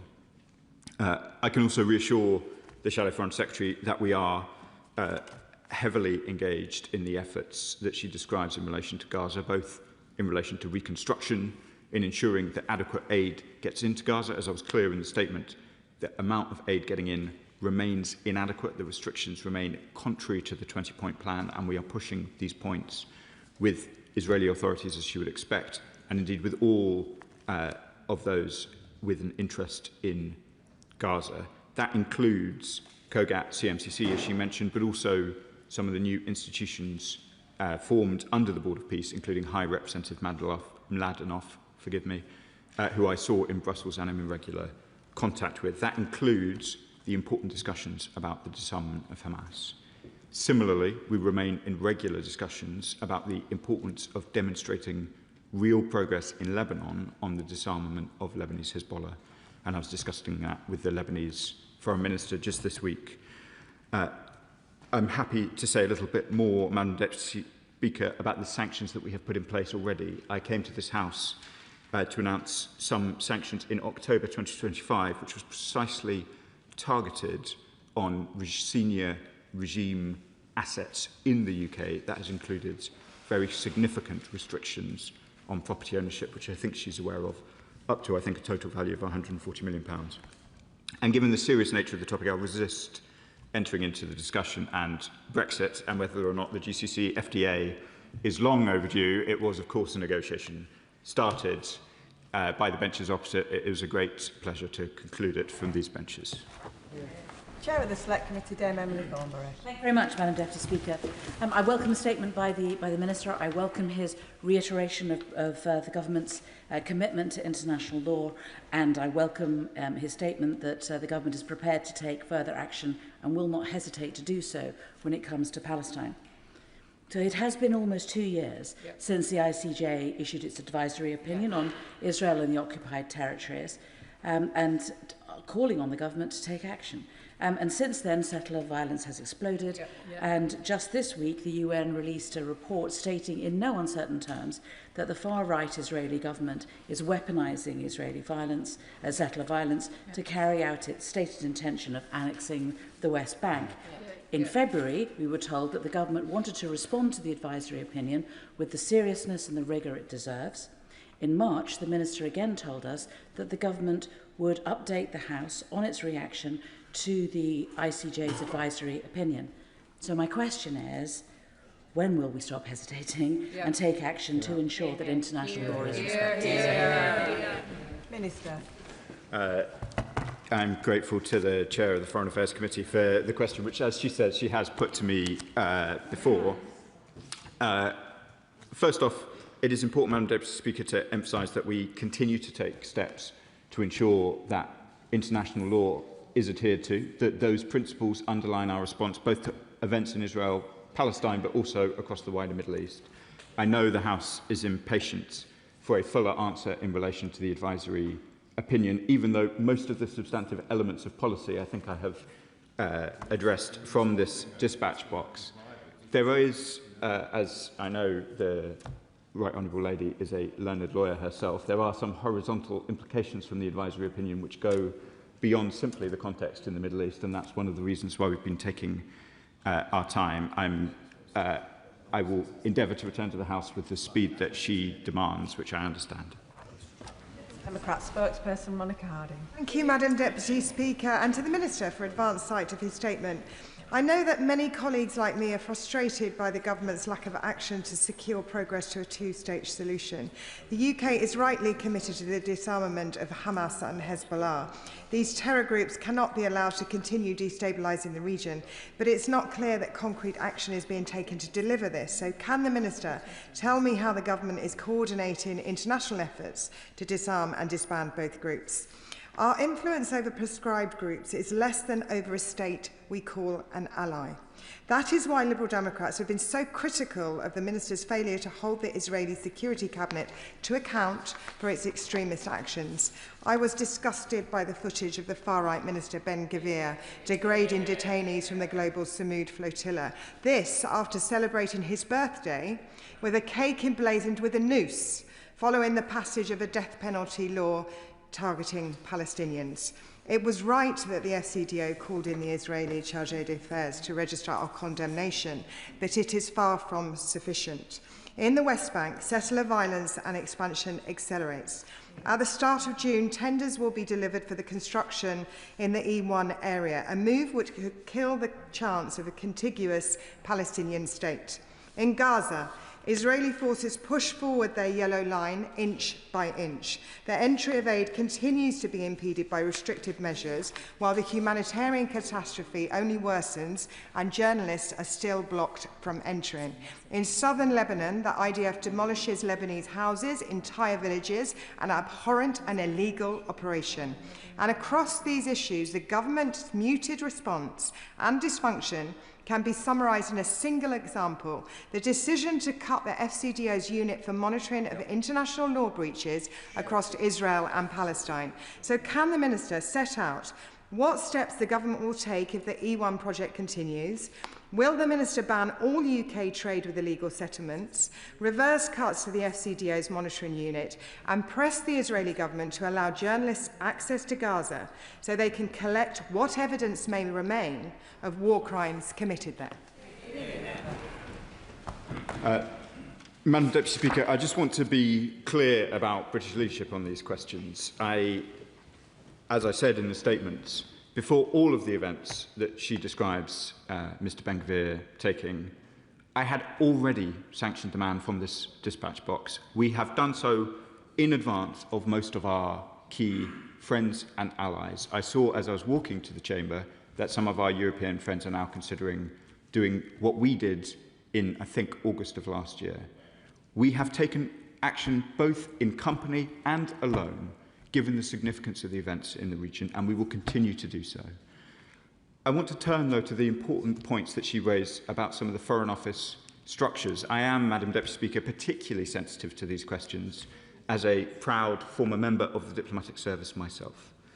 It is important to set out that the world is changing very rapidly, and Foreign Office structures need to change too. So in relation, whether it is to some of the reports today about the Iran unit or the reports in recent weeks about the IHL assessment cell, responsibility lies with ministers to ensure that we are properly served both on advice about Iran and advice about international humanitarian law.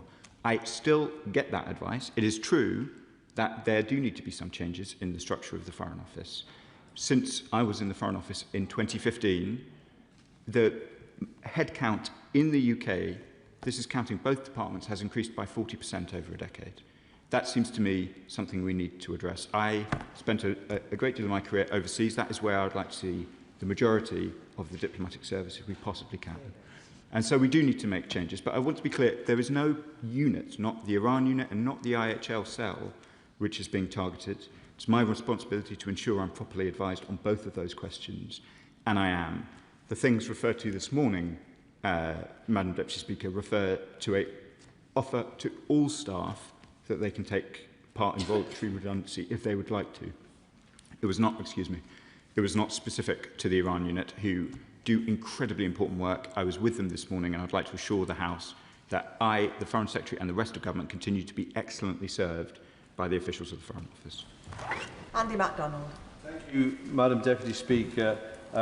This week we've seen 2 Israeli ministers already sanctioned by this government act with impunity.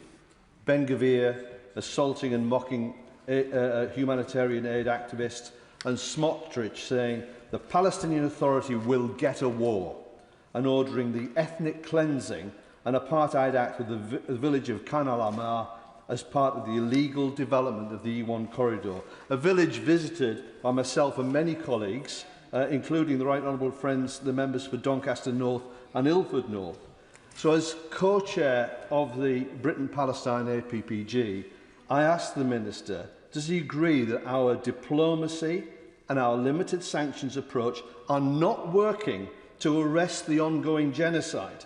And will he set out what steps he will take with government colleagues to escalate pressure through resourcing the enforcement of the criminal law, including the application of the Proceeds of Crime Act, through updating the overseas business risk guidance, and through ensuring regulatory bodies are advising their members in relation to the continued illegal trade in settlement goods and services? I know my honourable friend is deeply committed to these issues. He's raised a number of important points about further steps that the British government might take. I'm not in a position to go beyond what I've said in the statement at the moment, other than to reassure him that particularly in relation both to the village that he mentions, which I know has been visited by a large number of members, not just on our benches, but right across the House, that he is absolutely right to say that further development of the E1 settlement would be a hugely damaging step towards a two-state solution, and we will treat any further moves in that direction with the seriousness that they deserve. David Mundell. Thank you, Madam Deputy Speaker. And obviously the trade agreement with the GCC is welcome, but why does the Minister think that it's possible to reach a trade agreement with the GCC but not to influence its members to take a more positive role in resolving the issues in Yemen, Sudan and elsewhere? Because they have a key role to play in these disputes, and I know that he takes a very specific issue in Yemen. So what further can he do to make, for example, the United Arab Emirates play a more positive role there and elsewhere? Minister. Madam Deputy Speaker, I'm grateful to the honourable gentleman for giving me an opportunity to touch briefly on Yemen. Events there remain dire. We continue to see famine right across the country. The behaviour of the Houthis is not in the interest of the Yemeni people.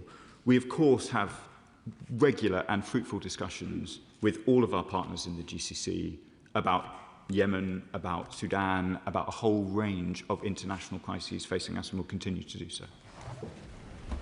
Alan Gellan. Thank you, Madam Deputy Speaker. Can I thank the Minister for his statement? I'm proud to be part of a Labour government that took the historic decision to recognise the state of Palestine. But the prospect of a single unified Palestinian state is now under enormous pressure from the expansion of illegal settlements. Does the Minister agree that anyone who wishes to have a just and lasting peace in the Middle East must oppose settlement expansion?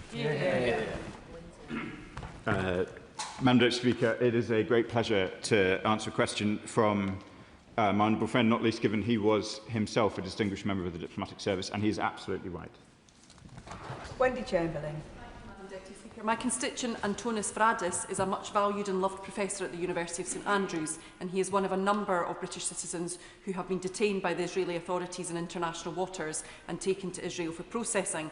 I've been in touch with his family, friends, colleagues and students in recent days, and they are all deeply concerned about how he will be treated and when he will be released. And the video that members have already referred to seems to confirm their worst fears. So although I'm pleased to see reports of the Israeli embassy being summoned to meet the FCDO, and I'm grateful for confirmation from the Minister about the expected processing and release, can I ask, were the actual cause of the Sumud flotilla raised in the meeting with the Israeli chargé d'affaires? We need to see those aid routes reopened, and we need to see aid coming into Gaza under UN oversight. Minister. Madam Deputy Speaker, they were, as they have been in every engagement with the Israeli government since the signature of the 20-point plan. It is vital that aid gets in at the scale and in the manner envisaged under the 20-point plan. Melanie Ward. Thank you, Madam Deputy Speaker. And firstly, let me commend the government's action on Iran. It's doing the right thing where others in this chamber would have led us down a different and dangerous path. Let me say that I agree with the Minister's words on Palestine and Lebanon, but we are long past the point for words being anything like enough. I served in Hebron as a human rights observer 13 years ago, and what the Minister described as happening there today was happening then. I too have visited Khan al-Ahmar, which the Israeli government now wishes to wipe off the map. Experts say Israel is committing genocide in Gaza and working to ethnically cleanse the West Bank. They've passed a law to hang Palestinians. The Minister is my good and honourable friend, and he says the government is not hesitating to act on this issue, but that is not true.